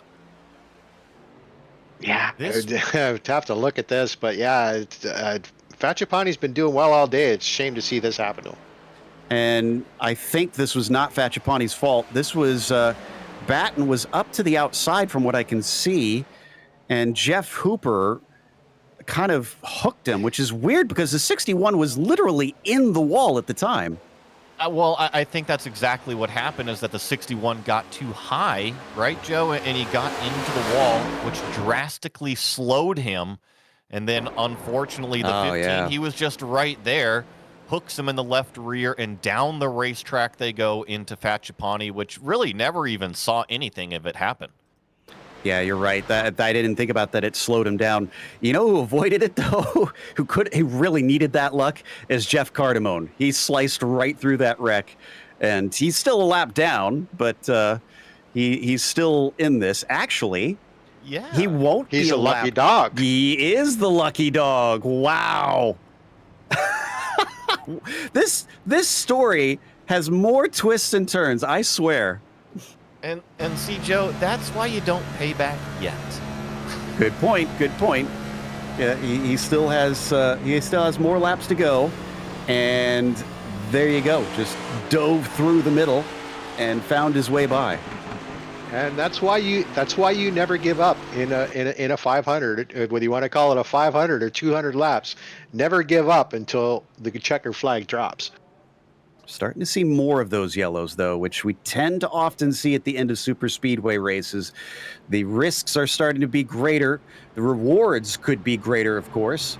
But will we manage to get to this one without the GWCs to try and extend this race? We're definitely not close enough at this point with about 17 laps to go. And we got some pitters. That's strange. Why do we have cars in? I can only think of maybe putting some fresh tires on, and in the case of some of these cars that we see, they got some scraped up bodywork. Maybe they're trying to fix any potential damage that they've got, because here at Daytona, aero is incredibly important if you're trying to at least push the clean air. I might have a theory, and Rob, I mean, you can tell me if this is maybe they were safer than this, because I thought that they pitted with enough time that they didn't need to worry about the GWCs with those last pit stops. Would that be enough extra laps that they do want to try and make it safe here and take this extra fuel? Well, that's actually what I was going to say, is because most of them came in and it was lap 40, and we know, we've seen some go 39, especially our leaders, not be able to, really push it. And if we do go to green, white checkers here, that's up to 6 extra laps that you're going to want. So, could they lose out by doing this stop? Yes. Could they win by doing this stop? Yes. This is Daytona. Yeah, so that's kind of my first thought when I saw that they were coming in. Maybe this is just top enough to play it safe. Have that ace up your sleeve. If we go to that extra second GWC, and the leaders who did not pit on this one find themselves sputtering, which we did see as well recently, a win go away. I think it was at Dover Speedway due to a car running out of fuel right at the end. It's not unheard of that you could find the race lost on the final lap of this one. But we have to wait for them to get right back double file and go racing once again, because we're probably going to be restarting with about 14 laps to go. So, Rob, I have to ask you, because I haven't done a race at Daytona in these cars recently. If you were coming to the white flag, right, what position would you want to place yourself in if you were trying to win? P2. I'm out of turn 4. Yeah. Come into turn, back off from the lead car, coming into turn 3. Put your foot to the floor halfway through the corner. Come right up on them, and then shoot out the right-hand side and go around them on the outside, coming to the line. And never lift that foot, I'm assuming. No. All right, we'll see who can keep it to the floor, as it looks like we are going double file. So it looks like the lights are off on the pace car. And we will indeed restart, actually, with about 15 laps to go instead. It appears, for our drivers. Cars on the lead lap right now looks like 18 at the moment. In fact, a couple of them got to take their lap back with those pit stops. Partridge, Reeder, and Hooper also look like they're going to join at the back of the field. Tom Dreiling is actually back on the lead lap. I thought he was involved in quite a big incident there at one point, a couple cautions ago. So good to see him still in it. 22 has definitely had kind of an up and down day for sure, and you were right with that odd pit stop strategy. Now he finds himself back on the lead lap. You see him back there on that top lane of the restart, probably about row 7 or so. But here at Daytona Super Speedway, anything is possible here in the final 15 laps. Is Hawkins back out there? Yes, he is. The 101's back out on track. 87 laps down because he wants to finish the race, I suppose. And it's championship. Yeah. Well, I mean, I would think you'd try to get it back out there sooner, though. I think he just finished all of his repair. Well, green flag is out, so we'll try and see if he can wrap up this race or not as we go running to the finish, hopefully here at Daytona. And the bottom line, this is the messiest start I think we've seen. There is no line there. Yeah, there's a whole lot of disorganization pretty much everywhere throughout the field, and now they're starting to run a little bit more single file, especially inside of the top 15.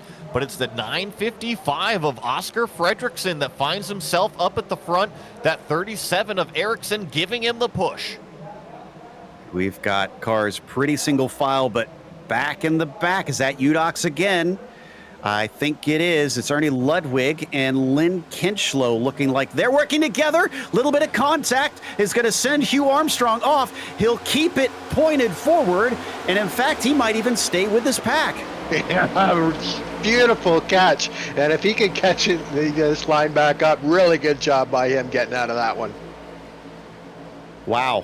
So second group is running, but they're a little bit behind here. They need to catch up by just about half a second, and they'll start to gain on them. Meanwhile, Jason Wallet now moves to the high side up at the front of the field. He's going to have Nicholas Cupolo joining him. And again, Wallet started this one on the pole, so we know he's got a fast car, but can he time it right for the end to take the win?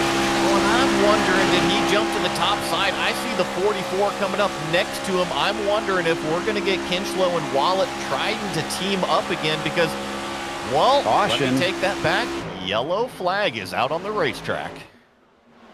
And where is it? Trying to find the car that we lost. Michael Hogg. Oh, that's Armstrong around. Uh-oh. So he lucked out on the first one and not the second. He made contact with Hogg coming down off of turn 4. And there was very little that they could do to stop that from happening once they made contact. Oh, and we'll get a replay of this one. I really do feel for the 974 today. Now, he has made some mistakes himself out there on the racetrack, but unfortunately, this one was definitely not his doing. We're going to get this GSRC replay.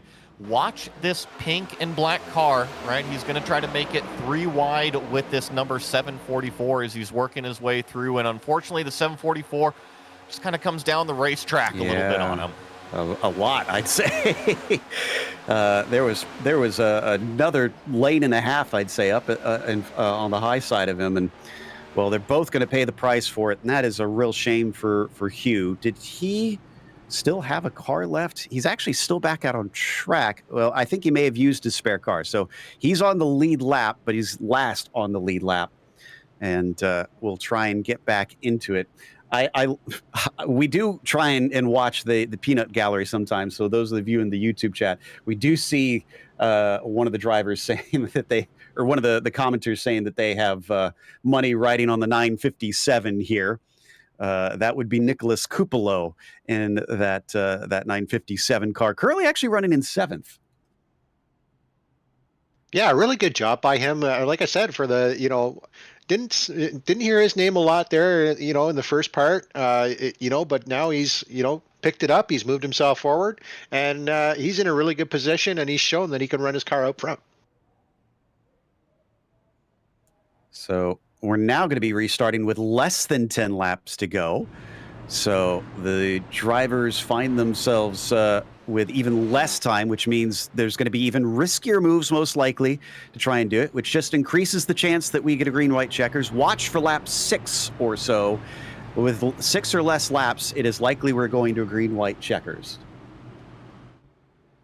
I'm also looking around on the racetrack a little bit, just trying to feel out where everybody is. Looks like Jason Wallet, Lynn Kinchlow are going to be pretty much lined up next to each other on the restart. Ericsson's always been running up towards the front end of the field. I do see Jeff Schmeier in the number 30 car. He's sitting in 4th place position. That's another one of these drivers. Now, granted, in a 500-mile race, there's a lot of drivers that move up and down throughout the field, but the 30 was another one of those cars that was involved in an incident, and he finds himself inside of the top 5 here with about 10 laps to go. Absolutely. Again, you just have to keep plugging away. By the way, I was checking to see if we had any official retirements, and you can tell that in iRacing with a little checkered flag next to the name. We have none except Rob Courtney, who doesn't have a checkered flag next to his name. He has a black and white flag. He has been disqualified, I'm assuming, for too many incidents out there, which is a shame to see, and I'm pretty sure that happened a long time ago for him, sadly. Don Johnson is not in the server right now, so I think he might as well be a DNF at this stage. But those are the only two I see that are likely to be officially out of this. Well, and it's a shame because you think of all the work that these drivers do all week, and that's, remember that these drivers have been running qualifiers all week, big 25-lap qualifiers to set the field. So they've been running this track a lot over the last 6 days, and now to do the 500 and coming down with 10 to go with the green flag, this is going to get interesting. All right, as we come off towards the banking, once again, the lights are off. We'll restart with 10 laps to go. And that is not necessarily going to be it. If we get that green-white checkers, there might be more than that in store.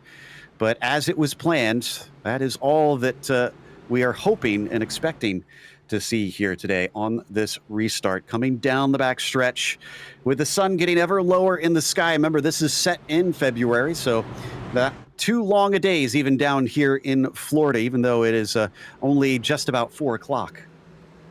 And for everybody watching, I can report that Hugh Armstrong in that number 974, his up and down day continues. He is still on the lead lap. He took that opportunity, got a ton of that damage fixed. He's going to be joining up with the pack at the rear end of it right now. All right, so we wait for him to get lined up and try and see if he can stay in the hunt for the victory after both a scary almost wreck and an actual wreck. But it is Fredrickson, Ericsson, Skoglund, Schmeier, Wallet, Kinchlow, Cupolo. Those are top 7 on this restart. Watch out for those UDOX cars who have been working together all day long. And I think they've got Ernie Ludwig. Yeah, Ernie Ludwig is in there. And I think that's another UDOX car just from a sister team that is racing with them. Pace car is in. Fredrickson has control. And the green flag is out. Will we make it to the checkers without seeing that yellow again? Oh, and a great, that's the one thing I always get confused by here at Daytona, even when I'm out front. Sometimes you don't want to just get on it when the flag goes green, because the other cars, you open up that gap. Now they've got a draft and they can actually get up to speed faster than you can. You kind of want to let that car behind you dictate as to when you get on the gas. So we got a couple cars again moving up high. No surprises. It's Udox again. Wallet being pushed by Lynn Kinchlow. And then down low, Kupalo is taking advantage of the opening and will slot up into fifth now. That bottom line is opened up. One of the Fusion cars now going to the high side. Garen Batten. That's probably not who the Udox cars wanted to see in front of them. No, and remember, the 61 had that front end damage. He couldn't really make his way forward at all earlier in the race. I'll have to go check on him right now, but it's definitely not what those three teammates want to see. And now we got Kupala joining the top lane. It has become a race.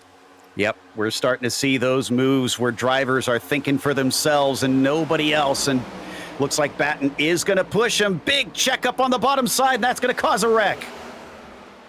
That was a huge impact for the 41. Oh, and now he gets hit again as the rest of the field goes by. Thank God we are in the virtual world, because that was definitely some sort of impact. I believe I also see Ernie Ludwig involved in this one, another one of those front runners. Man, this was just horrible timing for Kenneth Reeder, who had that huge impact that you were talking about. He caught the checkup at the very end of it, had to slow the most, but as he was doing that, Ray Partridge was moving down to that lane, so he had no idea there was that checkup, got into the back of him, absolutely sent him, and then, well, we saw the rest there.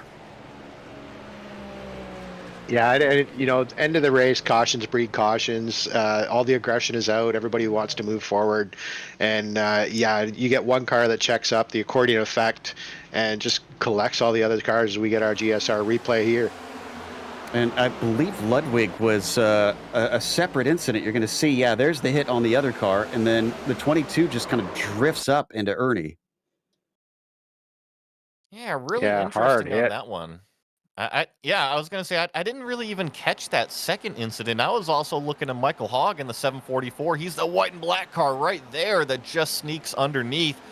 I think he actually might have got a piece of both of the incidents. Yeah, I think you're right.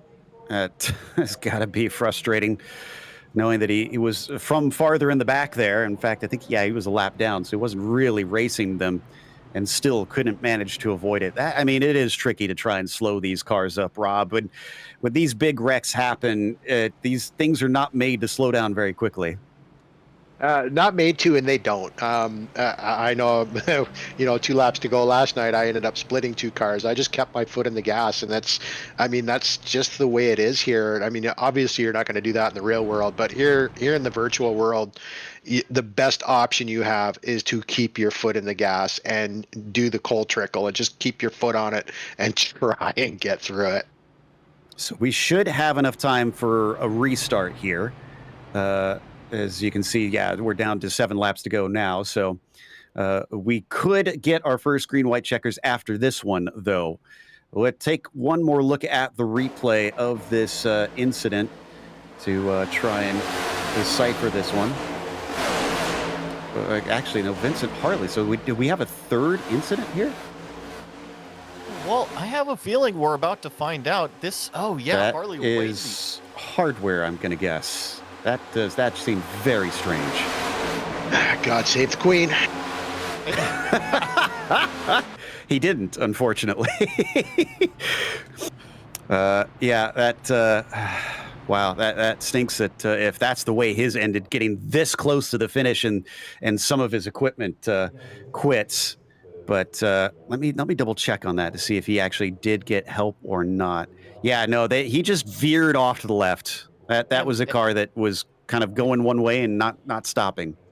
Once again, I'm just going to speculate over here, but I believe this was the 935 with Vince Harley, I believe, and I don't think that anybody can physically pass him on track, nor can he really catch a whole bunch of cars out there. Yeah, so days was effectively over for him.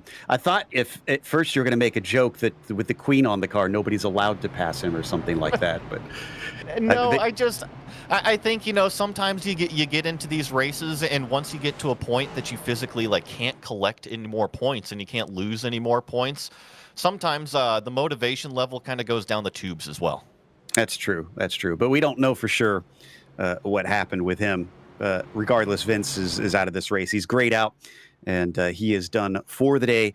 Double file. Going to restart with 5 laps to go. Next caution flag, if we get it, will definitely make it a green-white checkers. And I have to say, though, the damage model that iRacing has put on these cars really looks spectacular. Save the Queen. Yeah, the hood stayed attached. So those tethers did a very good job there. Well, now, this is going to be interesting. Sorry. Go ahead, Joey. I was going to say I didn't see any Guinness spilling out the back end either. He had drank all of it by then. Yeah, I'm just looking at the layout here. So Wallet and Kinchlow are back in 8th. We're coming back green, 5 to go. Now is the wonder of, is the aggression actually going to pick up, or are these guys going to kind of settle and not go for a green-white checker? I don't think anybody's thinking about the green-white checkers. They're thinking about, I want to win this race. Surely, Robert. Well, you know, I got to be, you know, I got to look at it from both angles, don't I? Oh, yes, we do. We do. You're right. I know I'm taking the air out of your balloon a little bit. Let's try and reinflate it, get some drama in this as we get ready to restart once again with Oscar Fredrickson, Jesper Eriksson on the front row. Well, we talked about teams trying to control the race by blocking out the front. Could that be the case for the Swedish drivers here? We've had a Swedish winner for the Indy 500 recently. What about for a virtual Daytona 500? And off the line, no, they're not going to block it off as Jesper immediately jumps to the low line. Like you said, the 37 immediately down to that yellow line is going to opt to push our leader here into 1 and 2. That leaves Capolo out to the outside, really out to dry right now. Looks like he's going to get picked up finally from the 30, but losing a ton of ground. I see Wallet and Kinchlow paired up as well. Here we go down the back straight. Can we make it to that white flag? If we make it to the white flag, the drivers will not get a caution no matter what happens from there. And there's a jump up to the high side by, I think that was Wallet. He's going to hook up, I think, with Facciapani. Yeah, really sketchy there. There was a lot of movement going on. As you can see, oh, jeez. That's Kinch that's now going to join with him. And that's the reverse of what we've seen all race long. Usually it is Kinch pushing Wallet. Well, I think that it really was just down to the circumstance there, Joe, because Wallet could opt to kind of hold up that top lane a little bit while that low lane accelerates through the corners. But right now, the 44 has got to stand on the gas, and Wallet's got to give him a good push because they are starting to fall back. Oh, I think they were trying to do the side draft, but it is not working for them as they fall backwards. Up at the front, Fredrickson being pushed by Eriksson, and he is really pushing him. In fact, I think, he's almost doing it through the corners here. He's right on top.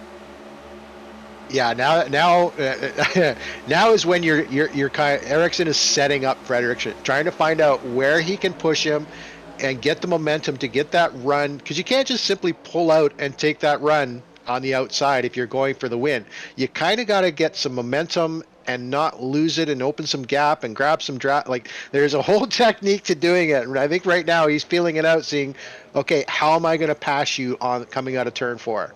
I'm impressed that 61 is still up at the front as well.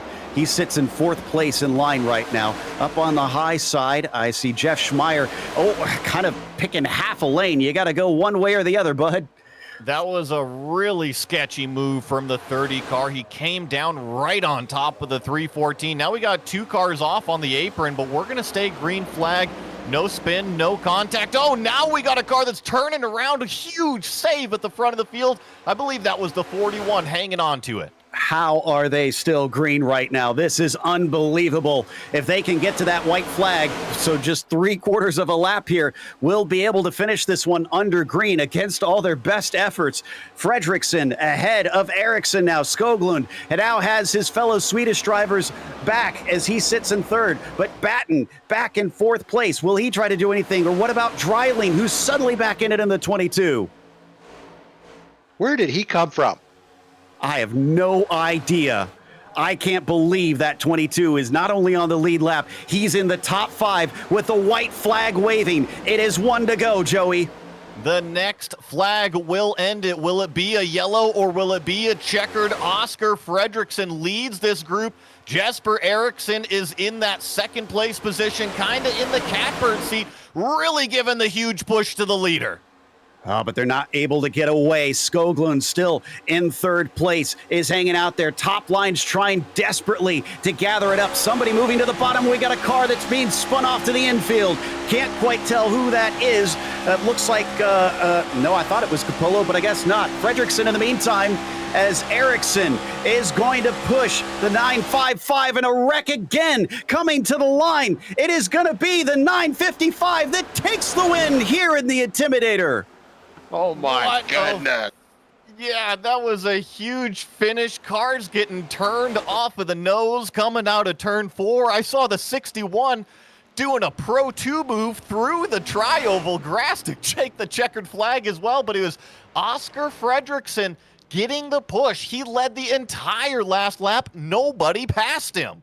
I'm wondering which car it was. It was either Kinchlow or Wallet actually got either the 4th or the 6th going across the line sideways. Oh, and Hawkenschut is trying to finish this race. There he goes. I think he just crossed the start-finish line. No, actually, I think he's got a little bit more to go. Yeah, okay, so there is the line there. He's going to crawl it in the pits to the finish there, to finish last on the field, but he'll finish. And, man, what a run for Oscar Fredriksson. Came up to the front when it counted, and he's going to burn it down in the infield as 13 cars finished within 0.8 of a second at the end. We're going to go through our finishing order and hopefully have some driver interviews here in a moment after a short break, so stick around.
Welcome back to Daytona International Speedway. The Intimidator gave us the finish we tend to expect here, almost wrecking across the line as it came to Oscar Fredrickson. But let's take a look at a replay of that last lap there, showing the drivers coming around to the finish.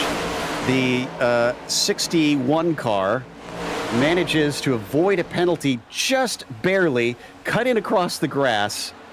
And I'm pretty sure they'll count that because he did not go through the pit lane. He avoided the entry cones, but certainly took an unorthodox route to manage to get himself a top 10, which we'll go through now here with the results as Oscar Fredrickson finished with the win today at the top after starting fourth. Jesper Eriksson was P2, and then Jeff Schmeier went from 25th to 3rd. Lynn Kinchlow, 23rd to 4th for him. He and his teammate were together right at the very end as they were for much of the race. Tom Dreiling somehow coming back to get a top 5, was ahead of Jason Wallet, who finished 6th after starting this one on pole. Garen Batten also hit the one we were watching there, that 61, was 7th in the end, unbelievably, with the damage on that car. Daniel Holmer was 8th, Jeff Hooper 9th, and Adam Facciapani wound up 10th here. Joey? And then Mike Golightly here in 11th place position. Kenneth Reeder in the 41 finishes in 12th. Sam Harper in the will finish in 13th place. Ray Partridge in 14th. Jonas Skoglund here in 15th. Nicholas Cupolo in 16th spot. David Salter finishing in 17th. Jeff Cardamone is going to be the first car that I believe, oh no, he is on the lead lap. Back there in 18th, Hugh Armstrong, 1 lap down, and Melvin Atkinson in 20th. And then we have Michael Hogg in 21st, 1 lap down. Everett Lane finishes 3 laps down in 22nd. Patrick Kopp, Mark Redeker down 4 in 23rd and 24th. And then our most cars more than 5 laps down. Early Ludwig in 25th. Fitz Harley in 26th. James E. Dean in 27th, with Gary Thomas in 28th. Rob Courtney, 34 laps down in 29th, and Dan Johnston in 30th, down 51 laps. With Hawkenshoot bringing up the rear of the field there in 31st, 87 laps down in the end. But he crossed the line when the checkered fell, albeit through the pit lane. We do have our winner, Oscar Fredrickson, ready to talk to us about that one. Oscar, it looked like the Scandinavian contingent was more than happy to work together.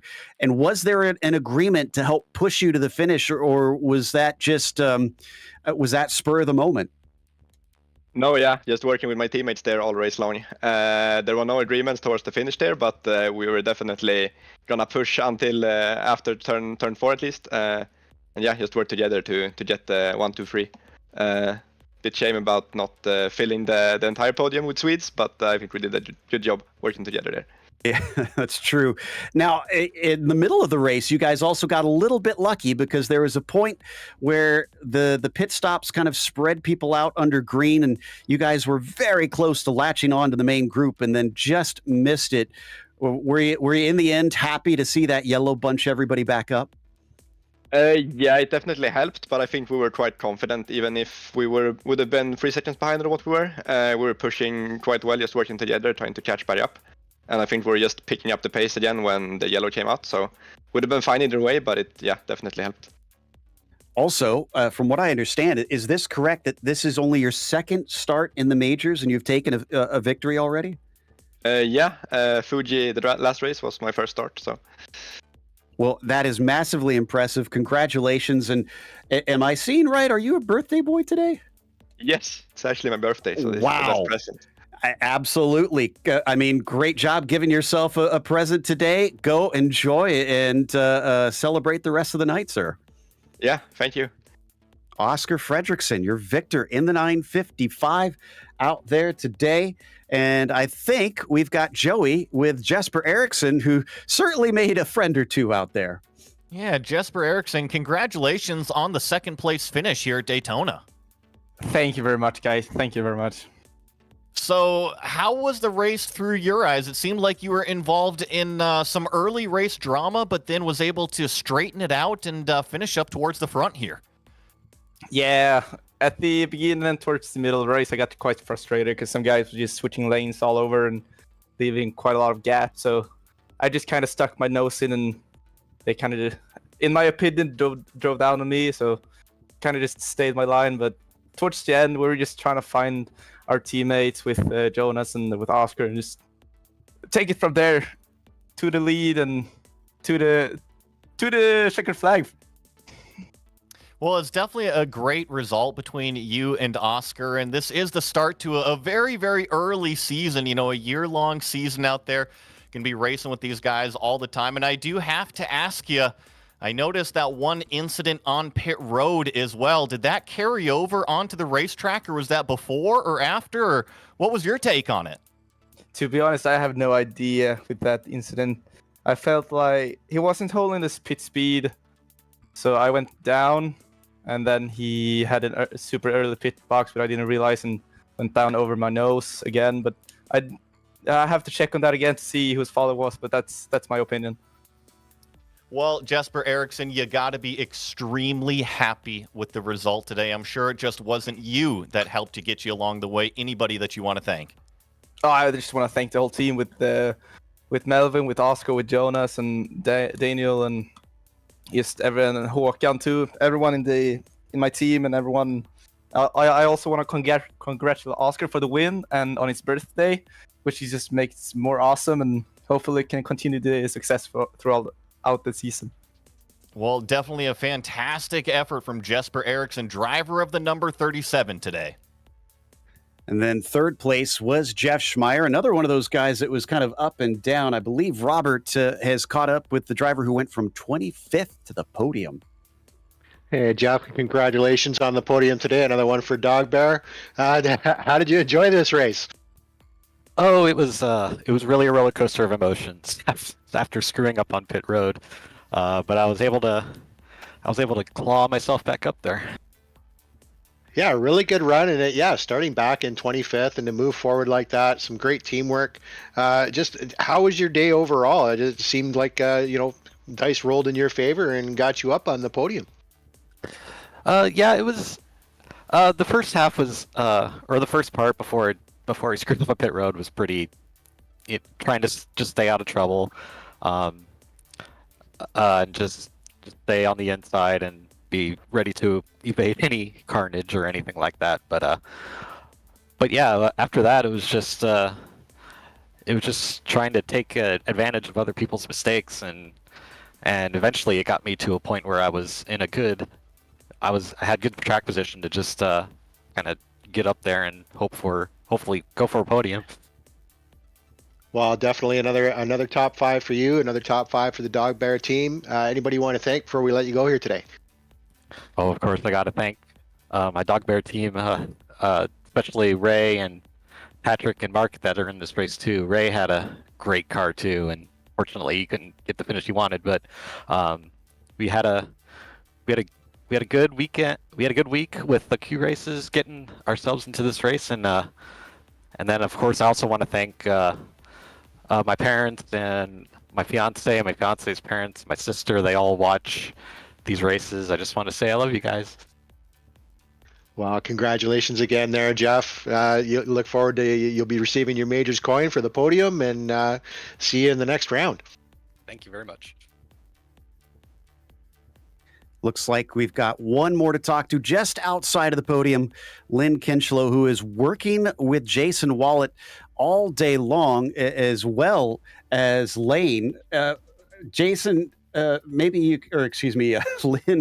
you can help us out here, because we saw you two working together and your teammates, but then Lane came into the equation. Was there some communication or agreement that Lane was kind of brought into your little duo there? I think that just was a happy little accident.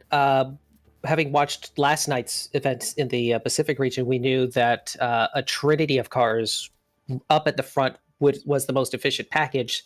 So the initial plan was to do at least Jason, Ernie, Ludwig, and myself up at the front. But as it so happens, Everett Lane got up there, and it turns out our cars really synergized well. And as soon as we figured out how to make it work, we just took off to the front and just dominated it the best we can. It was going great up until that unfortunate mechanical issue that Everett had. I was really looking forward to that finish, trying to pull away and settle it amongst ourselves. Well, and talk a little bit about that, because you and Jason look like you two had real control of this race for the majority of it. To wind up off the podium, both of you at the end, is that a little bit frustrating? Because both the cars looked quick today. I'd be lying if I said if it wasn't frustrating. Like you said, having top 3 pace all day long, but having, at least in my case, not having a very good round number 1. This is a good recovery in terms of the overall championship. So, third or maybe even second, or even the W would have been nice, but can't be too mad about a 4th, truth be told, in this situation. True. That'll be valuable points, no doubt. And it does look like it's quite competitive this year. So congratulations, at least, on getting another top 5 to your stats, and an excellent run race, sir. Thank you very much, Joe. That was Lynn Kinchlow finishing 4th today, a quarter of a second off the win, and 200ths off the podium in the end. But that's how it happens here at Daytona. A big thank you to the majors, of course, for bringing us back for another season of coverage for this one. And a big thanks to our team today, Joey, Rob, Daniel, and Dougie. Make sure to check out our social media, our website, and our merchandise store. And don't forget to subscribe to our YouTube channel so you don't miss a moment here on GSRC. The next race is going to be one of my favorites, and I'm super bummed that I'm not going to be around for this one, but it is the German Grand Prix, the 1967 version with the Lotus 49 at the Nürburgring. That'll be March 3rd at 11:30 a.m. Eastern. But be sure to check out our other broadcasts that we have listed here, because up next later tonight, Rolling Thunder goes to New Hampshire at 8:15 p.m. Eastern. Until next time, race clean, race hard. We'll see you on the track. Hey, you know that guy who just before the green flag keys up his mic and asks, "Anybody got a setup?" Well, this is him. This is Adam, and hey, Adam needs some help. On the other hand, this guy over here, this is Steve. Steve is a solid racer, and he knows his way around the garage. Steve's problem is time. With a job and a family, he can't find enough time to build competitive setups and to race as often as he likes. But as luck would have it, Steve knows a secret. He lets the Majors Garage crew chiefs do the setup work so he can focus on the racing. At majorsgarage.com, Steve can get setups for over 60 cars on the iRacing service. So no matter what series he wants to jump into, he is covered. Anybody really should tell Adam. See you at the garage.